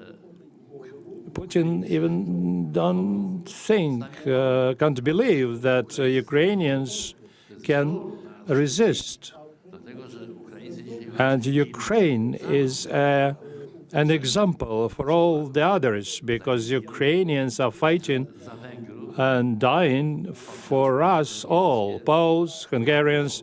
The Hungarian state has been captured by people who want to rule the same way as Putin. This is a paradox that Orban, whom I remember as a person of democratic views, today became a useful idiot for Putin. It's clear that Ukrainian situation today is extremely difficult, and here something should be done. So I would like to advise all the democracies and Europe that today it's a time when everyone must understand very well that today we are all Ukrainians. Those Ukrainians who are being killed are our brothers and sisters, and each of us may stand together with the victim of the aggressor. And I also realize that we are living through difficult times in my country, where we are going to have presidential election in which it will be decided whether a democratic option would win over authoritarian one. If something bad happened, I would say that no victory is a final victory, but no defeat is also not final defeat. And Ukraine is an evidence and proof that Ukraine has built a wonderful nation, a wonderful society, and as a Pole, I'm happy that we have such a neighbor. But we also realize that there is a brown wave of populism is coming, and I must say that this wave has already reached the United States. And I'm just astonished. It's not America which I used to know. I feel today that I cannot listen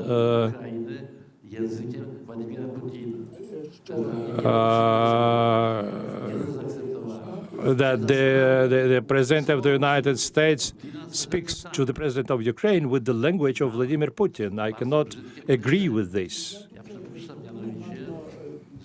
Zgodnie z myślą nieśmiertelnego Lenina, polityka zagraniczna jest funkcją polityki wewnętrznej. Że tak jak Putin prowadzi swoją politykę. I suspect that war is the continuation of the war with different means, and the Russian society should free itself, should become democratic again. What Trump is doing, what his administration members are doing, looks very much like Putinization of the United States. Vis-a-vis, say, the free media, universities, it reminds me of what Putin did some time ago in Russia. So it might have indeed woken up Europe, and Europe should enhance its military force.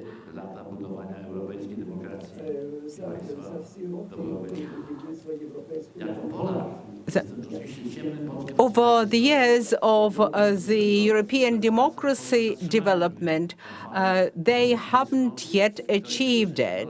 I am a Polish nationalist, but we managed to stop this rise of xenophobia, Ukrainophobia, populism, and leaning towards Putin policies. So anti-Brussels, anti-European mood and strife. So now we have understood that the major danger to Poland and Poles comes from the east, from Putin's Russia rather than from Brussels. But what we've been observing today and in the very near past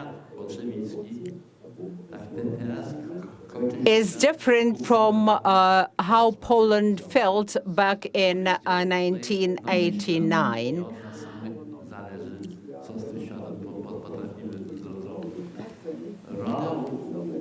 So, after the collapse of the Soviet Union, I understand that Ukraine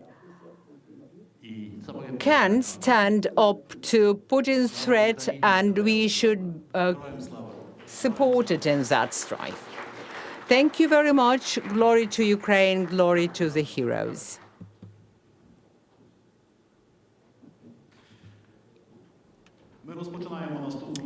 Now, our next discussion is also extremely important because it is the conversation about Eastern Europe. We are to consider whether it can affect the global relations and the pan-European relations. To join me here on the stage, and I'm inviting Ambassador Paul Jones, a seasoned American diplomat and former United States ambassador to Poland. Ambassador Jones brings deep insights into transatlantic strategy and the evolving role of Eastern Europe within the Euro-Atlantic community. Welcome, sir. Your Excellency, please join me. Okay. I would like to invite Krzysztof Brejza, a leading Polish voice in the European Parliament. Mr. Brejza is known for defending democratic institutions and confronting authoritarian trends within Europe.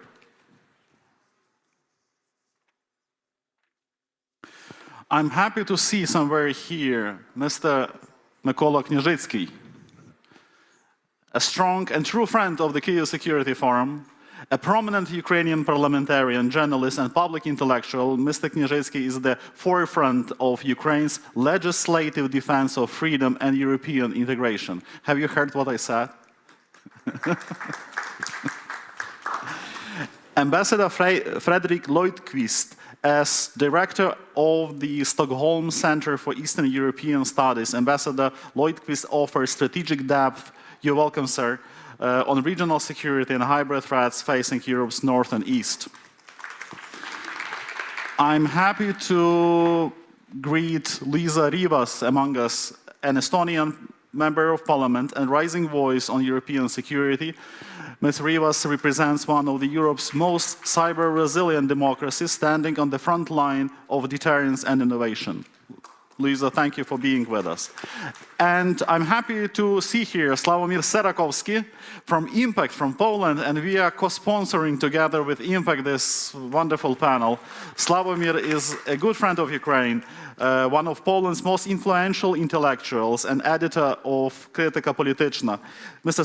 Serakowski explores the intersection of values, culture, and politics in times of upheaval. Can Eastern Europe redefine the balance of power on the continent and give voice to a new generation of democratic leadership? This is the key question of this panel. And I'm immediately heading into Sławomir, and I wish to Sławomir that you would start the discussion. Let me tell you, Sławomir, would you like to speak in Polish or in English? This is up to you. I mean, okay. You know, first of all, we are really happy that Impact is here. Impact is one of the biggest, strongest conference platforms on regional security in Poland. And the Kyiv Security Forum appreciates our cooperation and looks forward to new projects as we start the partnership. And I'm happy that Sławomir, who contributed strongly to Ukraine's support in Poland, is with us today, together with Adam.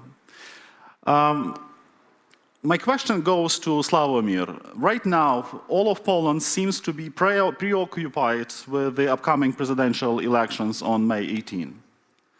The level of tension is evident, even from the fact that none of the official representatives of Warsaw that we invited to the Kyiv Security Forum have dared to take part here. None. And this is the question. Tell me, please, what is really happening in Poland? Do Polish politicians declare support of Ukraine, or they are afraid of Ukraine? The floor is yours. Hello, everybody. I'll speak in English. I understand You're that welcome. it's probably easier for majority of you to understand. You didn't add that I'm an arm trader also, because I raised funds first for Bayraktar, and recently with Timothy Snyder we raised millions for armored vehicles. I'm mentioning it not because I want to praise myself, but I'm mentioning it because 3 years after the war, raising funds for these armed vehicles went even faster than at the beginning of the war with Bayraktar. My interpretation is, of course, yes, Poles are not angels and never was, probably will never be.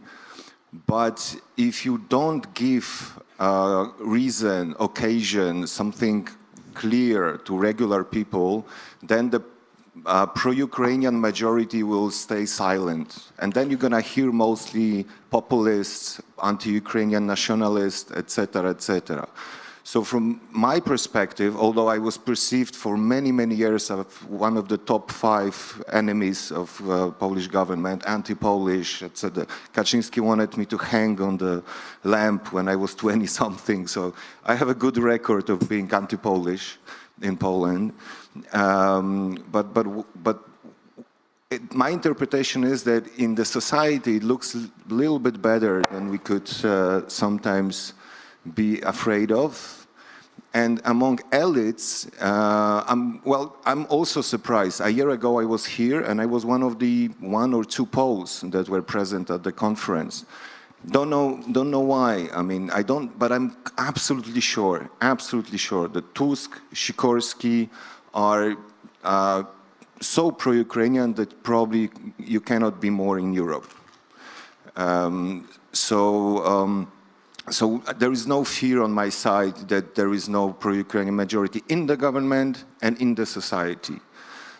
When it comes to elections, fortunately, the populist candidate just several days ago committed political suicide because it turned out that he was he took over the flat from a senior person without really paying the real price for that. So now, an hour ago, we saw the first surveys after this case, after this scandal. And now the difference between Rafał Trzaskowski, the Democratic candidate, and the populist candidate is even more than 10%. I'm talking about the second round. In the first round, it's about like 7–8%.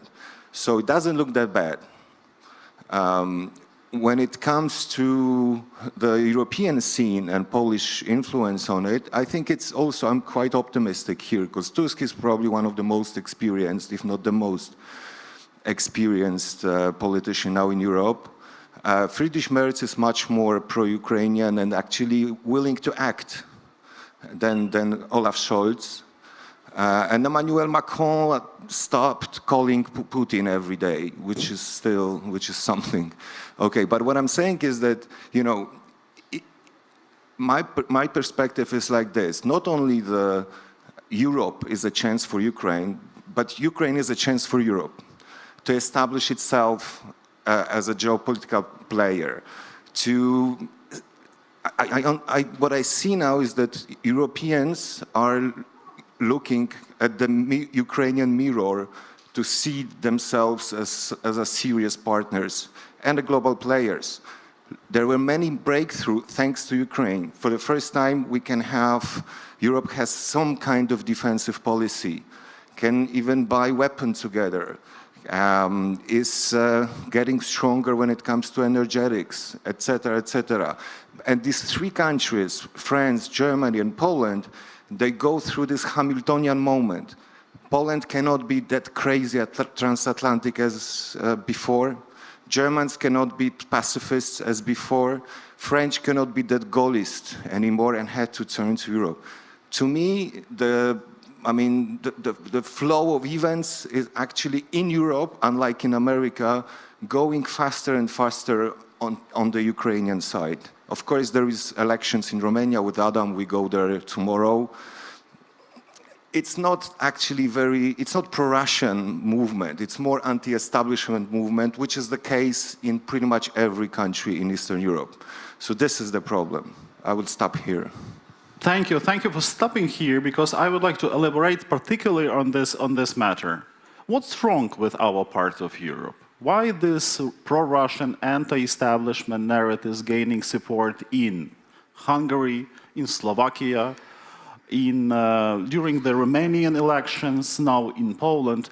How would you explain the reason that something going wrong or not? You're welcome. As a sociologist, I'll tell you briefly, because I should be brief here.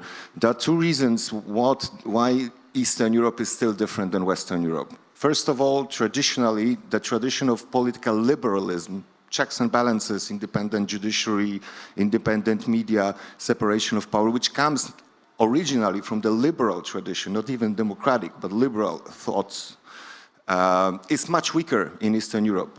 In Eastern Europe, we always had to fight for independence. So always anybody who wanted to discuss whether Poland should be liberal, conservative, or something, all of them were treated as guys who are like just wasting our time when we had to be united and stop and only thinking about independence. Second of all, the trust among people and people to institutions, beginning with the state, is much, much, much lower in Eastern Europe than in Western. The state was always an enemy in Eastern Europe: Russians, Germans, Soviets, etc., etc. So what we are, and the problem is that the pressure of current things still is so strong that anybody, the most important ministry in Polish government, I'm not talking about the wartime, is still Ministry of Finance and not Ministry of Culture, Ministry of Education, somebody that would support NGOs, independent media, etc. If we want to be liberal democracy, we have to have liberals, and this homework is still to be done. Mm-hmm. And don't you find that... And like to conclude, of course, if there is no trust between people and the state, and then you have two parties, one promise you reforms, another cash, then the cash party always wins because people don't trust the state that it can deliver the reform. It happened everywhere in Eastern Europe. In Western Europe, only Giorgia Meloni is the first head of the state that comes from populist party. First, only one case, and it's Southern Europe, actually. In Eastern Europe, it is almost a standard, or was like the time before. This is the... Correct me if I'm wrong. So, in your opinion, AfD, Alternative for Germany, is more Eastern European problem than German problem. So, the origins, the root causes of AfD is that this is the manifestation of East Europeanism or not? Well, the base for AfD is, of course, in Eastern Germany. They rule there. They can achieve 30%. This was the moment of breakthrough for them in local elections. Then, of course, they invaded the mainstream everywhere in Germany for different reasons. One is an anti-establishment movement, another is migrations, some mistakes of Angela Merkel. Here I'm happy that Friedrich Merz is coming, because probably he hates Merkel's legacy, same as Biden's legacy, and he has also his personal reasons. I perceived like at least these three countries, and not only them, of course, as a good chance for Ukraine. And of course, I can say, like Adam, we're going to do everything what's possible to push it into this direction. But I'm pretty sure that Tusk or Sikorski don't even need to be pushed into this direction. Thank you, Sławomir. I'll be back with further questions to you, but now I'll turn to Микола Княжицький. Микола, дуже дякую, що ви приєдналися. І мене перший... Mikola, thank you very much for joining us. The first question to you about the Ukrainophobic sentiments in Poland in the context of the forthcoming elections in Poland. How serious are those risks, and what kind of impact they can have on the situation in Ukraine and on the support of Ukraine in Europe? We did not have special pronounced anti-Ukrainian sentiments after the victory of Solidarność. During several governments in Poland, there was a formula which was introduced by Pope John Paul II, that we forgive, we ask for forgiveness. We were laying flowers at the graves of Poles and Ukrainians in our respective countries. We visited each other. We visited the villages where Poles were killed by Ukrainians and Ukrainians killed by Poland. But those were cases that those primarily happened on the territory occupied by Germans. We do remember how Russia tried to fan fan up the anti-Ukrainian sentiments in Europe, and a number of journals were propagating materials about a standoff between the Poles and Ukrainians, and then the government came to power in Poland, which decided to use this as a political card. But nevertheless, we also had a lot of joint positive things in our relationship, going back to the times of Petlura, Pilsudski, and so on. So they started using this card in their own interests, using anti-American, anti-German, and anti-Ukrainian cards. That was primarily done by the previous Polish government, PiSu. And when the large-scale invasion started, they stopped doing that. We saw that, and we thanked the Poles for supporting Ukrainians.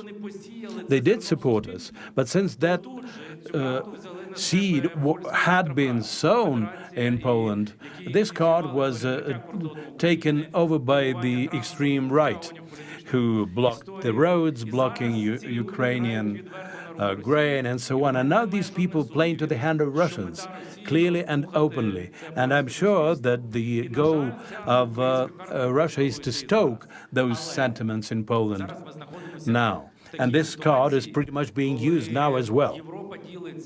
Now we are in the situation when Europe, well, actually, Ukraine is a part of joint European security. What is the EU now? It has changed its forms and visions of the future. There's G5, Poland, Germany, France, Spain, and Italy. There are Nordic countries in cooperation with Poland and the Baltic countries who unite in supporting Ukraine. There's the Great Britain and Ireland and Norway, which are not members of the EU, but they are involved in European politics. Even Turkey is involved and engaged in the European politics. And here, the role of Poland is very strong, because jointly with Germany and France in the Weimar Triangle, Poland is one of the major countries of Europe, and they're very much interested in Ukraine's victory, because otherwise Poland will be next. And Poland knows that Putin and Medvedev set their sights on Poland, and they openly declare this. Russia will continue supporting ultra-right and Eurosceptic movements. And I think that politicians, sensible politicians in Poland, understand that they have to support Ukraine. The case in point, Mr. Tusk and Sikorsky and other similar politicians who are the first to support us, who stand for our interests in the world. So I do not see any major threat of anti-Ukrainian sentiments in Poland, except for the ultra-right forces which are being supported by Russia. And if there were elections in Ukraine, I'm sure that here Russia would bet on the pro-Russian and ultra-right and anti-European forces. Thank you very much. It's very important for us to understand what's going on in Poland, because Poland has done so much for Ukraine, and their contribution into our victory is not less than the assistance we've received from the Nordic countries or the US. Poland has been unwavering in that support. But obviously, any manifestation of hatred which can be inspired by Russia triggers a certain reaction in Ukraine. And how should we act to be wise responding to that? Well, we once used to say that Democrats in Ukraine can get united only if they face a firing squad before the execution. And now there's no alternative for us and Poland but to get united. We have the strongest army in Ukraine, and cooperation with Poland in defense industry, in intelligence, the advocacy for interests of Poland in Europe, and I don't see any major contradictions here. But there is one thing which we should not forget: the values. One way or another, historically, we came out of the great princedom of Lithuanian, and that was a free society with the election of the rulers and so on. So we historically are united by the values of democracy. And solidarity was the result of a liberal democratic revolution that happened there. The same about Maidan in Ukraine. So we are united by those values. And those values are very much jeopardized in Europe. We see what is going on in Romania, in Germany, the rise of ultra-right parties for whom these values mean nothing. But Ukraine is vitally interested in that because this is pretty much something that our survival hinges on. And it's important that those values are upheld in the US, our largest ally as well, because there's a big temptation to depart from that and to set up these pseudo-religious states. I say pseudo-religious because all those appeals under the disguise of support of religion are in fact anti-Christian. But true liberal values are something which will unite us. My next question is to Mr. Brejza. I'm thankful to you for your presence. If you want to respond in Polish, go right ahead. I wanted to ask you, do you feel what is called fatigue from Ukraine in Poland and elsewhere in Europe? It's an honor to stand before you today, because for me, Kyiv is more just capital today. Kyiv is a symbol. Kyiv is a capital of courage. Kyiv is a capital of freedom. And Kyiv is a capital of dignity. And Kyiv is a capital in the informational war and the hybrid war. It's very important because yesterday Mr. Yatsenyuk talked about this dimension of war for our societies. It's very important, and we must be aware in Europe that this is a war not just against Ukraine. This is not just a brutal, conventional war against you. We must be aware that this is a huge informational war against whole of us, against whole Europe. This is a war against our beliefs. This is a war against our souls. And this is a war against our minds. And Russia interferes into our democracies. And Russia wants to destroy our unity, and Russia wants to break us. And I stand before you today not just a Polish politician, but also as a European. Our Ukrainian-Polish agreement has been built for years. Poland was the first country in the world that recognized Ukraine's independence in August 1991, thanks to Adam Michnik, who is today with us, a great, honest friend of Ukraine. And Poles were at Maidan in 2004, and our Ukrainian-Polish friendship was the most visible after Russia's aggression, when millions of Ukrainians, women, children, knew where to go, to Poland. It was a natural move. And we gather today to ask who will lead Europe. And in my opinion, the answer is clear. We will do it together, Ukraine and EU, side by side, defending peace, defending freedom, defending our values, and defending our common Western civilization. And I want to emphasize that Europe is not just a geography.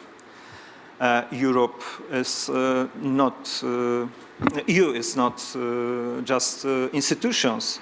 EU is not just treaties, procedures, sometimes bureaucracy. But EU is the union of values. And when values are attacked, it's our duty, it's our common obligation to defend our common values. Not just to speak, but to act. And as a member of the EP, I'm proud to say that the EU is the biggest Ukrainian supporter. We have provided almost $200 billion for Ukraine. It was financial support, it was humanitarian refugee support, it was very important military support. And we are aware that this is not a form of charity, but this is our common investment into our European future. We have also firmly acted against Russia. We imposed 16 packages of sanctions, and just now we are preparing 70th package of sanctions. And now EU is really effective, not only in speeches, but in real efforts, but in real deeds and in real actions. And today we are more united than ever. And to my Ukrainian friends, I will say one thing: you are not alone. We are with you. You are not a so-called gray area. You are a great nation. You are not a buffer zone. You are Europe. And we know that your victory is the key for the peace in whole Europe. Mr. President, I thank you very much for this optimistic and very strong voice. On a personal note, I wish to thank for your personal efforts in Poland, in the European Parliament, and we value very much the continued support of Ukraine. And now my question goes over to Luisa Rivas. Luisa, how it looks from the Estonian perspective? I mean, the external pressure that this part of Europe experiences, what kind of strategies would you advise, or how should we act to preserve the unity within our part of Europe, and with that unity has to have an impact upon other parts of Europe? So what's your vision? How these things look like from Estonia? Thank you very much. Thank you for the organizers to having me here. It's a great honor to be here. First of all, I'm quite young, as you said in a first introduction, but still I have some historical memory from my childhood. So Estonia, together with Poland and also with Baltic states, Baltic neighbors, has been warning about Russia imperial ambitions since 2008 when they attacked Georgia. Then we did it again in 2014 when they invaded to Ukraine. We were often heard, but politely acknowledged maybe, but rarely understood.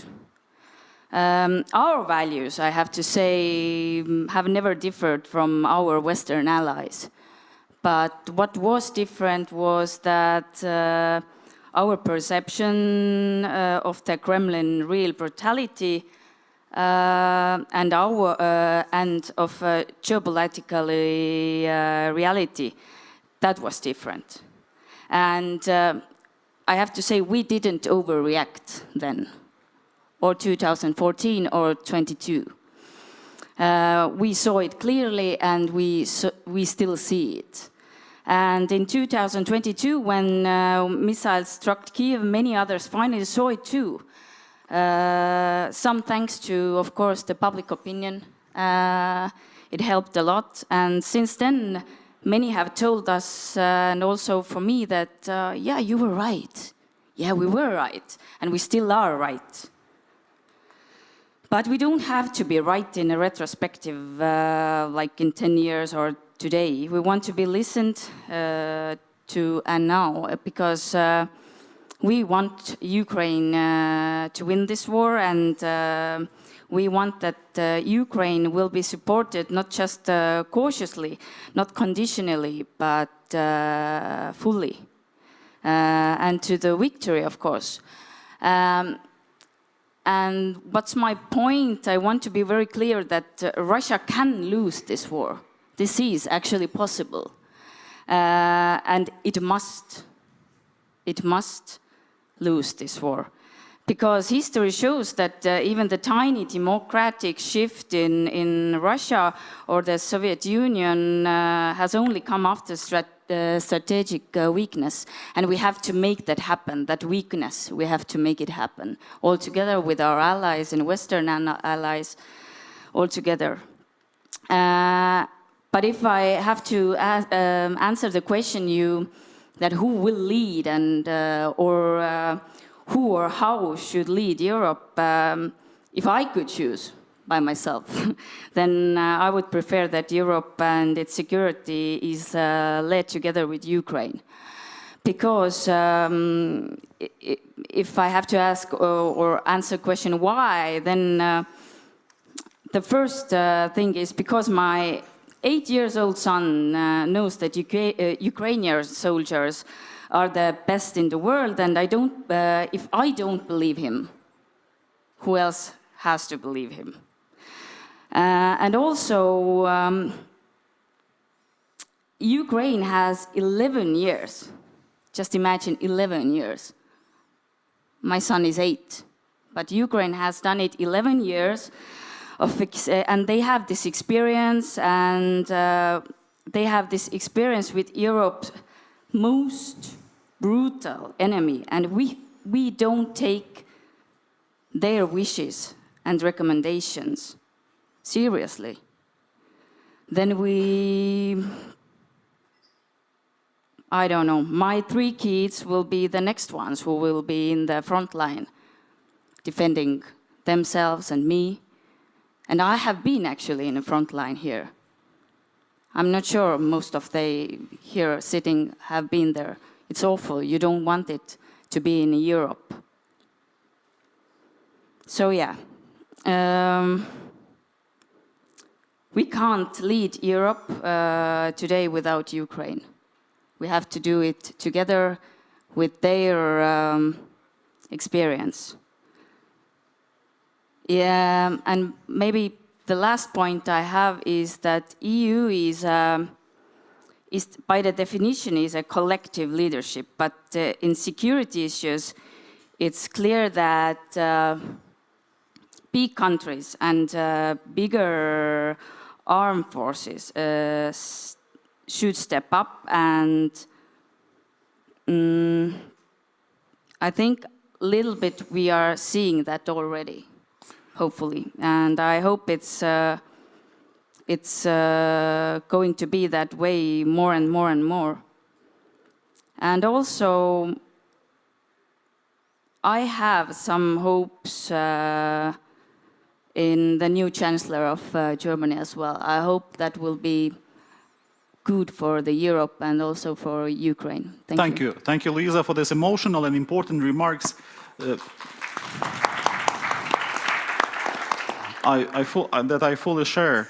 And now my question goes to Ambassador Frederick Lloydquist, who is, by the way, the director of the Stockholm Center for Eastern European Studies. And here I have the question which also reflects what we see these days in Moscow. In Moscow, we see the gathering of a new alliance, a new old alliance led by China. They declare that they are going to be friends of steel and actually sending this wartime message to, first of all, to Eastern Europe. So this is an extremely difficult pressure which is imposed on Eastern Europe. How would you assess this situation in Eastern Europe today strategically from the point of view of your institution? Thank you. First of all, I'm not quite sure we all I think we all operate with different understandings of what Eastern Europe is, and for me, Poland is Central Europe, and that's 100%. This is the prominent signature feature of Eastern Europe. Yes. Everyone understands something else. Yes, I will get to your question, but I will just like to pick up where Sławomir started the discussion, namely that Ukraine is and must be seen as a chance for Europe. And I would be amiss also with having Adam Michnik here in the audience to refer to my personal history. I'm a little bit older than Luisa, so my first political awakening in 1981 was that I bought this badge. Probably you can't see it, but it's a Solidarność badge. Mm-hmm. And I think this was also an important, beginning of the 80s, I think this was also an important awakening in Sweden, and there was a strong support for Poland. I started my diplomatic career in 1994 with working with Swedish support to the Baltic states and in the Baltic states. And that had a huge transformative effect on Northern Europe and Eastern Europe. And I think we are now, with Ukraine, at the same sort of transformative moment in Europe's history. And as a previous Swedish Prime Minister and Foreign Minister said, either we will be able to stabilize Europe eastwards, that is to include Ukraine, or we will be destabilized from the east. There is no stable equilibrium, any status quo ante which we can return to. So I think there's a growing realization, and not least in my part of the world, the Nordic-Baltic region, what's at stake, because the real question here is what will be the consequences for the whole European project, not only Eastern Europe, but the whole European project and the EU, if we allow Putin to draw the conclusion that the most large-scale and brutal military aggression in Europe since the Second World War, combined with nuclear blackmail, is a successful tool to achieve their aims. And I think it's important that, and we've heard also from Western European politicians admitting since 2022 that they have been wrong and we should have listened more to the eastern part of the European Union, so to say, which was underlined here by Luisa. We were aware of this threat, and I think also in the Nordic countries we have a long understanding of Russia as an existential threat. I think the danger now, I mean, you can pile up a lot of threats and, you know, China, Russia and so forth. The real danger here now is that we in Europe and in Eastern Europe don't feel that we have a sense of agency, that we become sort of defeatist or fatalist in our worldview. And I think Europe is much stronger than we believe. This is not really a question of resources, it's a question of resolve. Europe has so far mobilized since 2022, give or take, around 150 billion euros for support to Ukraine, which may sound like a lot, it's not. You know, put this in comparison to the post-COVID subsidies that the EU were able to mobilize to the tune of 800 billion euros. So this is not a question of resources, we have the resources. And I think we need countries in what you maybe call Eastern Europe, and I think in Northern Europe, where I come from, in the Nordic-Baltic region, we can lead by example, we can lead by the right analysis, framing the question, asking what's at stake. Nordic-Baltic countries are, interestingly, if you put them together, we are the second biggest supporter of military support to Ukraine in absolute terms after United States. And I think 7 of the 7 biggest donors per capita to Ukraine, they all come from the Nordic, Baltic, Polish region. So I think, of course, the German economy, French economy, and British economy and so forth are much bigger, and they need to mobilize. But we can show by sort of setting the example, and the Swedish Prime Minister called together a summit late last autumn with the Nordic, Baltic, and Polish leaders. So I don't think we should be too dazzled or too paralyzed or caught like the deer in the headlight of China and Russia and so forth. And as Luisa said, you know, Russia is not invincible. This is the narrative that Russia tries to put in the minds of our politicians in our public debates right now, that Russia is invincible. Russia is, that's true. And that Ukraine, Ukraine doesn't have the resources, Ukraine don't have the agency. Ukraine have shown over the 3 years, or almost 3.5 years, to resist militarily this fantastic military monster of Russia, right? Against all odds. So I think we need to put things in proportions, and we all have agency. Europe has agency, Eastern Europe has agency, and Ukraine has agency. Absolutely right. Your Excellency, this is completely true. Russia is far from being invincible. No one actually admits that, the fact that they cannot be defeated. But nevertheless, so far, we have experienced very painful defeats in Georgia, in Belarus. Does it mean that there is no any kind of coherent thinking in Brussels and key European capitals regarding the Eastern Europe? Since the very fact that there is no Georgia among us today, there is no Belarus among us today, means that there is no clear-cut European strategy with regard to these countries. You can always say, you know, that you would want to have more political leadership, more strategic vision and so forth, but I think we are slowly moving in the right direction. Have we fully internalized, have we fully operationalized the Zeitenwende? No, of course not. But I think actually also Mr. Trump has contributed to this increasing realization, and you see this series of summits, and also Keir Starmer in the UK is coming back. Europe is not anymore only EU, so to say, and also a country like Norway is contributing. Of course we could do more, but I think again we are getting there, and the realization that we all collectively have to take a greater responsibility for Europe. And I think the realization also, you know, in the best case scenario we will have is a new Cold War. The question is, where will that Iron Curtain go? And I think many want this to go east of Ukraine, so to say. We can, but we are not. I don't think European politicians can be put responsible for, you know, for Lukashenko or what's going in Belarus and so forth. Of course, we could have done more, and we could have a more strategic, better understanding. And it starts with understanding, as I said, what's really at stake. And what are the opportunity costs? What is the alternative? Namely, if Russia is allowed to harvest fruits of its aggression, and that still is lacking in the public debate, and it's not sufficiently explained to voters, to the electorate by leaders. I thank you very much. And now I turn to Ambassador Jones. And here comes the United States.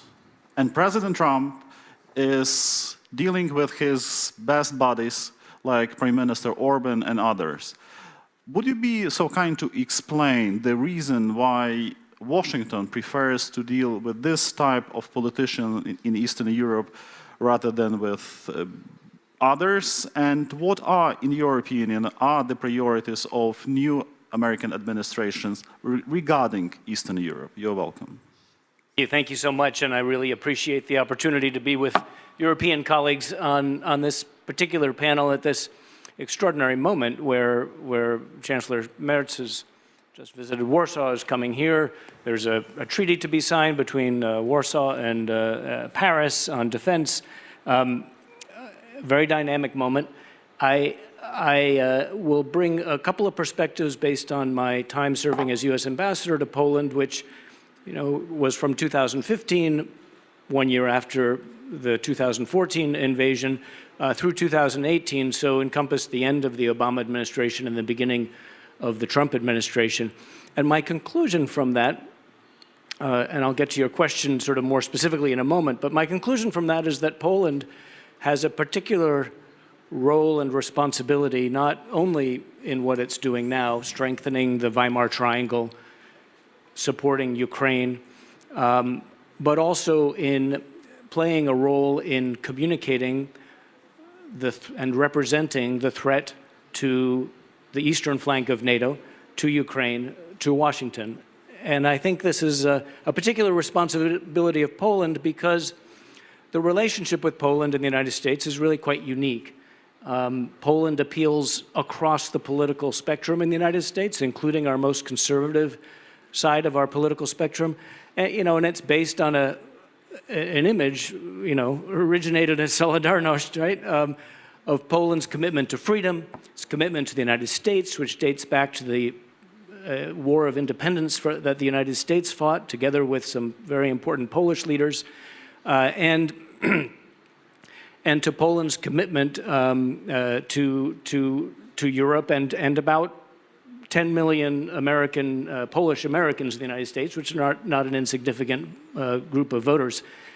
And I think at this moment, to your question, we're in a malleable moment for this Trump administration. While some disturbing messages have been said by officials, the approach of this administration to this part of Europe is not determined. And I think there's a lot of opportunity there in helping shape it. And to illustrate that, I would scroll back to the similar time in the first Trump administration.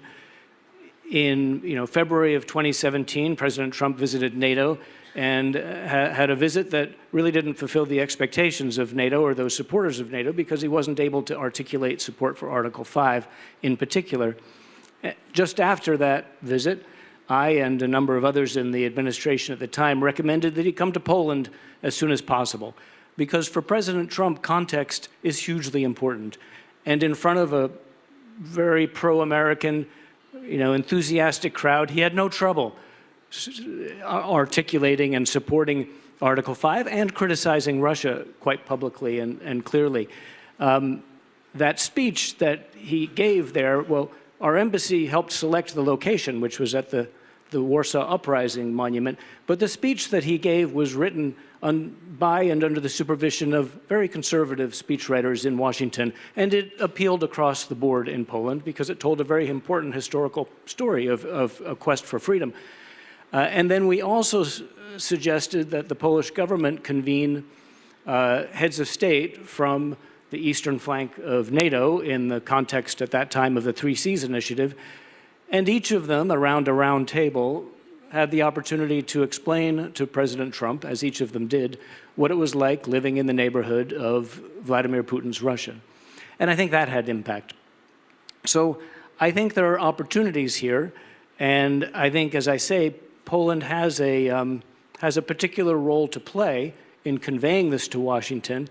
And the great thing that I found about the relationship between the United States and Poland is that it sort of transcends politics in the United States. Sure, there's some ideological navigation to be done, and given the in the previous government led by Law and Justice, in the current government led by Prime Minister Tusk, and in the presidential elections. But soon the presidential elections will be completed in Poland, and I think at that point, I hope there's an ability to help bring America on board with the perceptions that we hear from our colleagues here today. Excellency, thank you very much for these remarks. They are really important. It's an important input in what we've been thinking here regarding Eastern Europe. And now, as we approach the end of the panel, I would like to start a round of my final brief questions to each of you. And I will start with my question to Mykola Knieżycki. Mykola, Mykola, the moral right of Ukraine is felt by all peoples of the world, and it should translate into the profound, wise policies that would be implemented in Eastern Europe and in larger Europe. Do we have the intellectual potential for that, to develop and implement this policy? So if yes, how will we be taking advantage of the moral benefits or moral advantage that Ukrainian men and women at the front line can demonstrate to the world? First of all, I think we have to be token of democracy and example to all, or be a role model to other societies in Eastern Europe. When we substantiate the need for supporting us by saying that it is essential for the security of Europe and for global security, and we are the front line whereby authoritarian countries are attacking democratic countries, trying to destroy democracy. So we ourselves should be the true democracy. We are already an example of resilience and of bravery of our armed forces. But our powers that be, our society should be an example of true democracy. And our foreign policy should be, first of all, absolutely pro-European. And we should do our best to become the EU member state as fast as possible. And we should do also our best in order to support defensive European structures, and we can play a role there. And we should preserve our Euro-Atlantic cooperation and to contribute to the improvement of the US-EU relations. That will be the only way for us to survive, of course, with the help of the armed forces of Ukraine.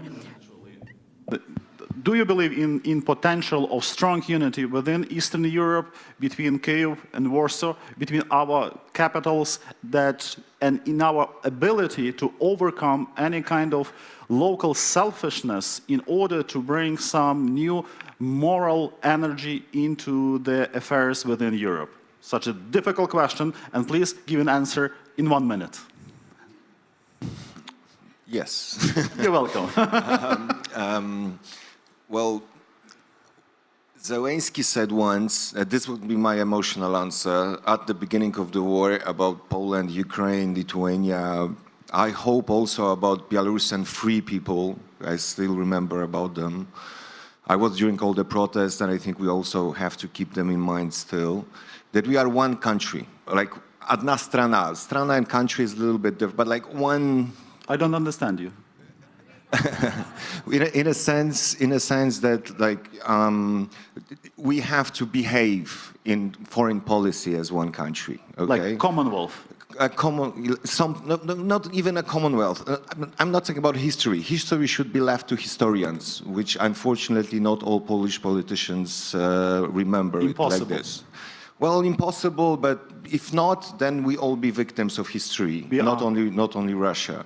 So to finish it, I mean, I can repeat now Tusk's words that we cannot expect that 500 million Europeans will want 350 million of Americans to oppose 140 million Russians. I mean, plus 1 billion of Chinese. Well, I mean, Chinese are still not there, and we'll see who's gonna cheat who. I mean, Xi and Putin. So I agree with Mykola, with Mr.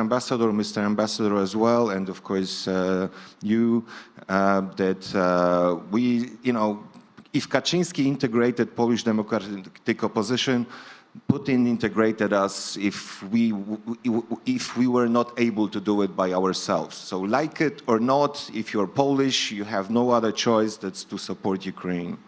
Thank you, Slavomir. Or you are an idiot. I mean... Let me invite Luisa to have her concluding remark.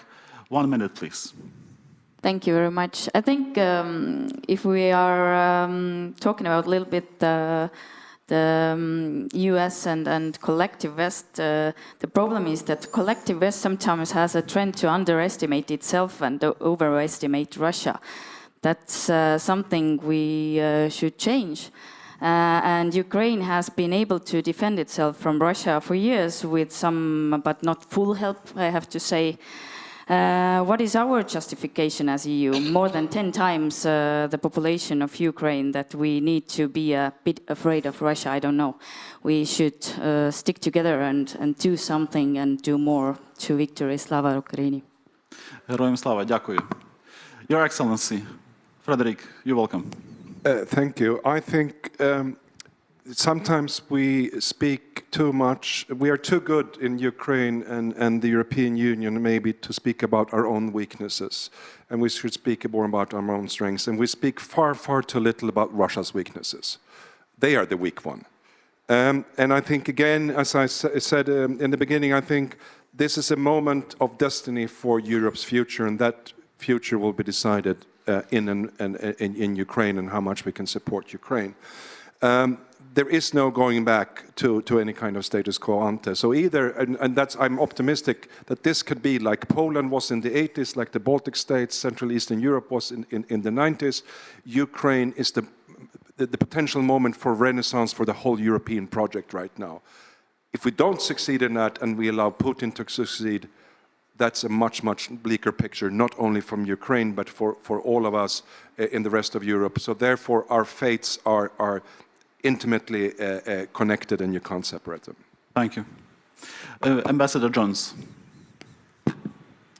Just briefly, to your earlier question, I wouldn't be confused too much by some of the political rhetoric coming out of Washington.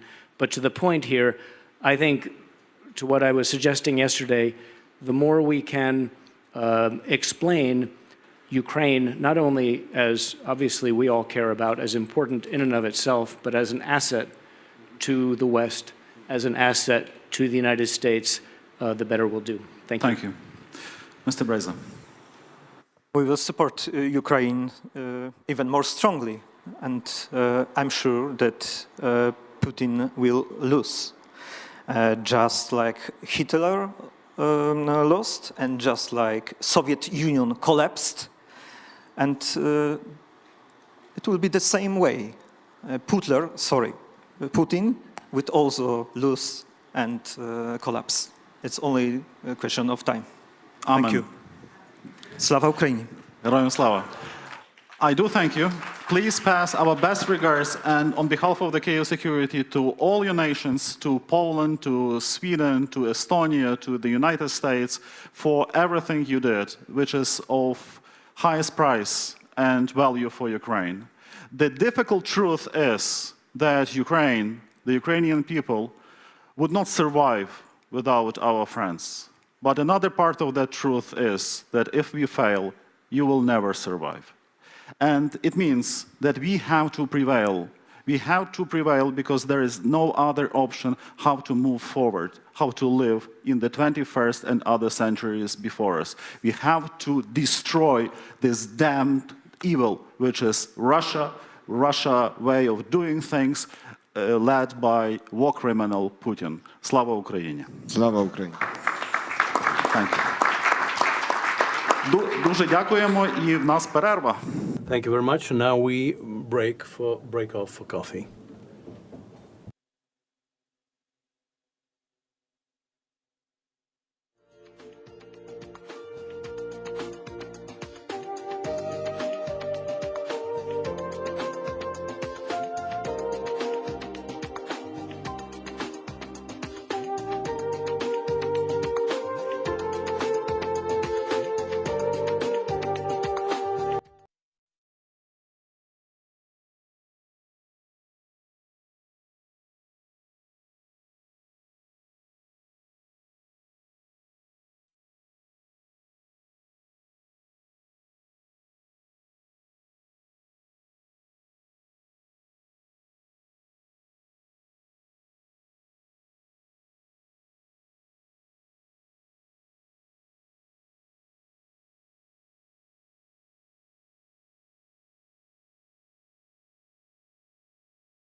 is the free world abandoning its voice. And this can take so many different angles and directions, this discussion. We have a very representative panel that will have different viewpoints represented at this panel, and I will introduce them to you all shortly. But to frame the conversation, I'd like to mention that do we know what we're doing? Do we know what we're dealing with? We know that our adversaries, through propaganda, misinformation, disinformation, are outspending us, are in some cases outmaneuvering us, and are we doing enough? Is there something else that we should be doing? So that would be the framework of the conversation that we'll have. But before I call the panelists to the stage, there is a video that the organizers would like us to watch. So it's a short video, but please pay attention. It will also provide a framing of a sort to this conversation. This is the Voice of America. The Voice of America. Stimme aus Amerika. You are tuned to the Voice of America in Washington. For more than 8 decades, this was the broadcast that many relied on in times of war, repression, or natural disaster. This is a voice speaking from America. The Voice of America, VOA, was established in 1942 to counter Nazi propaganda.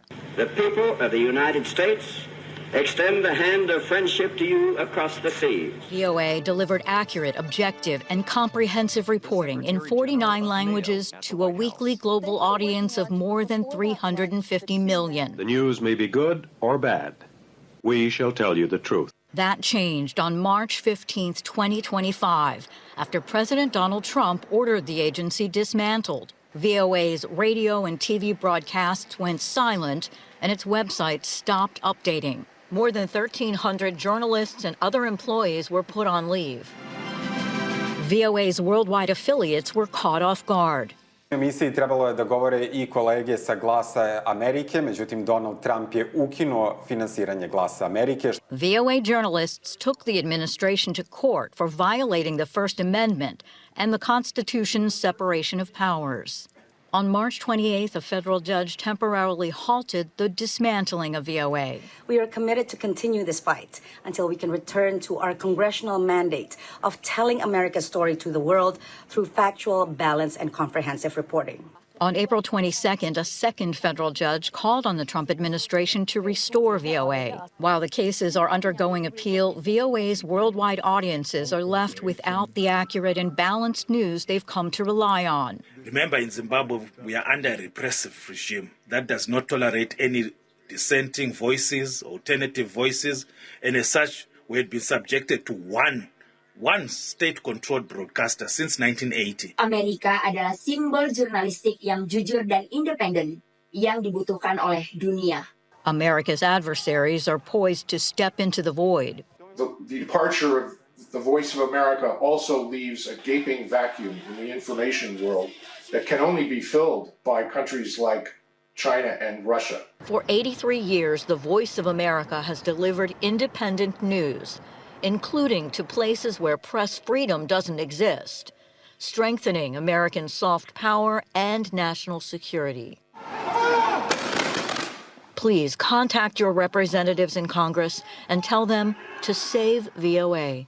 This is the Voice of America, Washington, D.C., signing off.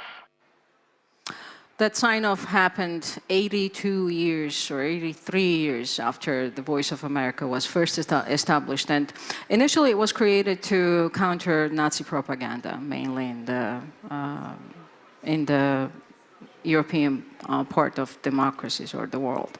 So the VOA broadcasts in almost 50 languages globally, and its weekly audience is 354 million people a week. So with that, just to finalize that, and I'm also very passionate about VOA since I spent 15 years of my professional career at VOA at the Georgian service. I left last year as the managing editor of the service. So I'm very passionate about it. Thank you very much for the video. And with this, let's invite the panelists to the stage, please. And first, I will introduce Jeremy Branston, who's joining us from Prague, and he represents the Radio Free Europe, Radio Liberty. He's the regional director for Eastern Europe. And we have Indre Magaraitete. Please, Indre, join us. Vitaly Portnikov, and I'm sorry, Vitaly, yes, please. Vitaly is a very famous author and journalist. And Indre, I should say, that represents the Lithuania's national radio and TV network. We have Olga Rudenko, who's editor-in-chief of Kyiv Independent. And I'm sure you all know about Kyiv Independent, which is one of the most reliable sources that comes out of Ukraine on the daily basis. Yanis Sarts. And Yanis represents, he's the director of the NATO Strategic Communications Center of Excellence, based in Riga. And then, of course, we have Patsy Vidakusvara, who also featured in this video, and she's the White House bureau chief at the Voice of America. So I promised you a representative panel, so here we are. And I would like to start from the NATO perspective on all this, silencing the signal. So adversaries are trying to silence the signal of freedom and free media. They are trying to push their narratives and propaganda, misinformation, disinformation, you name it. We know what they are doing. Do we know what we are doing? And are we doing enough?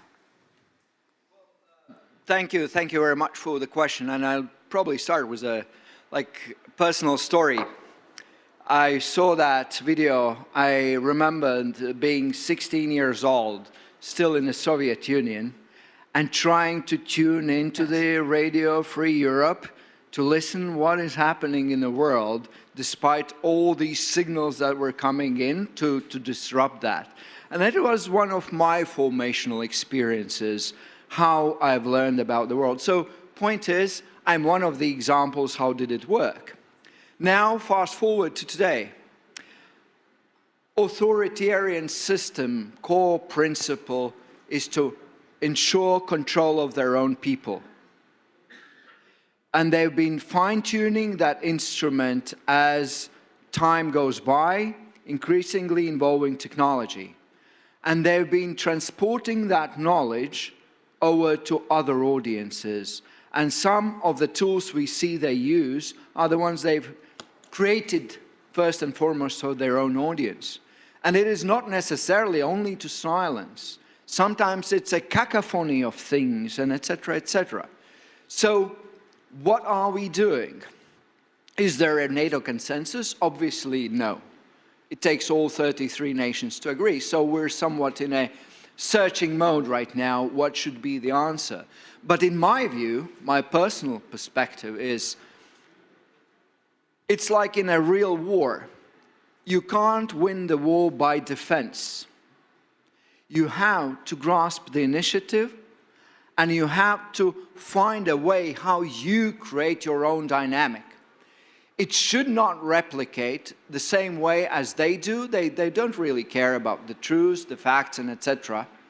We have to base that into these elements, but it has to be A, value-based, B, it has to be story-based. Who reads press releases? Who thinks of communicating in press releases? Stories do tell stories. And that is what we have to do. And like also in a battlefield, like we look on the front lines in Ukraine, it's skill of a people, but it's technology and innovation. And I'd argue the same is for information. If we're stuck in the old technologies, we're also going to lose. So applying these new technologies, and then just a warning sign for everyone, the big shift is going to happen right now or very soon, and AI is fundamentally transform everything. And if we miss that, then we'll be a very tight corner. So the problem our problem is we're on defense. In some places we defend well. In some places we're giving some cracks. But what is necessary is turn the tables around Yes, and not to compromise the values, but within the values, but being able to, play to the strengths of individual spirit and innovation. And that is what I think we need to do more. Storytelling and beyond the offensive. So I would like to go to Jeremy now, who's in Prague. And RFE has been on the front line. It's been on the information offensive for as long as I can remember. In the world where access to free, independent, and fact-based information is very scarce. But now RFE has major challenges to overcome, to say it very lightly. We don't know what the future funding comes from for RFE as well as for VOA, of course. So, Jeremy, if you could just give us a brief update about what's going on now, what's the prospect of securing funding for RFE? What can you tell us about the European Union picking up the tab for RFE? Any updates on that front?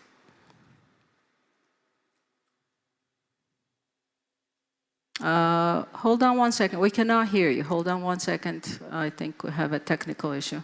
But we can come back to you.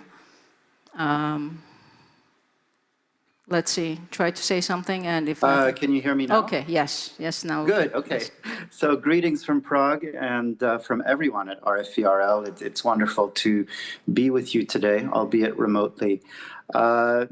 We are still doing our vital journalistic work.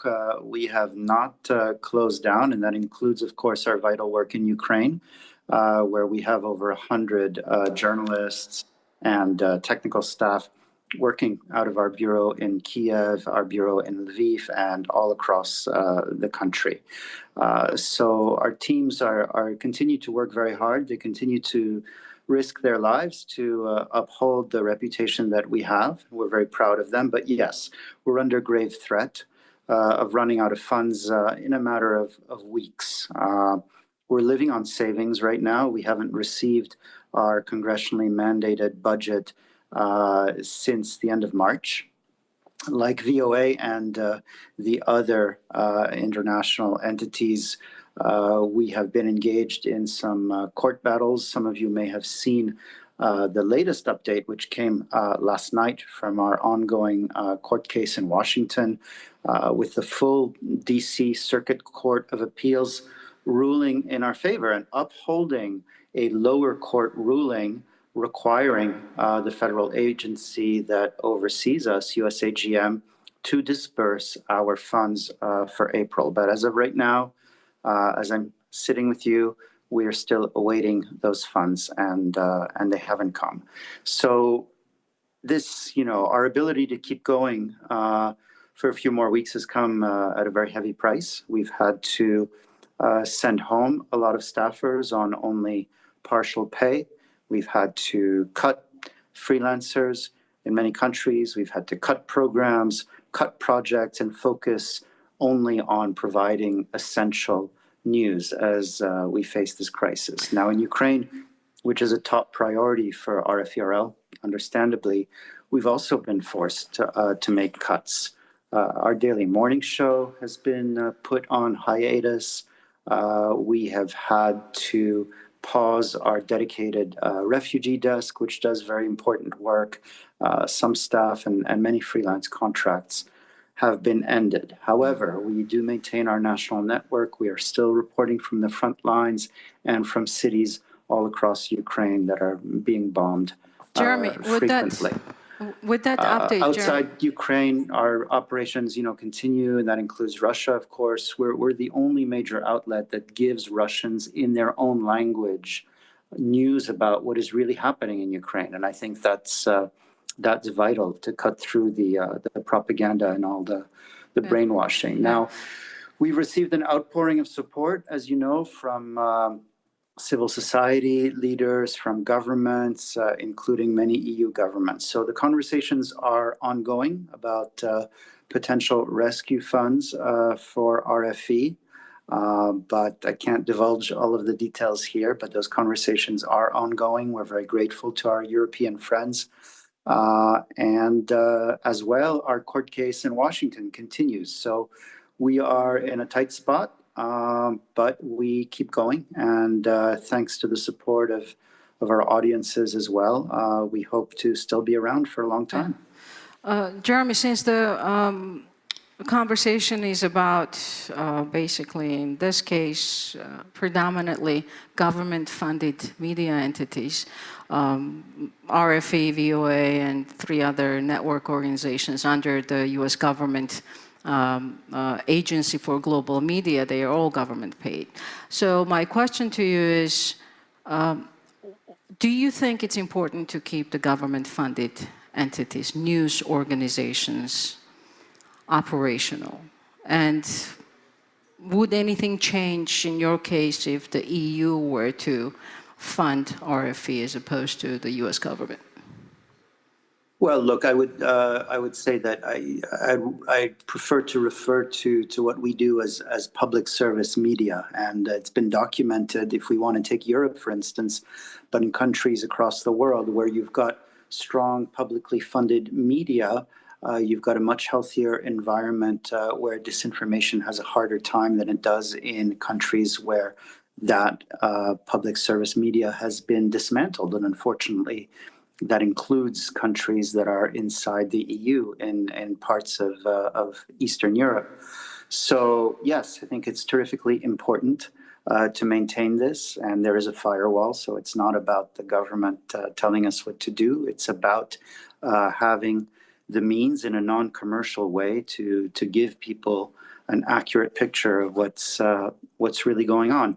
We know that if we add up what Iran, what Russia, what China are spending, as you alluded to, in their information campaigns, it's something like $7 to $10 billion a year, which is 50 times our budget here at RFE. So obviously they think it's pretty important and it's effective at swaying minds. And if we disappear, they've got an open space. So I think it's terrifically dangerous to cede the space and to deliver an own goal. I mean, there's really no reason we should be increasing our budgets, not yes. trying to eliminate these very valuable media operations.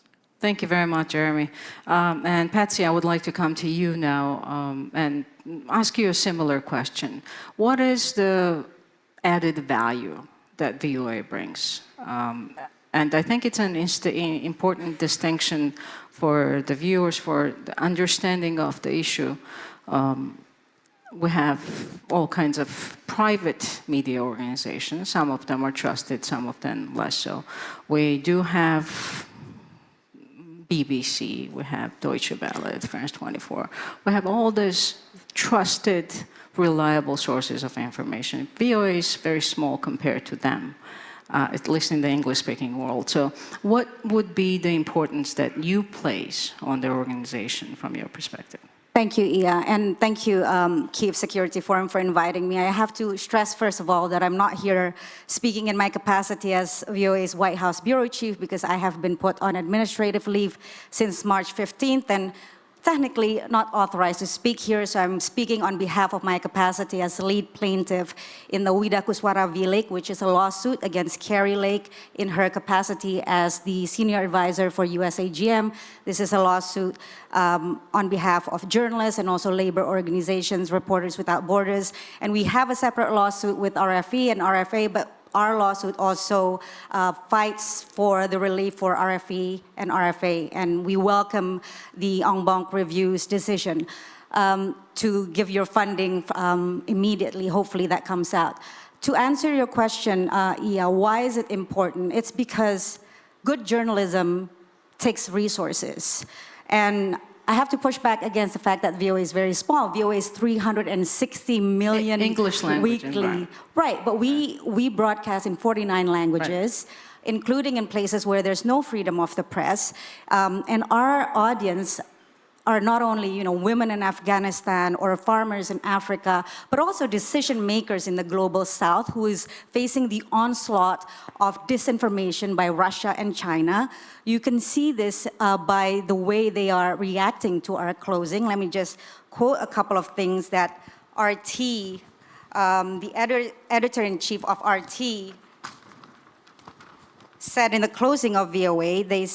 She said, "This is an awesome decision by Trump. We couldn't shut them down, unfortunately, but America did so herself." Beijing State newspaper also said VOA has now been discarded by its own government like a dirty rag. So this is a fight that I believe, and my colleagues believe, is not just a fight for our jobs and our independent journalism, but also for our audience. Our audience have been listening to our broadcast for 83 years, and for the past 7 weeks, we have been silent. And now, Kari Lake has just decided that she will air OAN programming on VOA. And so for those who are not familiar, OAN is this small, very right-wing, very partisan outlet that's very pro-President Trump, and this will merely just destroy the trust that we have built. Just to give you an example, their White House correspondent once asked the president, previous American leaders lacked courage and conviction to have talks with Russia. What gave you the moral courage and conviction to step forward and do that? So they're not exactly the bastion of independent journalism, and this is what they're trying to replace our independent journalism, which is, by the way, protected and mandated by law, that we have to be objective. Yeah. Let's see what the court decisions come back with and how the VOA's future evolves, and good luck with everything. And now I would like to come to you, Indra, because you are also representing a national radio and TV network in Lithuania. What's your perspective as a frontline state that's dealing with Russian misinformation, propaganda, disinformation, Ukraine war? What's your view on private versus public funding for the news agencies, or how do you think they are important? We got the views from VOA and RFE, but what would be your perspective on that? Hello, it's a great honor to participate here. And Yanis, I also remember myself growing up with radio, with Voice of America. My grandfather, secretly listened to Voice of America, and my father as well. So, but the job was done, and by all these free media outlets in occupied Baltic states, and we have our own media now. And what we observe in Lithuania and other Baltic states, but Latvia and Estonia is a little bit another case different from Lithuania. In 2018, we noticed that there is a group of people which organize constantly protests on every possible topic, which somehow, make the society nervous and disoriented. And they still organize, they keep organizing those protests. And guess what main slogan they use in those protests? The main target is that, mainstream media, all journalists, it doesn't matter where they work, in the public service media or private media, all the mainstream media, fact-checking, investigating journalists, they are under attack of those people who are, have links with pro-Kremlin organization or pro-Russian organizations. So it's not like, attacking journalists and the mainstream media is not like, just they have a goal. What does it mean? They say, don't trust mainstream media. They are servants of the system, and we fight with the system. Listen, the truth is, there are lots of channels, informational channels in YouTube and other social media. come to us and we will tell you the truth. And so that's how, I mean, they gather people, the audiences, for propaganda and disinformation material, content. And I talked to audiences, very sensitive audiences, people who are already under attack of Russian propaganda. They use those channels. They followed the invitation to, you know, to listen to the truth, kind of truth. And you know, sometimes it's impossible to talk to them. Sometimes it's possible to discuss, but the problem is that, you know, it's really very difficult, and they are already there, to prove that the journalists, they do fact-checking, they do investigating, and they have to ask, you know, the other side their opinion. It's not that, you know, we can do, like, you know, our own position. We can put our own position. We have to put both So sides. the trend is basically Yes. to undermine the mainstream media, so people don't trust mainstream media. And it's not by only the government-funded or state-funded in Russia, China, North Korea, Iran, who are doing these operations, but also they have influencers online, right? They have all kinds of social media campaigns. And I don't know if you finished your thought, but I really wanted to get to Vitaly and ask him as I introduced him as an author and journalist, but I would put influencer on this description as well, because you have over 1 million subscribers on all your platforms, so at least that's my math, maybe I'm off. From your perspective, as somebody who has such a huge following on social media, what do you think? Are we doing things right from the mainstream media, or are we doing things wrong? Should we be paying more attention to social media? And are we using this tool, again, from your perspective, from democracies, are we using that tool as efficiently as the authoritarians are doing it? Thank you very much for this question. To me, it is a historical event, and talking to this panel, since 1992, all of the conferences dedicated to the media, I was presented as the one who is the member of Radio Liberty, Radio Free Europe. And today, I can't say it because I don't represent the interests of this corporation. So I have this strange feeling, because it's totally unusual for me not to be part of it. I'm happy Jeremy is with us because he represents Radio Liberty, Radio Free Europe. And it is an extremely important crunch moment, I would say. We even can't understand what we are losing when we lose such serious and well-reputed corporations like Radio Liberty, Radio Free Europe. There are a lot of people amongst you who do not do journalism, and I call on you to understand it. When we are put together with Voice of America, Deutsche Welle, BBC, it's a wrong approach. It doesn't take on board one specificity related to Radio Liberty, Radio Free Europe, whose establishment was an invention in journalism 20th century that is tantamount to the creation of a printing press, right, by Gutenberg, because all external foreign broadcast was based on how you communicate your own story, you tell about your country to other countries. But in Radio Liberty, Radio Free Europe, you are telling the stories of that country to that country, because the people in that country can't get truthful information. So we spoke about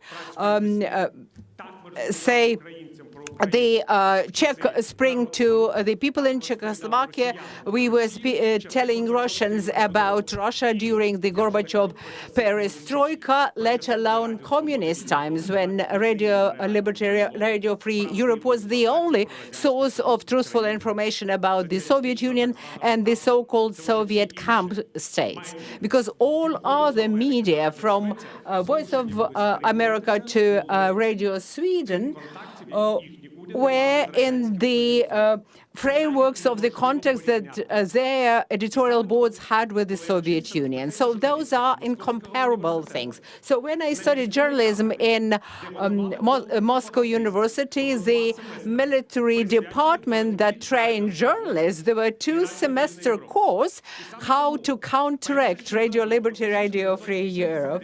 And the first thing that was done in 1989, when I was the correspondent of the Molod Ukrainian newspaper, I printed the interview with the editor-in-chief of this radio. And it was from this interview that people learned that you can have an adversary in your own newspaper.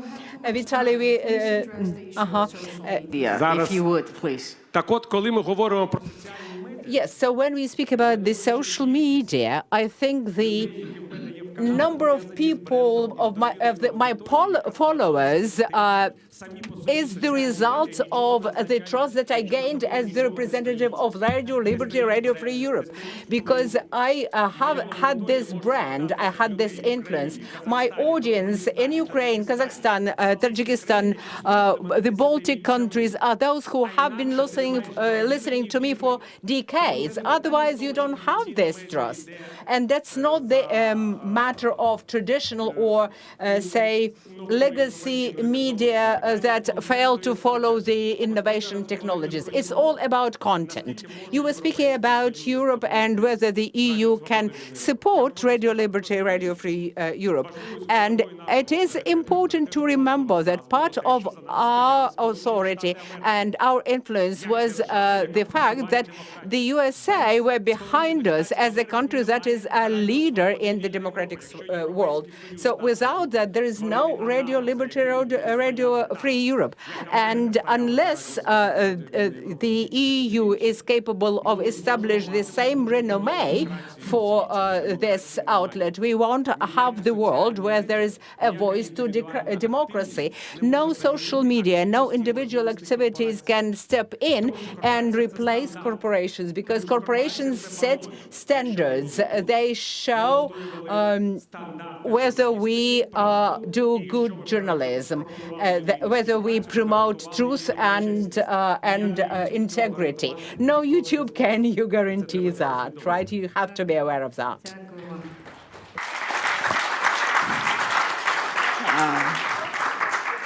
That's why he has a million followers. That's the reason, because he can really energize you.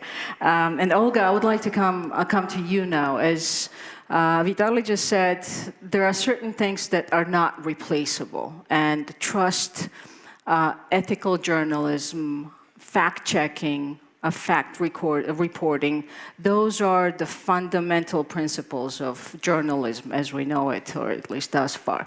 So how are you dealing with that? How are you dealing with tremendous pressure from the Russian disinformation, propaganda campaigns? And if you can talk also about the social media aspect of your operations, that's probably the most competitive field for you to counter some of the narratives. I'll try to address that. First of all, thank you for setting me up for failure by putting me in order after Vitaly, who is so damn good. I was sitting here praying this doesn't happen. I'm representing here an independent media outlet that does not have the kind of funding that was affected by the U.S. administration. Before we dive into the issues you wanted me to talk about, I wanted to react quickly to something that Vitaly mentioned. Vitaly said there is no RFRL without the United States. That was a huge force behind it. I think if the U.S. does not if the US administration does not come to its senses and continues the funding, it would be incredibly stupid if the EU does not pick up the bill. Because in terms of return on investment, the kind of journalism, public interest journalism, and investigative journalism that RFRO has been doing, in terms of return on investment, it's an incredibly good deal. And it would be really, really stupid if somebody does not pick up the bill after the US steps out, if it indeed steps out. And I mean, we're all talking about disinformation all the time, and you addressed it in your question. Everybody at any conference you come to, any event you come to, there are, I don't know, you can't count the myriads of roundtables and conferences and the number of money that has been thrown into trying to figure out what to do with disinformation, with the problem of disinformation.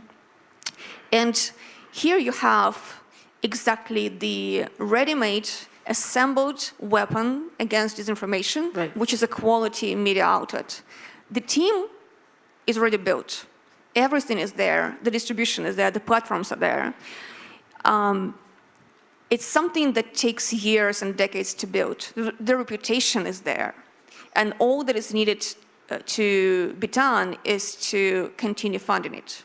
So it's a ready-made, assembled weapon against disinformation that is sitting there, just ready for somebody to pick up the bill and continue supporting it. So it would be, I think I would be enraged if Europe doesn't step in and pick it up. If indeed the US continues on this pitiful trajectory of just dropping its torch as the watchdog for democracy and freedom of the press globally. In my position as the chief editor of the Kyiv Independent, I had the opportunity of the past several years to have the front row seat in figuring out what motivates people to support independent journalism. Because we are funded by our readers. We're currently funded by almost 18,000 people who support us monthly, our subscribers. And because there is no paywall, none of them had to do it. None of them had a reason, like their lives don't depend on the information we're providing. They're doing it because they're motivated. So what we do is we're trying very hard all the time to figure out what motivates people to support independent journalism. What motivates them to become allies of independent journalists. And because a lot of our readers and supporters are Americans, I think there is something that, some conclusions that we had that can be useful in this case. And I think while it's great that a case has been made for the Congress to unfreeze the funds, there is a court case, there is an appeal to the administration, but it needs to be a wider appeal to the public in the countries, not just in America, but in every country that has a stake in funding public interest journalism. The public appeal to the people who then need to put pressure on their governments to continue supporting this cause needs to be better. It needs to be more focused. It needs to be less corporate. You can't motivate people to support independent journalism by talking about, bringing value to stakeholders or something like that. What motivates people in our experience is first, the sense of community.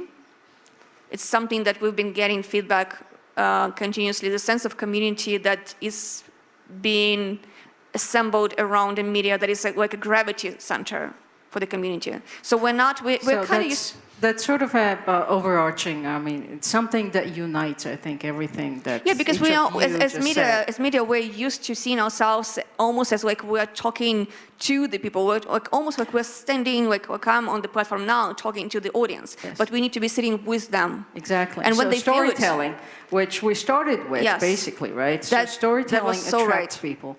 Storytelling and honest storytelling, not just and also one more point, personalities. Personalities is very important. Characters, yes. So you want to add something, yes? Well, I just add a sign of caution because I think it's a very good talk, but the data and science is really kind of bedrock. When you do tests on quality information versus engaging information, what do the people pick? People pick engaging information. Yes. So first. Second, in my recent 1 and 2 years, I've seen 3 European elections decided by TikTok. Yes. And that is where I don't really agree that social media new environment is inconsequential. It is actually very consequential, and if we don't adapt, we're losing in. And what is my message?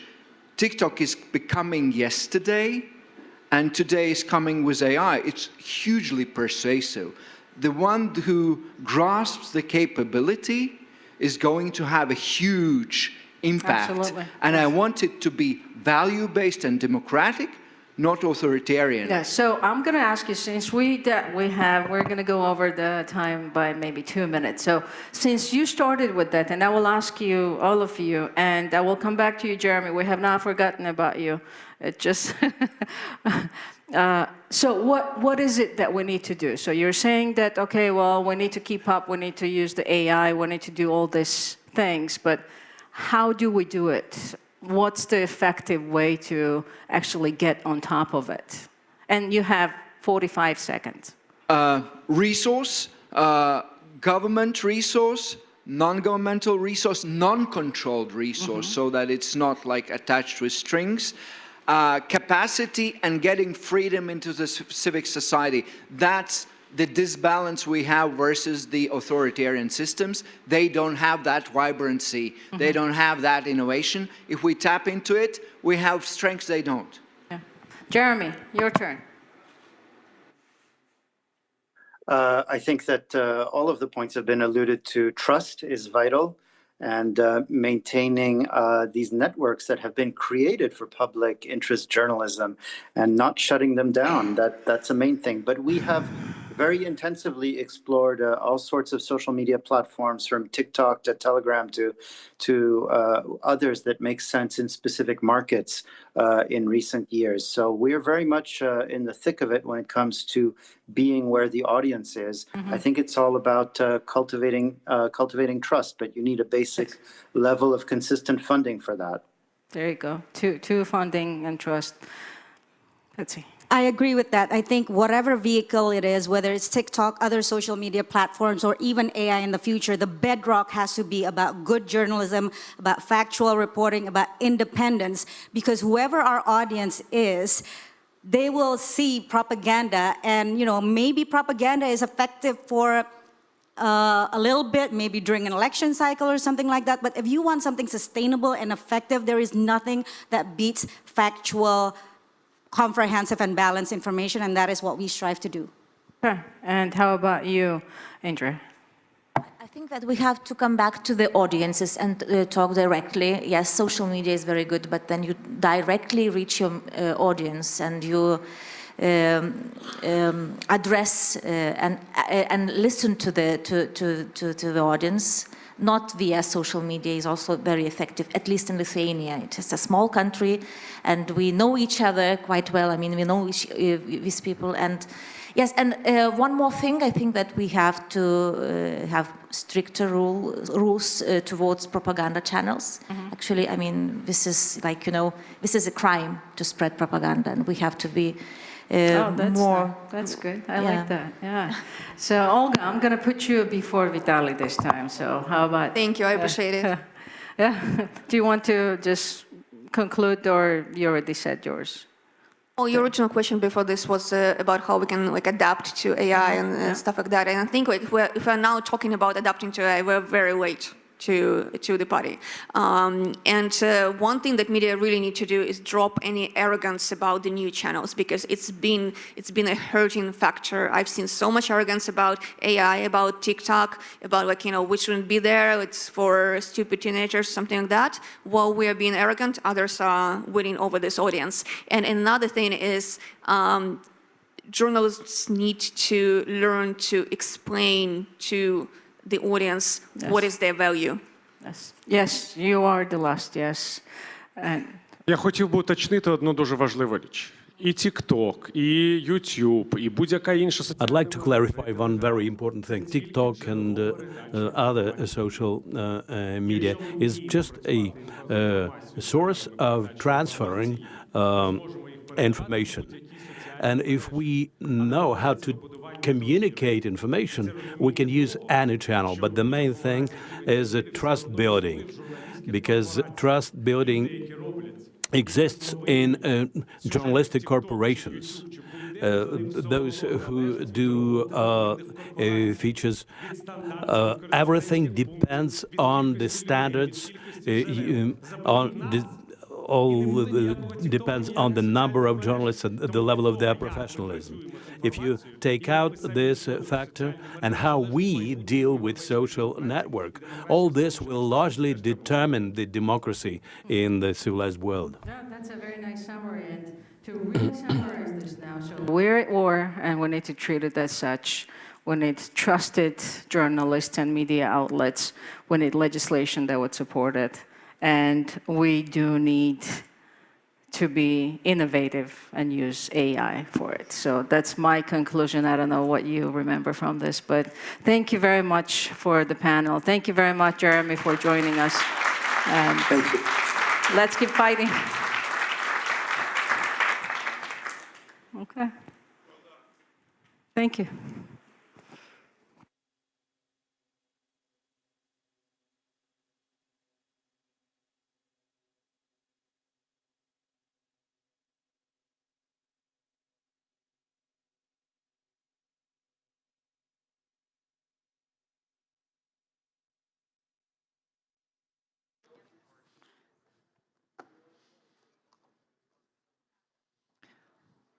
Ladies and gentlemen, it is my very, very special pleasure to welcome to this forum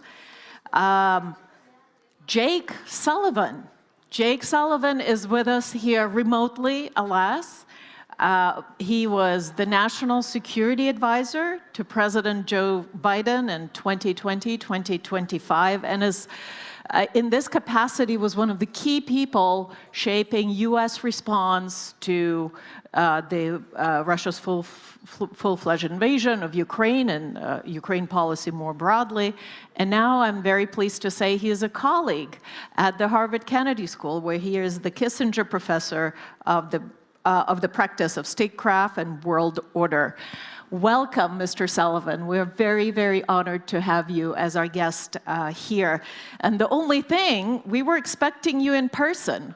There's a badge for you that the organizers have printed out, so I was half expecting you to walk through this door. But with that, I'll make sure I pass it over to you when I'm back in Cambridge. Let me hand over the floor to you now. Well, first, Mariana, it's really nice to see you. And I want to say thank you to the Kyiv Security Forum for having me and giving me the opportunity to say a few words. I'm just going to speak for maybe 10 minutes, hopefully a little less, and then leave the rest of the time for a conversation. I want to start by saluting the brave people of Ukraine as you fight, not just for your own freedom, but for the principles and security that we all hold dear. So thank you. I was asked to reflect on the Biden administration's approach to Ukraine and to offer some thoughts on where to go from here. From the very beginning, our goal under President Biden's leadership was a free and independent, sovereign and united Ukraine, free from the fact or the threat of Russian aggression.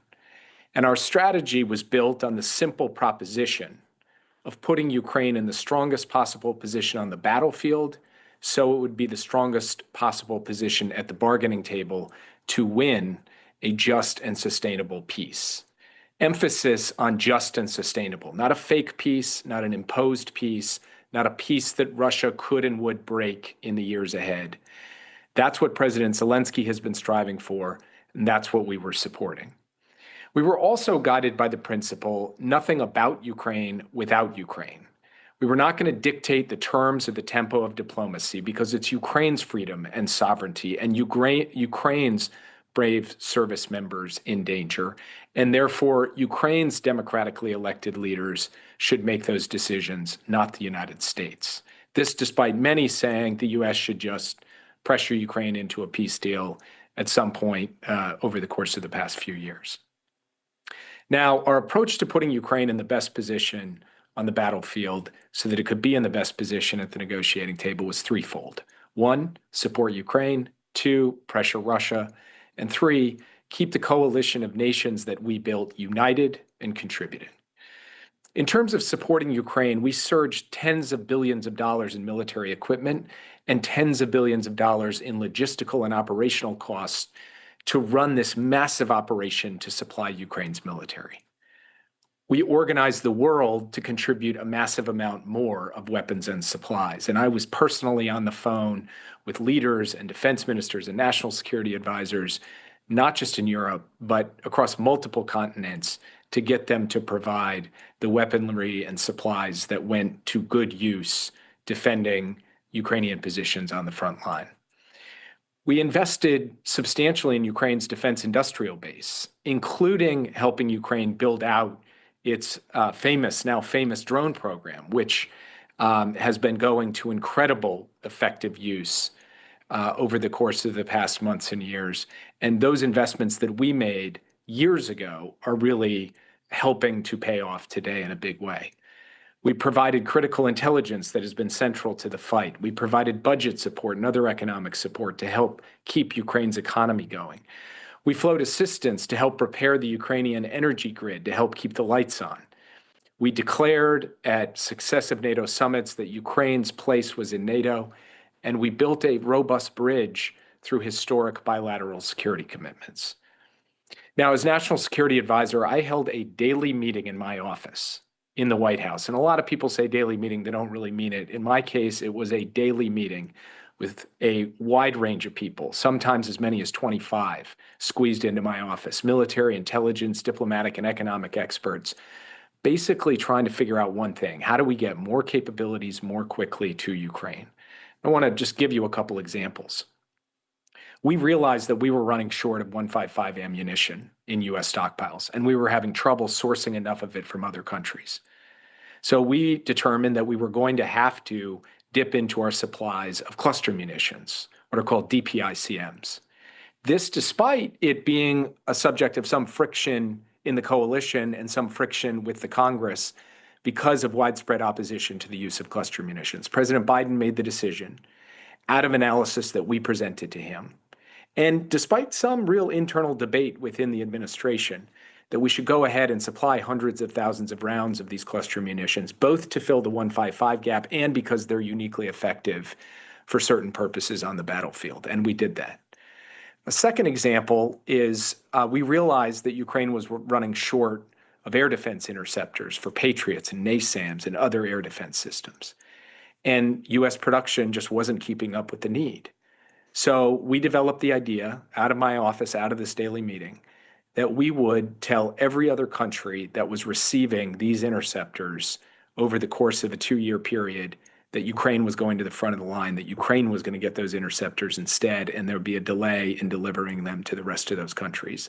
That was a novel and creative way to keep the supply going, which is still keeping Ukraine in an air defense position where they can continue to intercept inbound attacks from the brutal Russian aggression that is killing both civilians and soldiers. Now, I've heard the criticism that we didn't do enough fast enough because we were too worried about Russia.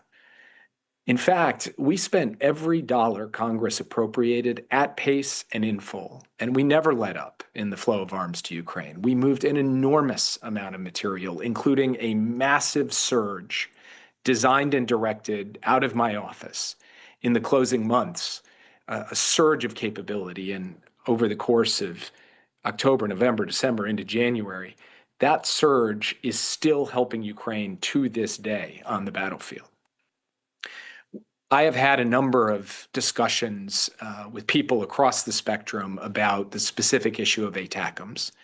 And the one point I just want to make is that from our perspective, there has been no weapon system, no one weapon system or even 2 or 3 weapon systems that could serve as a silver bullet in this war.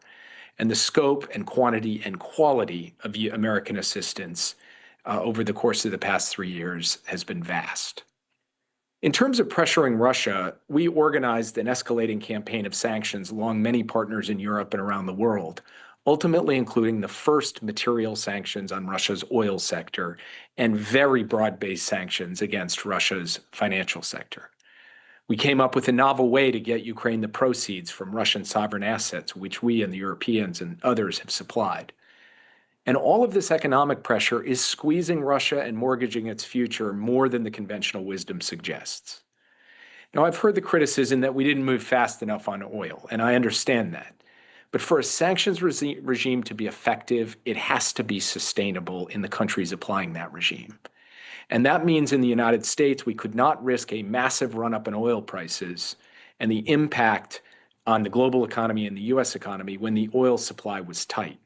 But as soon as it was a more permissive price environment, we acted and we took an important step. And I hope the current administration, which has suggested at various points that it will build on that, actually follows through and does so. And finally, it was not a small feat to build and sustain a coalition of more than 50 nations united in supporting Ukraine's defense of its sovereignty and territorial integrity. That was a proud feat of American diplomacy, led by President Biden and executed day in and day out by Secretary Blinken, myself, and others as we tried to hold that coalition together and succeeded in doing so. So the question is, what comes next? There are always complexities in trying to end a war, especially a brutal war of aggression. But some things are simple. The key to a good deal, to a just and sustainable peace, is leverage. And the key to leverage is staying power. And the key to staying power means the United States and its allies surging more support to Ukraine and continuing to tighten pressure on Russia so that Putin gets the message he will not be able to outlast us. We will continue to put pressure on him and to stand behind Ukraine as we seek this just and sustainable peace. Now, as I noted, President Trump has at various points hinted or suggested that he might be prepared to impose greater pressure on Russia. I hope he follows through on that. Meanwhile, there are two big steps that Europe could take and should take, in my view. The first is actually to seize the Russian sovereign assets. This would not just provide resources to Ukraine, it would send an unmistakable signal of resolve. We worked hard at the end of our administration to show there is a legal and practical basis for doing so, and I think it is the right course of action. Second, European finances, funding, can support the Ukrainian defense industrial base. Ukrainian technology and Ukrainian ingenuity are doing amazing things, and they should be resourced more and more. Let me close with this. In my country, some have tried to frame U.S. policy on Ukraine as a choice between supporting peace and supporting war. You're either for peace or you're just for war going on forever and ever. That is not the choice, and we cannot let anyone fall into that trap. The real choice is a choice between true peace through supporting Ukraine in effective negotiations with leverage and false peace through basically a surrender to Putin. We've built a lot of leverage to secure a good deal. We need to keep helping Ukraine build more. And the president has the opportunity to do that and then to use that leverage working with Ukraine and our allies, and I hope he takes that opportunity. Supporting Ukraine and staying firm with Russia makes America stronger, more respected, and more secure. Peace through surrender to Putin would come at not just a great moral cost, but a great strategic cost. So from my perspective, there is a clear way forward by maintaining support for Ukraine while pursuing tough, principled diplomacy with Ukraine in the lead and the United States and its allies backing them up. That path, despite everything, is, in my view, still open, and I hope the United States and the rest of our coalition takes that in support of a free and independent Ukraine. And I will stop there and just say, once again, thank you very much for having me. Thank you so much. Thank you, Jake. And I'm sure I speak on behalf of many people in this room and beyond it when I venture to express our gratitude and appreciation for the support that Joe Biden's administration, with your contribution, has extended to Ukraine and its hour of need. So my first question has to do with risks of nuclear escalation, how they entered your radar as National Security Advisor. Even though this is a conventional war, there's a very thick nuclear shadow that has been hanging over it from the very beginning, certainly courtesy of Russia's nuclear status, but also its abuse and, rhetoric, nuclear rhetoric, aimed at influencing others, at thwarting the support other countries, in particular the United States, would extend to Ukraine. One could say it hasn't been entirely successful, but it has been somewhat successful. This ploy of Putin and the Russian Federation. Every weapon system supplied to Ukraine, or most of them, have been considered carefully, understandably so, for their escalatory potential. Some of the end uses have been limited, right? That took time. The time that perhaps meant some lost opportunities for Ukrainians on the battlefield, and certainly meant lost Ukrainian lives. I would like you to reflect and perhaps share with us in the audience, in those daily meetings that you held in your office, what was the theory, the going theory of nuclear escalation that you were working out of, and how did this influence your decision making? Over to you. Thanks for the question. Look, it is true that Russia is a nuclear armed power with the capacity to use nuclear weapons and potentially use them on the battlefield in Ukraine, which would have been, if it had happened the first time nuclear weapons were used since the U.S. dropped the bombs in Hiroshima and Nagasaki, with all of the attendant consequences. So our first order of business was to send a clear message to the Russians that there would be catastrophic consequences if they did so, and we did that in quite specific terms at very high levels. So we didn't just kind of back down in the face of Russian nuclear threats. We delivered a very clear and stern warning with respect to them through private channels, and we reiterated that forcefully publicly. I personally reiterated that forcefully and publicly.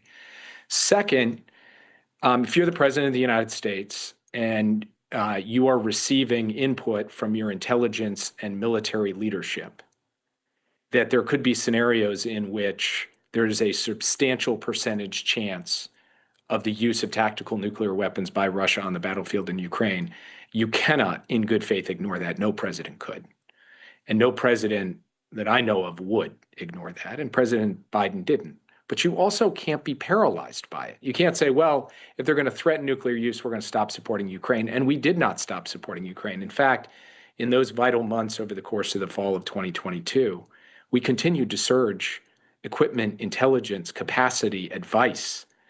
And you can see much of this as a matter of public record laid out there. Now, I'm not going to confirm a lot of things that have been reported, because a lot of things that have been reported actually kind of surprise me that they're out in public view, given their sensitive nature. So I won't confirm them. But I will say that there is a composite picture that I think is different from the narrative some people have offered, which is somehow the U.S. really pulled back in the fall of 22, when I don't think that that is really accurate. Now, it is the case that we took some time, quite a bit of time, to supply ATACMS missiles.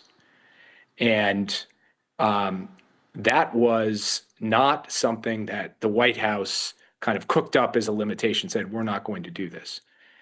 Our uniformed and civilian military leadership consistently recommended against the supply of those systems until quite late in the conflict. That's just a fact. And I think that that is not quite how it tends to get reported. And I know that there's a lot of discussion on the question of ATACMS. And frankly, one thing I'm doing now is going to talk to a lot of people who are big advocates for it, just so I can understand better the argument about, had we supplied them in the fall of 22, it would have fundamentally changed the outcome of the war, just to try to understand that.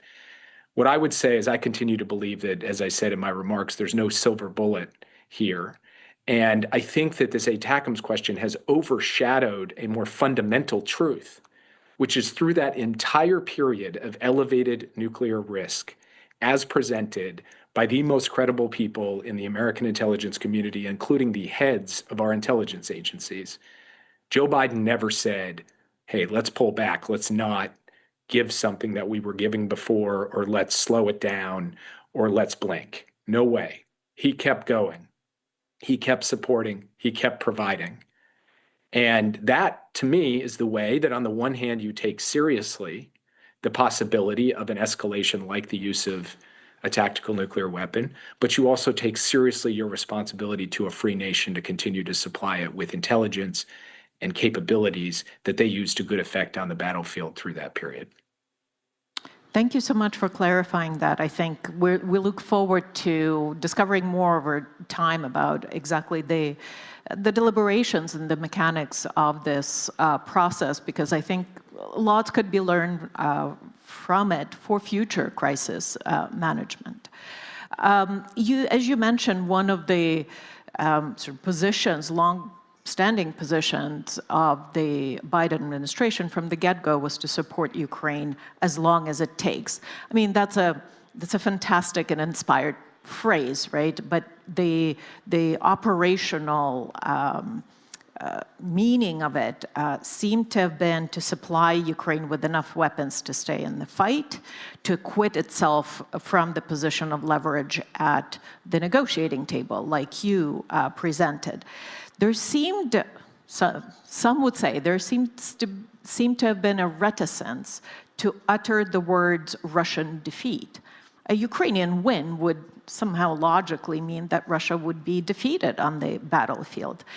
Was there a certain caution about what a Ukrainian victory would actually mean in practice? Look, I don't think so. In fact, we've repeatedly said that Russia had, in fact, been defeated in Ukraine to a substantial extent. I mean, it was trying to achieve the goal of wiping out Ukraine entirely, of seizing the capital, and essentially declaring Ukraine a part of Russia. That was the object of Vladimir Putin, remains his object, in my view, to this day. And he has been stopped from that, first and foremost, by the Ukrainian people, but yes, with the help of the United States and a coalition of countries. So delivering a defeat to Russia in Ukraine is not something we minced words about, I don't think. There was a larger question of the strategic defeat of Russia writ large. Somehow Russia as a country gets defeated, that I think starts to get a little looser and a little more vague, because we should focus on the key issue, which is not that, it is Ukraine. Now, it was not me, it was President Zelensky who said, ultimately this war is going to be fought on the battlefield, but it's going to end through diplomacy.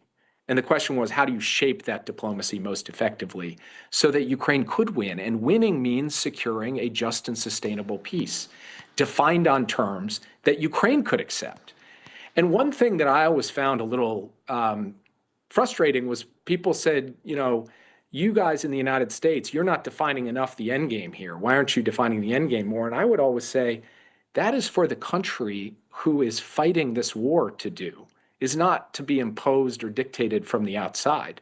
Our job is to continue to support Ukraine and to give Ukraine the tools to be able to achieve the ends that it has defined, both on the battlefield and at the negotiating table. Some people say, oh, that's just an abdication. I don't see it that way. Ukraine is fighting for its freedom, its independence, its sovereignty. It's putting its soldiers on the line, not American soldiers. And so its democratically elected government is the right locus for that set of decisions. Now, the question is, can the United States sustain a level of support for as long as Ukraine continues to seek that level of support? And my answer to that question is, I think there is a bipartisan basis, a strong majority of the American people who believe that. And you can just look at the most recent opinion polls, even to this day, to show that cutting off Ukraine is unpopular and continuing to support Ukraine is popular. So I think there can be sustainable support here if the president chooses to follow that line, and I hope he does. Thank you. So to build on that, and we only have about 2 minutes of time, it is no secret that the approach of this U.S. administration is very different from the approach of the administration that you had served. If you were the national security advisor for President Zelensky today, and you were operating in this environment, and you were approaching the White House as it is today, what would be the 3 things you would advise him to do? I think it's very hard to That's why I'm asking you. First of all, there are very few jobs, in my view, harder than being the National Security Advisor of the United States. I think being the National Security Advisor of Ukraine under the brutal Russian assault may be one of them. What the entire leadership from President Zelensky on down has carried on its shoulders these last 3 years is in a different league from what any of the rest of us who have not been on the front lines have had to carry. And so I salute all of them for that. And that goes for every Ukrainian citizen, because in some ways the entire country of Ukraine is the front line, given the way that Russia has attacked. Here's what I would say. President Trump believes in the art of the deal. And a good deal requires that the United States apply sufficient leverage to ensure that Putin finally makes concessions.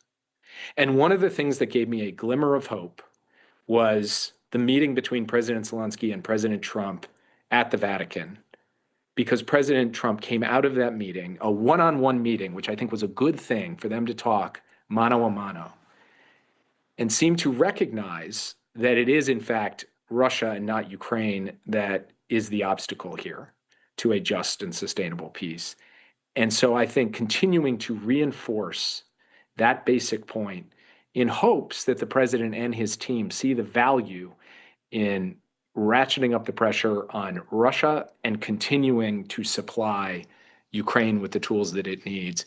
That, I think, is the formula to get to the outcome that is necessary. And for all the difficulty, all the challenges, I still hold out hope that the right heads will prevail in Washington to support the leadership in Kyiv and the Ukrainian people. Let's hope that your words are heeded. Thank you so much for joining us today. Please join me in thanking Jake Sullivan. Thank you. Thanks. And so we swiftly move on to our next and last panel of this 2-day conference. I invite to the stage Ian Brzezinski, Senior Fellow at the Atlantic Council and former U.S. Deputy Assistant Secretary of State for Europe and in NATO policy in 2001-2005. James Scher, Senior Fellow at the Estonian Foreign Policy Institute, International Center for Defense and Security. Please, James. Brian Whitmore, Non-Resident Fellow at the Atlantic Council. Welcome. Nicolas Tenzer, Chairman of the Center for Studies and Research on Political Decision from France. And last, but certainly not the least, Marcin Walecki, Senior Resident Country Director for National Democratic Institute in Ukraine. Please, gentlemen, welcome. We have this concluding panel with the lightest of light topics. Fittingly for the last panel, it is about the end of the world. We have discussed many things in this conference. We haven't gotten yet to the end of the world. But jokes aside, I think what this panel tries to tease out is what is at stake, right? What is the cost of failure in Ukraine? What are some of these alternative futures that we must consider and we must avoid? And so, given this this kind of unorthodox, as it were, panel, I'm going to go in an unorthodox way and call out for the fearless French leader who is going to provide us all with extended security and nuclear deterrence. Nicolas Tenzer, you start us off with your remarks. Thank you very much, Mariana. Well, first of all, I consider that if basically Russia is winning, and by winning I mean a kind of half victory, even a kind of peace deal, because any kind of peace deal, in my view, is still a victory for Russia. Then I think we can understand very clearly that the fate of the free world will be just no future. Because not only Russia, but also China, North Korea, Iran, etc. will continue. Just imagine if you have no victory of Ukraine, what will happen to Georgia under the grip of Russia? What will happen to Armenia, where you have, of course, more troops from Russia and Azerbaijan, no ally to Russia coming, and that will break down all the aspiration of the Armenian people to join Europe, as expressed by Prime Minister Nikol Pashinyan? What will happen to many African countries? What will happen to Myanmar? What will happen to the freedom of the citizens? So basically, I think you will have a lot of snowball consequences. And behind that, you will have something that, in my view, will be fully destroyed. And that must be our compass, which is international law. Because if international law is not our compass, it means that if we do not pay attention to the protection of internationally recognized borders, if we are not bringing to justice all the war criminals, especially Putin and others, and many Russians as well, if we are just considering that international criminal law is a subject to mediation or negotiation or whatever, then just imagine what will be the future of the world. And just as a very brief summary, I think that I am still a little bit embarrassed by some talks that we hear frequently, including among the supporters of Ukraine, who are still continuing to talk about peace talks, negotiations, compromises, even if, as some say, the day where Ukraine will be stronger, there will be, of course, negotiations that can... No, I think we have just to refuse this kind of perspective, because basically to have in the same sentence peace and Russia, negotiation and Russia, that's just a contradiction, that's just oxymoron. And I think it's very dangerous that still you have European leaders saying, well, we are not ready now, but one day we will have to envision negotiation with Russia. Just stop this bullshit. Because then, if we have this kind of very bad settlement, just imagine what will happen in European countries. You will have all the people from the far left or far right saying, okay, we have peace now. Don't stop arm Ukraine. Stop defending Ukraine. Stop increasing our budget to defense.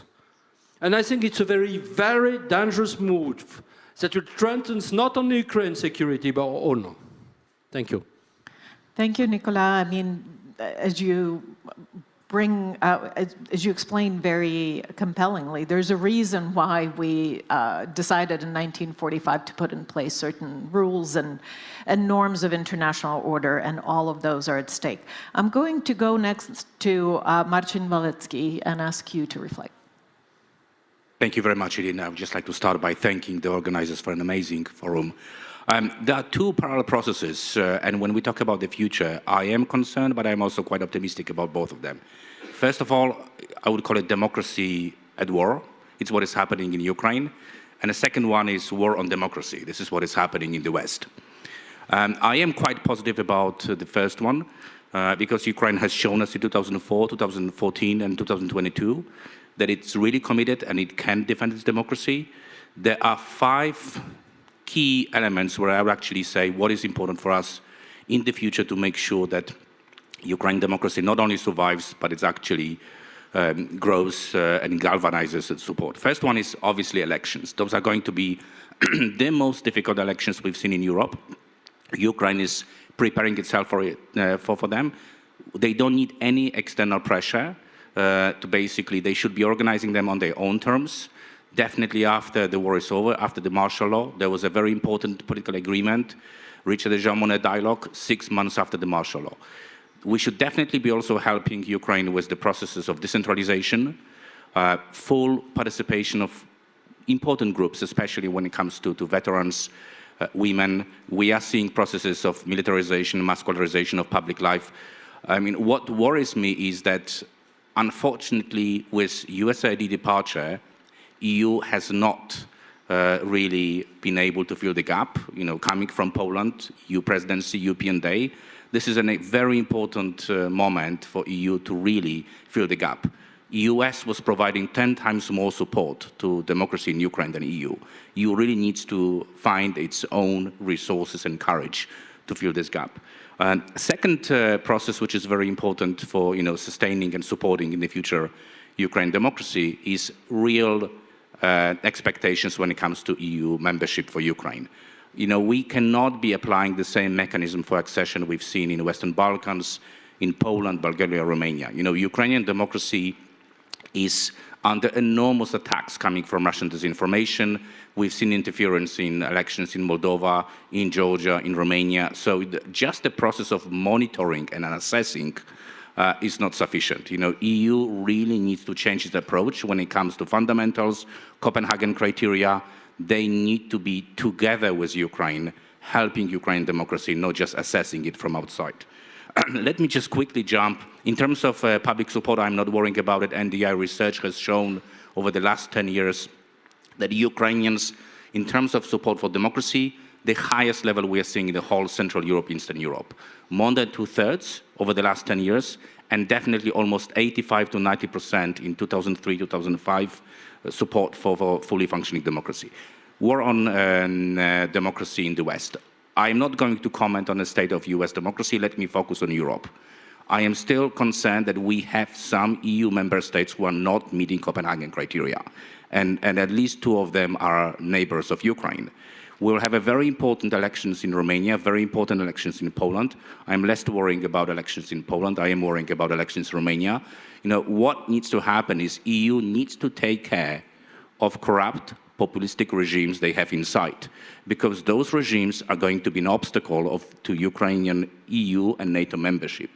So at some point, maybe we should be asking vibrant civil society from Ukraine to help European countries to organize Orange Revolution and maybe other movements which will actually bring democracy back to some of those kinds. So overall, I'm quite optimistic. We have to understand the risks.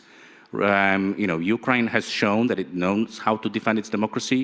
I'm quite confident there is a sufficient level of political dialogue, unity, understanding, respect for political pluralism, very vibrant civil society, and respect for parliamentarism. I am more worrying about the future of EU democracy, and that's why that would be my priority for the next 5 years. That's a very fair comment. So democracy is at stake, not only, in Ukraine, but in Europe and around the world. I'm going to go to Brian Whitmore, to you next. Sorry. Go ahead. Thank you, Mariana. Sorry about that little disruption there. I want to pick up and kind of riff off of what Martin was saying, because we're thinking along the same lines here. When I ask myself and broaden the aperture about what is the global conflict that is going kinetic in Ukraine. Brian, could you talk into your microphone? Okay, I'm sorry. I want to broaden the aperture and start with a question. What is the nature of the conflict right now? And I mean the global conflict that has gone kinetic in Ukraine. What are we fighting about at the end of the day here? And the way I look at this is a conflict over governance, pure and simple. How this war started 11 years ago was when Ukraine made a decision to sign an association agreement with the European Union. This was about governance. Russia wanted Ukraine to join the Eurasian Economic Union. That's also about governance. Ukraine was choosing between 2 forms of governance. Russia didn't like the form it chose and launched a kinetic war over it. So this conflict of governance is also happening in a broader context in the West. It's happening in a broader context in a crisis of confidence. in Western liberal democracy, probably the biggest crisis of confidence in a generation, I think at least since the 1930s, right? Everything from 9/11 to the 2008 financial crisis to COVID to all of these things have caused people in the West to question the viability of this. And Putin and the Russian elite is aware of this. And they have figured out how to hack this system and undermine our democracy. These two wars, the kinetic war in Ukraine and the non-kinetic war that is currently happening in the West, are happening in parallel, right? Now, the alternative to liberal democracy is not attractive when you really think about it. I characterize it as gangsterism as governance, and I'll get to what I mean by that in a moment. It's not attractive, and they know it's not attractive, right? This oligarchic gangster-type regime is not attractive to ordinary people. It's attractive to some elites because they can get pretty rich off of it, but it's not attractive to the public. So what they do there is they play on the grievance and they play on this crisis of confidence in liberal democracy to undermine faith in liberal democracy to make their model more attractive. Now, I've described the existing Russian system in various publications, alternatively as gangsterism as governance or mafiaism as governance. And what do I mean by this? I mean a state whose internal logic, processes, incentive structure, and behavior resemble those of an organized crime syndicate. It's ruled by an unaccountable clique whose exercise of power is not checked by any institutional constraints. Such systems are characterized by weak institutions, sanctioned kleptocracy, the willingness to use extrajudicial force, including lethal force, against enemies, real and perceived, at home and abroad. It's characterized by an impulse to expand and control territory and control markets. It uses corruption as an instrument of statecraft, and it cloaks and justifies these predatory goals in grandiose rhetoric about traditions and values and religion and history, right? We see this in various contexts. We see it in Viktor Orban's Hungary. We see it in Tayyip Erdogan's Turkey. We see it in Narendra Modi's India, and we're beginning to see it in Robert Fico's Slovakia. Are we seeing it yet in my country? This is the big elephant in the room, right? I'll just throw out a few data points to wrap up here, because I don't want to go on too long. I teach courses at the University of Texas Arlington on Russian politics.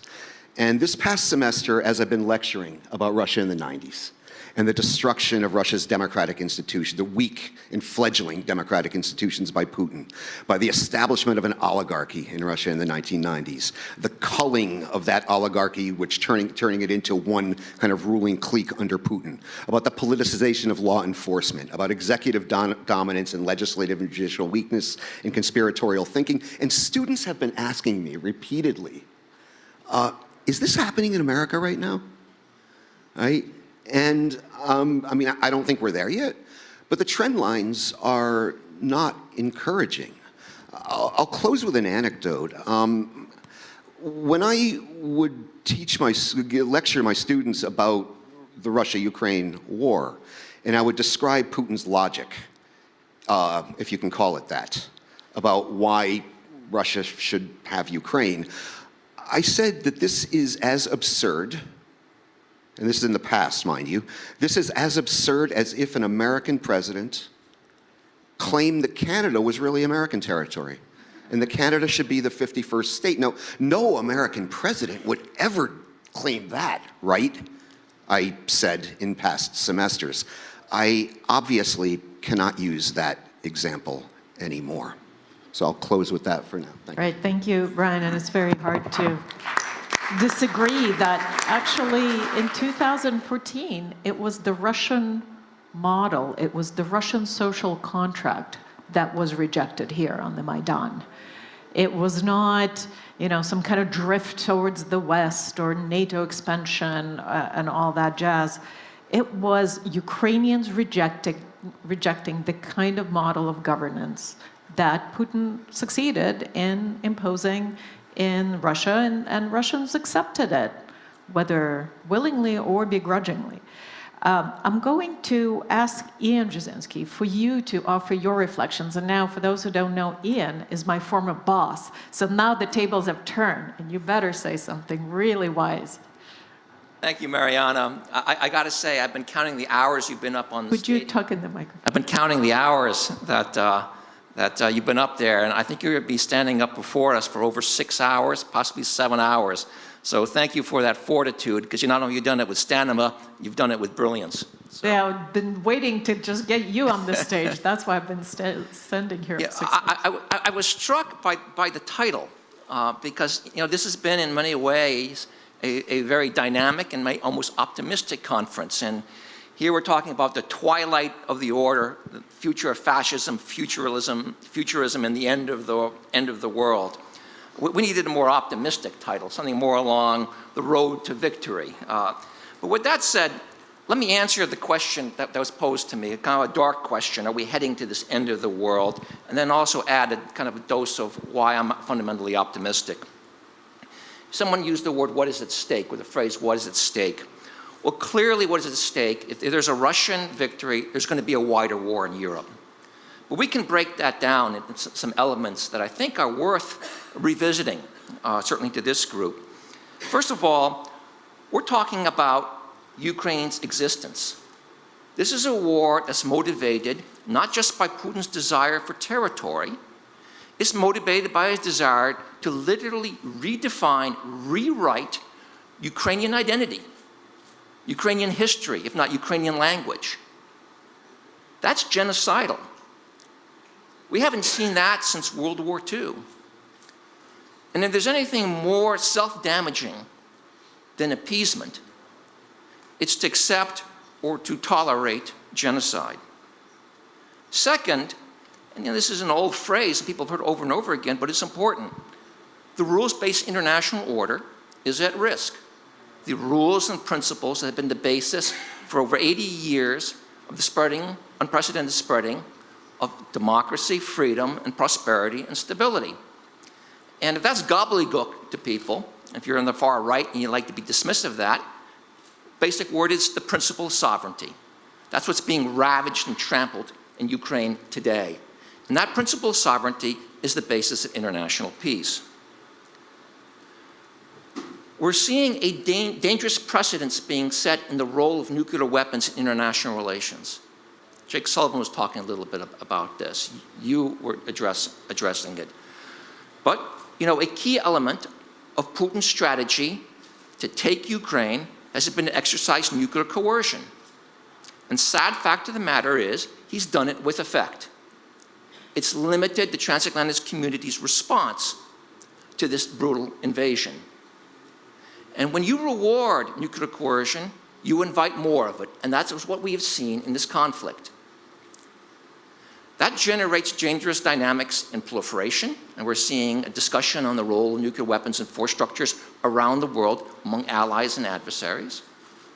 And what scares me is when you get into a dynamic where nuclear coercion is exercised over and over again, you're actually increasing the likelihood of the use of nuclear weapons. That's just human nature. To steal from my own father, for those of you who don't know my dad, he was a Sovietologist. And in his last years, he was constantly emphasizing that if Russia is allowed to suborn Ukraine, it will never be a democracy because an empire, by definition, cannot be a democracy.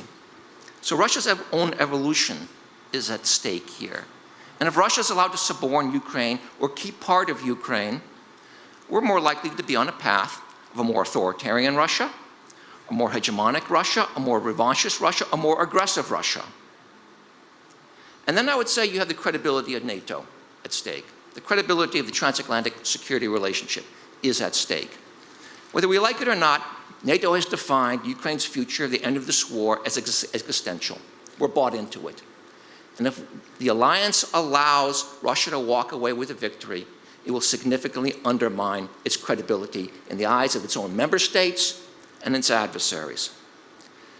All these factors are a recipe not only for a wider war in Europe, but the catalyst of war elsewhere. Think of China and Taiwan. It's a recipe, it's the ingredients for a world defined by spheres of influence, and violence with, unfortunately, potentially more catastrophic potentials than even the world wars. But this outcome is not preordained. No way. Let me give you a couple of reasons why I don't see it that way. First of all, I was struck, and I've been struck by the voices, particularly in Europe, asserting the transatlantic relationship, because of Trump, is now over, or on an irreversible path to an end. I just totally disagree with that. Look, I'm not naive about Trump. We're going to have another rough 3.5 years in this transatlantic relationship. He's going to do a lot of damage. It's going to be discomforting. It's going to be a source of great unease. But I'm actually more worried about European overreaction to Trump. I think the ball is actually in Europe's Trump. They can either manage the relationship wisely, or they can overreact and actually make that prediction of end come true. Trump is actually manageable. We just saw evidence of that this week with the ratification here in Ukraine of the minerals deal. The Ukrainians, through a calm approach, took a very bad deal put on the table by Trump and rewrote it with his acceptance, and Trump is pleased. It's not actually a bad deal. So Trump is manageable, but you gotta understand Trump's view of Europe. Trump thinks Europe is feckless. Trump thinks Europe is weak. Trump feels that Europe can't fight its way out of a wet paper bag. Trump doesn't think Ukraine is committed. Trump doesn't think Europe is committed to Ukraine's sovereignty, to its security, to its survival. And he's got reason to believe for that, because has Europe really acted decisively in that regard? And Trump is not going to do one iota more to support Ukraine than Europe does. So what does that mean? Trump is manageable. Trump is pliable. So what does Europe have to do? It has to step up. And by that I mean it needs to exercise its economic power and really exert strong sanctions against Russia. It needs to use its economic weight to body slam the Russian economy. It needs to provide more assertively security assistance to Ukraine. It needs to do more to support the internal opposition in Russia to the war, to the regime. And if Europe does that, I think actually Trump will follow. Trump doesn't like being on the losing side. He wants to be among the winners. In fact, I think if Europe steps up, and to a certain degree it's doing that, but not enough urgency, if it sets up, Trump will follow. I think it's even probable. And that happens, and this is an important point, and I'll close on this. If that happens, the transatlantic community will unleash its powerful overmatch, or its overmatch of power compared to Russia. Think about it. NATO alone has a GDP of $55 trillion. $55 trillion to Russia's $2 trillion, a factor of 25. The alliance alone spends $1.5 trillion on defense. Russia, 200 billion max, probably less, factor of 10. To me, it's gut-wrenching. It's morally wrong. The transatlantic community hasn't leveraged that overmatch to enable Ukraine to decisively crush this invasion. This is simply a matter of political will. That's what has been lacking. So that's why I'm confident that the combination of transatlantic self-interest and capacity is going to be ignited into decisive action, ignited by the courage, the determination, the tenacity that Ukrainian fighters are demonstrating each and every day on the battlefields in the defense of our shared interests. I think that's going to happen. That's why I will leave this conference still fundamentally optimistic. So, Slava Ukraine. Thank you so much for that. And Ian, I'm very glad you brought up genocide, genocidal politics, right? Return to that. I'm very glad you brought up the future of Russia, right? Russia is being shaped today in this war as much as Ukraine and Europe. And what kind of state Russia will emerge out of this will also impact what Europe will have to deal with for decades to come. And thank you also for mentioning your father, who knew and understood and supported Ukraine way before it was fashionable. He had that breadth of understanding for the specific geopolitical role that Ukraine, a country far away about which most people knew very little at the time, he knew its ultimate significance as a keystone of European security. So thank you for those remarks. And let me, last but not the least, certainly go to James Sher for his reflections. Mariana, thank you very much. It is, as always, an honor to be here, a great pleasure to be back. And so I thank the Kyiv Security Forum as well. When I looked at the lurid alternatives set out and at the beginning of this panel, my conclusion was that this is a time to remind ourselves that history is the product of human will and decision. The question is not what Vladimir Putin will do. The question is not even what Donald Trump would do. The question is what we are going to do. And by we, I am referring to Ukraine and Europe working together. It is very important for those of us who think about these matters to understand the difference between a topographical map and a political map. A political map changes the moment you begin to act on it, the moment you engage with it. Now, many of those in the United States and elsewhere who have the temerity to call themselves realists don't seem to understand that difference. And you know the axioms of realism, and they're very powerful with regard to this war. Russia cannot be defeated.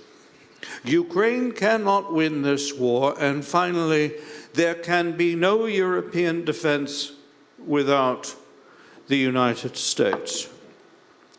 Fortunately, in the past, we had European leaders who did not think like that and follow that advice. The Brussels Treaty of 1948, if you look at Article 4 and compare it to NATO's Article 5, its obligations were stronger and clearer, and yet it was put together by 5 European states who signed it at a time when Europe's main preoccupation was still clearing rubble from cities. And the momentum behind that, the spirit behind that, was one of the factors that resolved the argument in the United States as to whether to fully throw its own weight into the scales in building a Euro-Atlantic security system. Britain launched the Falklands War in 1982 at a time when even most people in the British establishment said this is a foolhardy venture. And it was a time, incidentally, early in the Reagan administration when the United States was trying to engage with the most authoritarian countries in Latin America, including Argentina, and we simply had to do this and send our Navy without air cover to Argentina and retake our territory, which had been occupied. And what happened? The United States reconsidered its policy, as did other NATO allies. One could multiply these examples endlessly.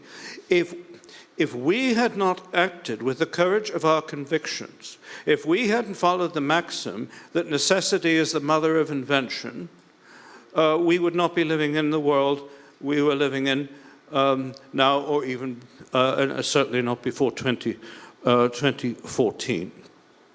Now, with regard to Russia, our task is very simple. It is for Europe and Ukraine, with or without the United States, to confront Russia with a Hobson's choice. Either you decree general mobilization, with all the risks that entails for internal stability, or you change your objectives. And we have the potential to do this if we are determined to do it. It requires planning, of course, and it requires making sacrifices, and it costs. But it's well within our potential, which is vastly higher than that that Russia can mobilize. Europe and Ukraine alone.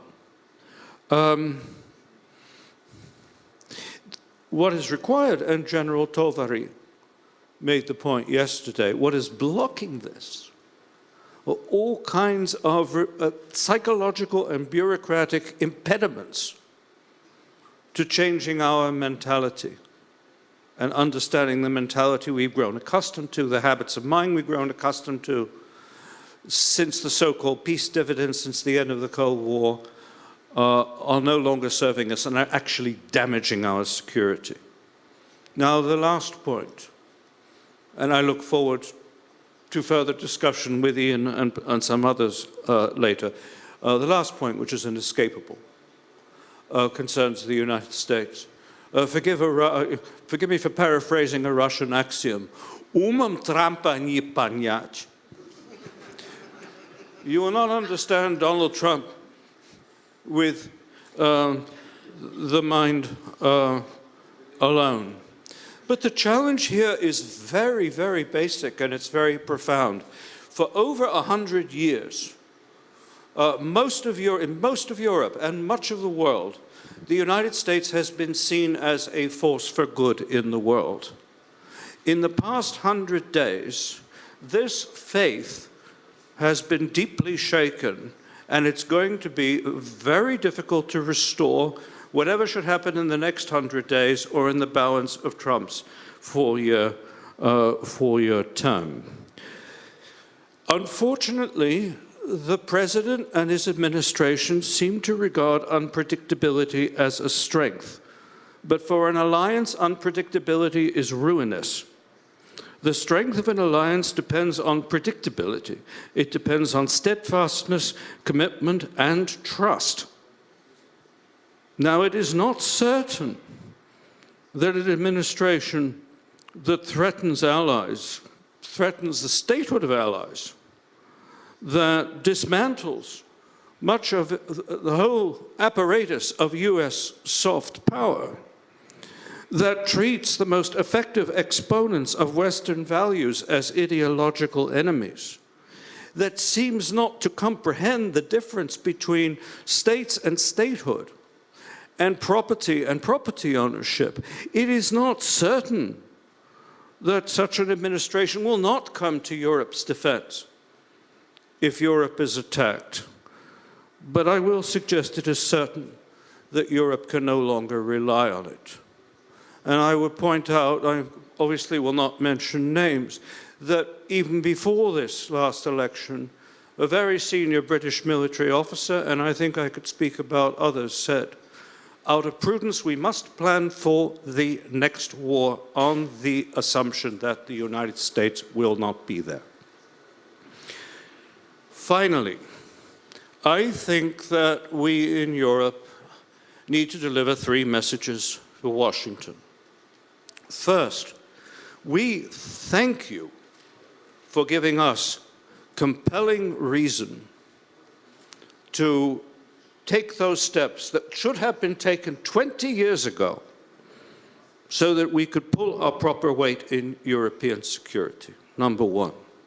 Number two, where we maintain common interests, we will work shoulder to shoulder with you, and our contributions, we guarantee you that the United States, that our contribution to our collective security will not disappoint you. Number three, but be in no doubt that whatever decisions you make, there are certain things we will not do, and there are certain things we will do if necessary without you, and even if you don't approve. Everything now depends, in my view, on whether we have the will and capacity to articulate those messages and those principles and turn them into reality. Thank you very much. Thank you, James. Very poignant as always. And I saw Martin had a reaction, so go right ahead. Just very quickly on those 3 points, I would go further. I mean, Ian mentioned credibility of our transatlantic alliance, and I would actually like to make 3 points that this credibility goes much further. And for me, it's also long-term commitment to reconstruction. Just like Brian was mentioning, Ukraine was not attacked just because of its territory, but it's of European transatlantic aspirations. And, you know, our solidarity with Ukraine also means a long-term commitment to reconstruction of Ukraine. And Ian, thank you for those figures. I think it clearly shows that we can also pay for reconstruction of Ukraine as a victim of its inspirations and, you know, willingness to join our community. Second, it's reunification. I think it's fairness, which also requires that we need to contribute to reunification of Ukrainian families. We've been offering protection, temporary protection, to millions of Ukrainians. Unfortunately, in a collective way, West, there is also a thinking that it's actually great to keep some of those Ukrainians and fully integrate them and to do everything so they cannot come back to Ukraine to contribute to reconstruction. So this reunification is something which also is a factor of our credibility. And the third one, it's the refusal to give Ukraine timely access to NATO and EU. Justice delayed is justice denied. Yes, thank you so much. And Ian, we mostly vigorously agreed about things on this panel, but there is one point in which there is a difference of opinion. It's just how far the damage to the credibility of the United States and the U.S. security guarantee, U.S. commitment to its allies, how much damage has been wrought by the current administration, how reversible it is. You seem to think it's not as drastic. If you could comment on that. I don't want to downplay it. I mean, don't get me wrong. I'm not thinking that Trump is the best thing, the transatlantic relationship since Eisenhower. But I think there's a tendency in Europe to overreact. I think there's a tendency in Europe to kind of focus on Trump's negatives and not take a little bit of self-responsibility. I mean, look at the fact. How many troops the United States has permanently stationed in Europe? 60,000, plus or minus a few. How many troops did it have at one point, maybe a year or a year and a half ago? Over 100,000, at times up to 110,000. So that's 40 to 50,000 troops that were transferred from other locations that went into Europe, largely to defend the front lines of the eastern frontier. How many West European troops have been deployed to their own backyard? Nothing close. So there's a certain amount of responsibility Europe has for the situation we're in today, and I'm not protecting Trump. All I'm saying is that if Europe wants Trump to do the right thing, it has to act with a certain amount of urgency, a certain amount of decision, and a certain amount of action. And it has the capacity to do so. It has the economic weight to really hurt the Russian economy. It should do it. You know, this is a war that's been going on for 11 years, and only now we've seen a cutoff of European purchases of oil and Russian oil and gas, with gas being cut off, what, in 2 years from now? That's not showing decision. That's not showing commitment to shared transatlantic relationships. But Europe can act.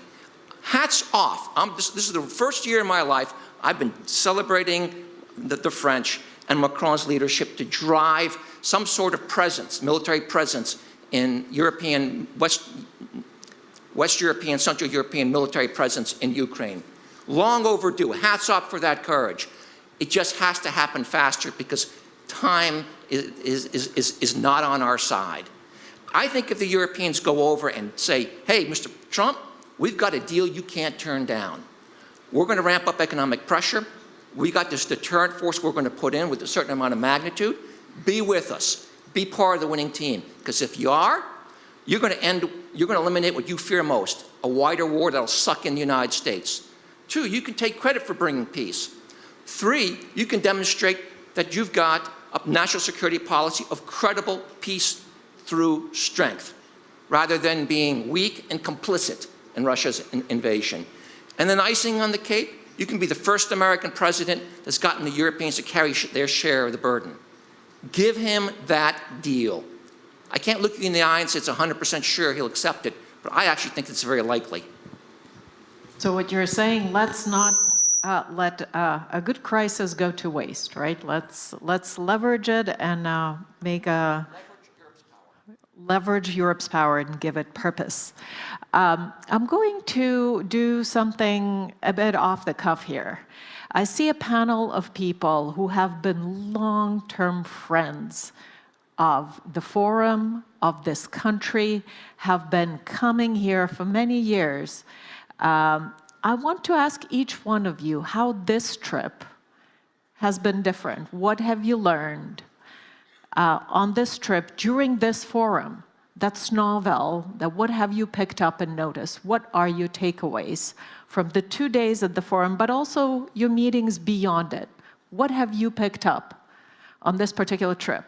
I'm sorry to throw this curveball at you, but Nicolas, I'm going to call on you first. Well, first of all, I think, I came, this is my 6th trip to Ukraine since February 24th, 2022. And in fact, I will say that I am always impressed, of course, by the courage of the Ukrainian people.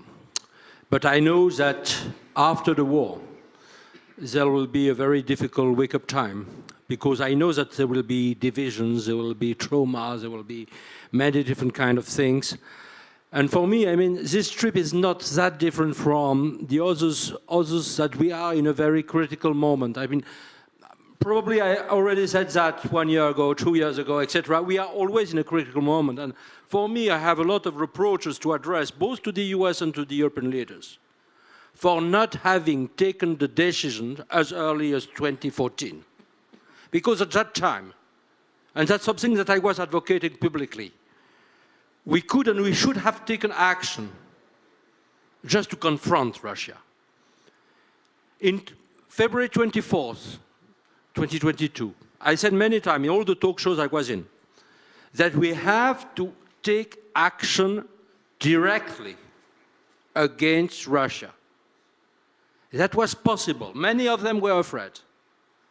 I know what I think. I think, of course, a very nice wake-up of the European, and I support that. I think that the European people could do more, and the European government could do more. Alone, they can defeat Russia on the ground. They can now provide a lot of money to the Ukrainian people to arm themselves. They could provide decisive weapons to tribes in the depths of the Russian territories. They can do all these kind of things. But they have to be very clear that there will be no negotiation with Russia. As I said, we have to just make disappear all the diplomatic fictions, which result was the death of tens of thousands of people. And I think that's what we have to come to, this true moment, to the moment of truth. We have just to swipe up, all the hypocrisy. Because we have a lot of hypocrisy regarding the Ukrainian. We are not serious. We say, okay, we cannot provide some weapons. In fact, we do not have the willingness to save tens of thousands, if not hundreds of thousands of lives. And I think we are living in this moment. And of course, with Trump's administration, I consider, first of all, that Trump administration is not good for Europe, it's not good for Ukraine, and it's very clear. For many reasons, because I think that there is a kind of ideological collision between Trump and all the dictators around the world. I have to speak very bluntly. That ideological collision, because the respect of the rule of law, the principles that we are standing for, everything has vanished in the ideological discourse and narratives of the US right now. And I think that the damage is not if finally they will give some more weapons to Ukraine, assist Ukraine more. That's not the point. I don't think that they will. They won't take decisive action, as the US should have done since at least 3 years, if not 11 years. But the problem is that Trump and his administration and J.D. Vance and others are undermining the very principles we are standing for, and ideological collateral damages will be stronger and deeper, given the floor, given also an advantage to all the far-right leaders that we have in France, in the UK, in Germany, in Poland, in Slovakia, in Hungary, etc. And I think that we have to speak bluntly about that. And we have to form the kind of, let's say, axis of resistance, of democracy. And I think for that, Europe has the capacity, because it considers that the rule of law is absolutely vital. The message, the rule of law, is the true message of Europe. If we don't have this message, just let's hope, or let's not hope that there will be any future for Europe and for the democracy. And that's basically why Europe, and I will just end that, but not only Europe, some African countries as well, some Latin American countries as well, plus Japan, plus South Korea, plus one of the biggest allies that we have, Taiwan, must go with us and define the very values and the basis of the order we will have to build, probably, unfortunately, because I am a strong advocate of transatlantic relations since decades, without the US. Thank you, Nicolas. So, axis of resistance. Everyone, you've heard it first here at the Kyiv Security Forum. Thank you so much. I'll go next to Martin. Of course, you live in Ukraine, right? Yes, so what are your takeaways from this forum and this moment in Ukraine's history? Indeed. I mean, I've been here with NDI for the last 2.5 years and coming and going to Ukraine since '99. I mean, I will start with relatively funny, but also quite important observation. One thing which really surprised me, which really shows me that America is a great democracy where there's still, there is a freedom of speech, is how many of our American colleagues, including former diplomats, were criticizing their own president, and they're still allowed to go back home. So that's hopefully, yes. So, that's actually something which, I would say in this part of the Europe, we would still like to see. I mean, I'm not sure if you could do it if you were coming from Poland and Ukraine to have this level of freedom of speech when it comes to the discussing what is going on in your own capital. So this was impressive. Also, very balanced program, as always, pluralism of opinions, representation of different political forces. And I have to say that the organization of the Kyiv Security Forum is getting better and better, and I would say it's even now better than YES conference. So, See, I really thank you for that compliment. See, that's what I was getting at. So definitely well done with this forum. I think it is a great forum, and thank you to all the colleagues. I have learned so much how to improve our transatlantic alliance. I've heard so many great ideas, and Ian, thank you so much. I totally agree with you. We should definitely not overreact as Europeans. This place became, right now, in my opinion, a very important platform, not only to discuss, Ukrainian security, but, our regional comprehensive security in Europe. And I hope that at some point you will also pick up a topic of the anniversary of the Helsinki Accord. It's the 50th anniversary this year. We definitely need to design a new Helsinki 2.0. We need to have a new comprehensive idea for European security, and your forum is definitely contributing to it. Well, thank you very much for those kind words, Martin. Brian, what are your learnings and takeaways from this trip? Thank you, Mariana. A year ago when I was leaving this conference, I remember having this strong sense of apprehension. It wasn't because I didn't have a great time at the conference. I always do. It wasn't because I was, unhappy about being in Kyiv. That nothing could be farther from the truth. But I understood what was about to happen in the United States, and I was worried about what effect that was going to have on the war. Here I am a year later. My worst fears of what happened in the U.S. have been realized. But when I came here, I see everything's moving forward. I met with some drone pilots today. I was incredibly impressed. The front line is stabilized. I mean, this has not affected the conduct of the war at all. This country shows no signs of giving up. You're gonna move forward with or without us, and that heartens me. I also had a lot of conversations with my European colleagues here, and there is a clear loss of trust in the transatlantic relationship. There is no question about that. But my European colleagues have made it really clear that we are ready to move forward with or without you. And that gives me hope. So I'm leaving this time with a lot more hope. But if you can indulge me, I'm watching the clock and I don't want to go over. There is something that still worries me. And it's connected to, actually, to the remarks I had prepared here, so this kind of is a pretty easy segue. If the old Cold War was fought between states, the new Cold War is fought within states. And it's fought within almost all states. And it's certainly being fought within European states. I agree completely with my good friend James Scher that everything really depends on Europe and its partnership with Ukraine, given the unreliability of my own country at the moment. Everything depends on that. And I agree with James that political maps change when you engage them. But we are not the only ones engaging the political map. Our adversary is engaging the political map. Our adversary engaged the political map in the United States.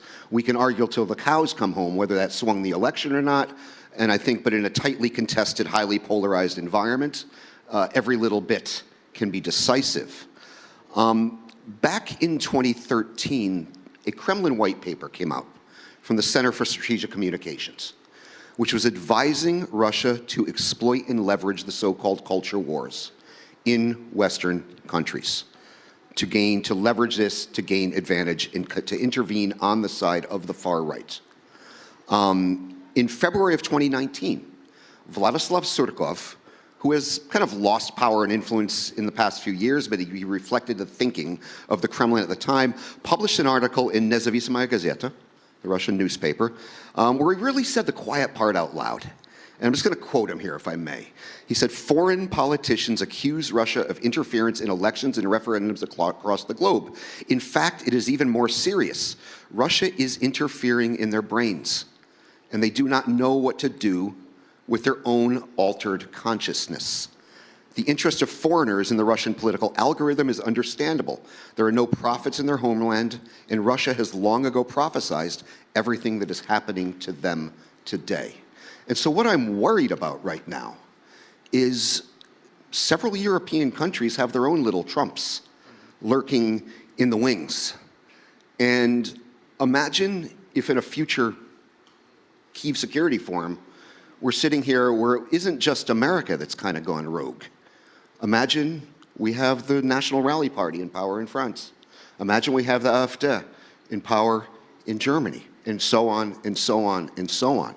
They understand, our adversaries understand, that this Cold War is being fought within states. They lost it within this state, thank God. And that's what made this conflict go kinetic here. And it's not guaranteed, we don't know how this is going to turn out. They are coming for you. I'm going to be rooting for Europe, as I always am, but I'm worried. So I guess optimism and pessimism at the same time a little bit. Your points are well taken, Brian. Ian, I'm going to turn to you. You mentioned already that you will be leaving with optimism. What other takeaways are you taking on this trip? Based on the side discussions, based on panelists I listened to, I guess I've been struck by a couple of things. One, there's kind of more of a pessimism than I've seen since my last visit to Ukraine, which is about 18 months ago. I'm struck by that there's a skepticism about the likelihood of a ceasefire.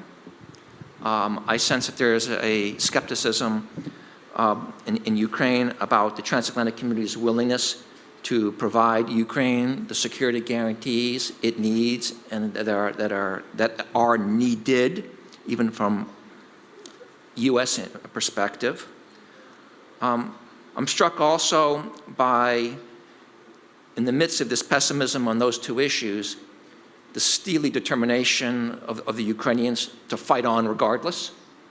And that is a powerful factor in this conflict and in Ukraine's efforts to kind of garner the international support it deserves. At the same time, I still walk away optimistic because I am beginning to see some shifts in the transatlantic community. I mean, beginning with the minerals deal, the conversation that Trump had with President Zelensky at the Vatican, some recent statements, actions in Washington to start, lining up economic sanctions. I'm cautious because I think, what Trump says doesn't mean what Trump will do. But it's signs in the recent weeks, things moving in the right direction. I am convinced, however, that you will not have the Russians come to the table serious about negotiations. Right now, it's just a stalling tactic until, to use that phrase, Putin sees a change in the correlation of forces before his ambitions. And if we reach a point where the transatlantic community does really exercise severe or impose severe economic sanctions, if we actually see a deterrent force or reassurance force being stood up and moving in for deployment, if we see actions to support dissidents in Russia, Putin will come to the table. He's not in a good position right now. He cannot handle both Ukraine and the international community really weighing in forcefully on this.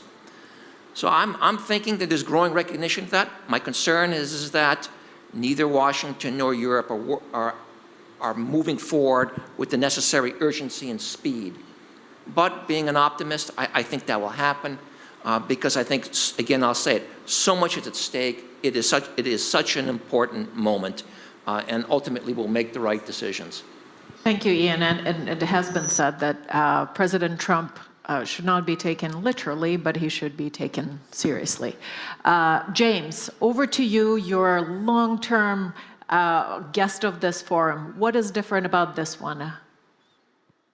I'm largely in agreement with everyone else. Originally, I didn't understand why. I am feeling far more optimistic now than I have over the past 2 years of coming here. Why? 2 reasons. There's now a sense of clarity. There is a sense that we have to change our game, not only raise our game, we have to change our game, and we can and we must. And we have to do it by us, and Europe has to do it by itself. Not because it wants to slam doors, and it shouldn't, and we shouldn't be antagonistic. But there is an absolute imperative. We face a clear-cut choice. We either rise to the occasion or we fail with consequences that are going to be felt for generations. We didn't have this clarity before. Last year, I arrived the same day, of course, not sharing the same train, with your previous guest at this forum today, with the same day as Jake Sullivan, who came here, amongst other things, to tell President Zelensky that the United States expected him to stop firing weapon systems into Russian territory. I've never seen people more discouraged here. There was a very depressed mood last year. There was no clarity at all, and very difficult to get it, because the Ukrainian audience knew what I've always known, that we are dealing with the skilled exponents of a white lie culture, with people who are very adept at not telling you exactly what they mean. Now we know exactly what people mean. I think there is a greater sense of what people mean and what we need to do and what the penalties are of not doing it. Thank you so much, and please join me in thanking this excellent panel, and we look forward to welcoming you here next year with your new points and your new impressions. We have now, you're welcome to take your seats. Thank you so much. We now have the pleasure of welcoming online Deborah Ross, U.S. Congresswoman from the 2nd Congressional District of North Carolina. Welcome, Congresswoman Ross, and thank you so much for joining us Well, it's afternoon for you, it's evening for us. Please, over to you. Well, thank you so much for the invitation. I wish that I could be there with you in person, but as you know, Congress has been in session this week, and I'm very heartened to hear some of the observations and conclusions from the participants. Thank you so much for inviting me to speak with you today. And I'm honored to join you virtually from the United States for the conclusion of your 17th annual Security Forum. For the last 3 years, and of course throughout history, the Ukrainian people have courageously fought for their freedom against a brutal authoritarian regime.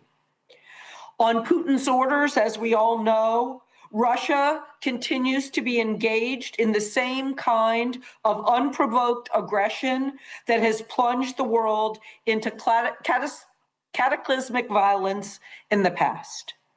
And we must heed the lessons of history. Appeasing dictators does not work. It enables them, it emboldens them, and it compromises the world's security. And of course, as we've seen in this war, it costs countless lives. I'm the co-chair of the Moldova caucus. I believe that you heard from my co-chair, Representative Lawler, earlier in this conference. Like Representative Lawler, I am deeply committed to fostering the democratic aspirations of Russia's neighbors. And I'm joining you today to share a very simple message. Despite what you might read in the news, contrary to what you might hear from our president, a clear, decisive majority in Congress believes in your fight.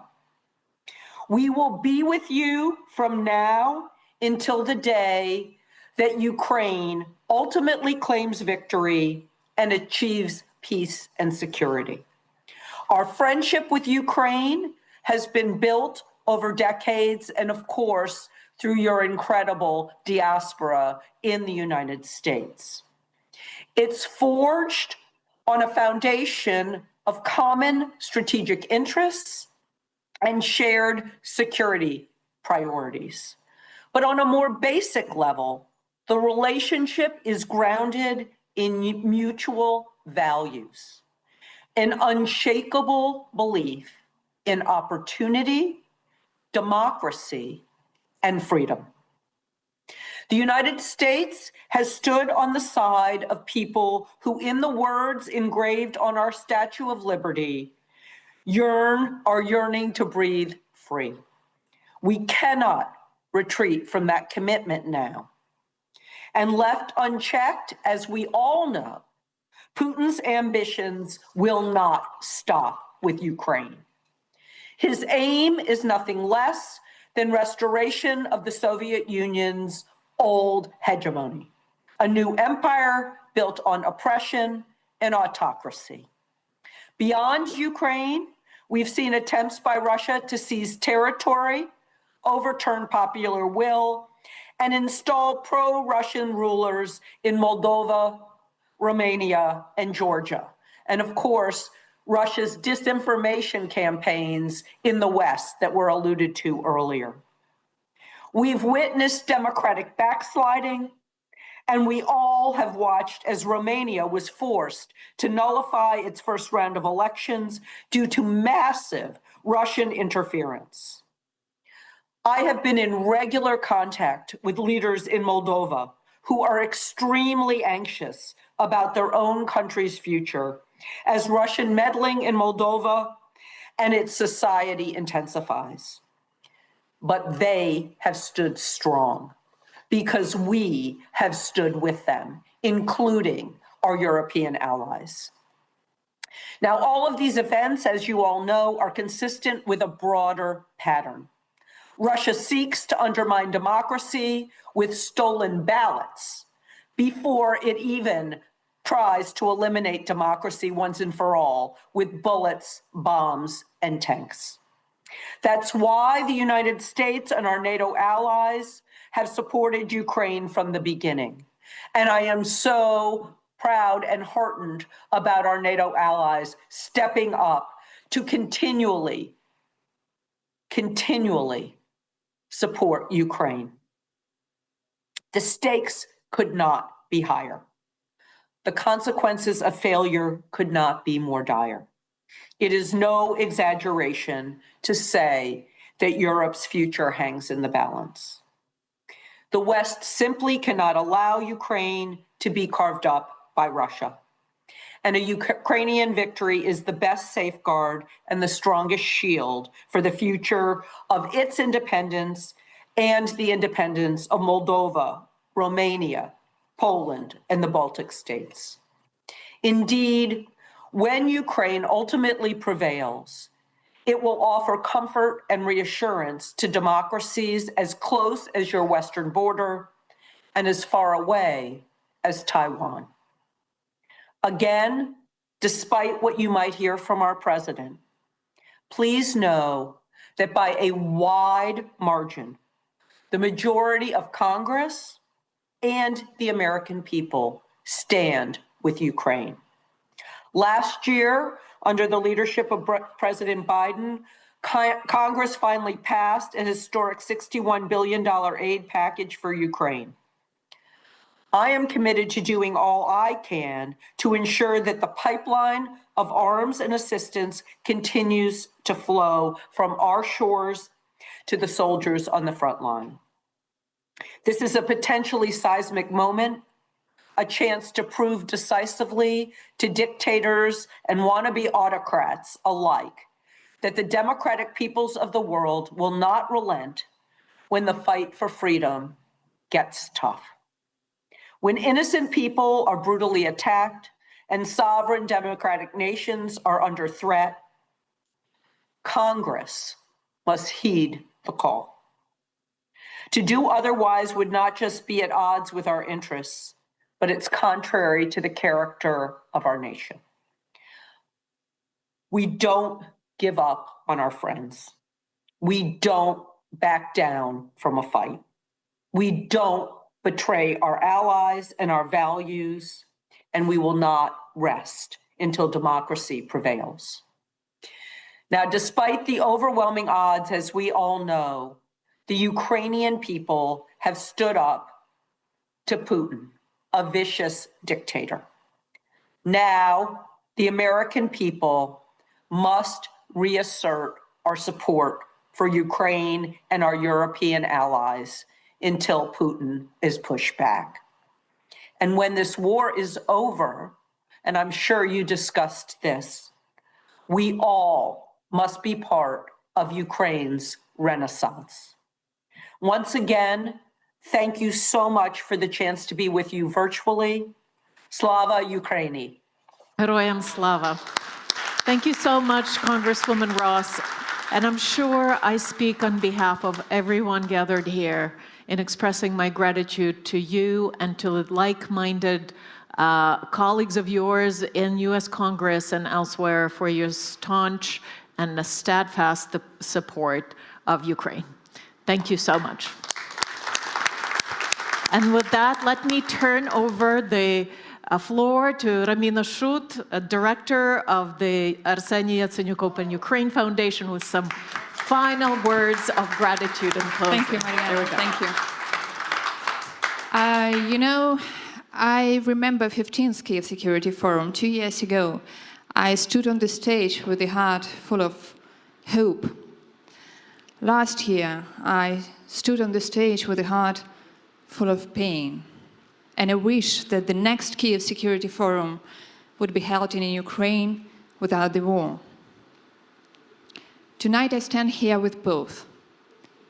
Hope and pain have become inseparable companions of our everyday lives. We carry them in our hearts, in our work, in each and every discussion that we had at this forum. We carry them because we must. This is the 17th Kyiv Security Forum, and the third one held during the full-scale invasion. And saying you the truth, We didn't want it to become our tradition, but we turned it into one. A tradition of not giving up. A tradition of gathering in defiance of fear, of thinking strategically when emotions are overwhelming. You know, there are a lot of people who have to be with us tonight, but they aren't. Some of them are on the front line, some of them are in trenches, but some of them will never return. And we carry them too, in our silence, in our grief, in our unbreakable determination. And yes, we are tired. But still we are here, and that matters, because security is not just about weapons and alliances. Security is about people. It is about presence. It is about standing together when the whole world is shaken. And you, each and every one of you, is a part of this stand. You know, tonight I don't want to repeat my wish. I want to make a promise that we will continue. That we will continue to bring people that defend our freedom. That we will continue to shape future even in the darkest hour. And one day, this forum will be held in a peaceful, rebuilt Ukraine, not as a dream, not as a wish, but as a reality. Until then, we will walk together with clarity, with courage, with love for this country that refuses to fall. Thank you. Thank you for standing with us. Thank you for standing with Ukraine.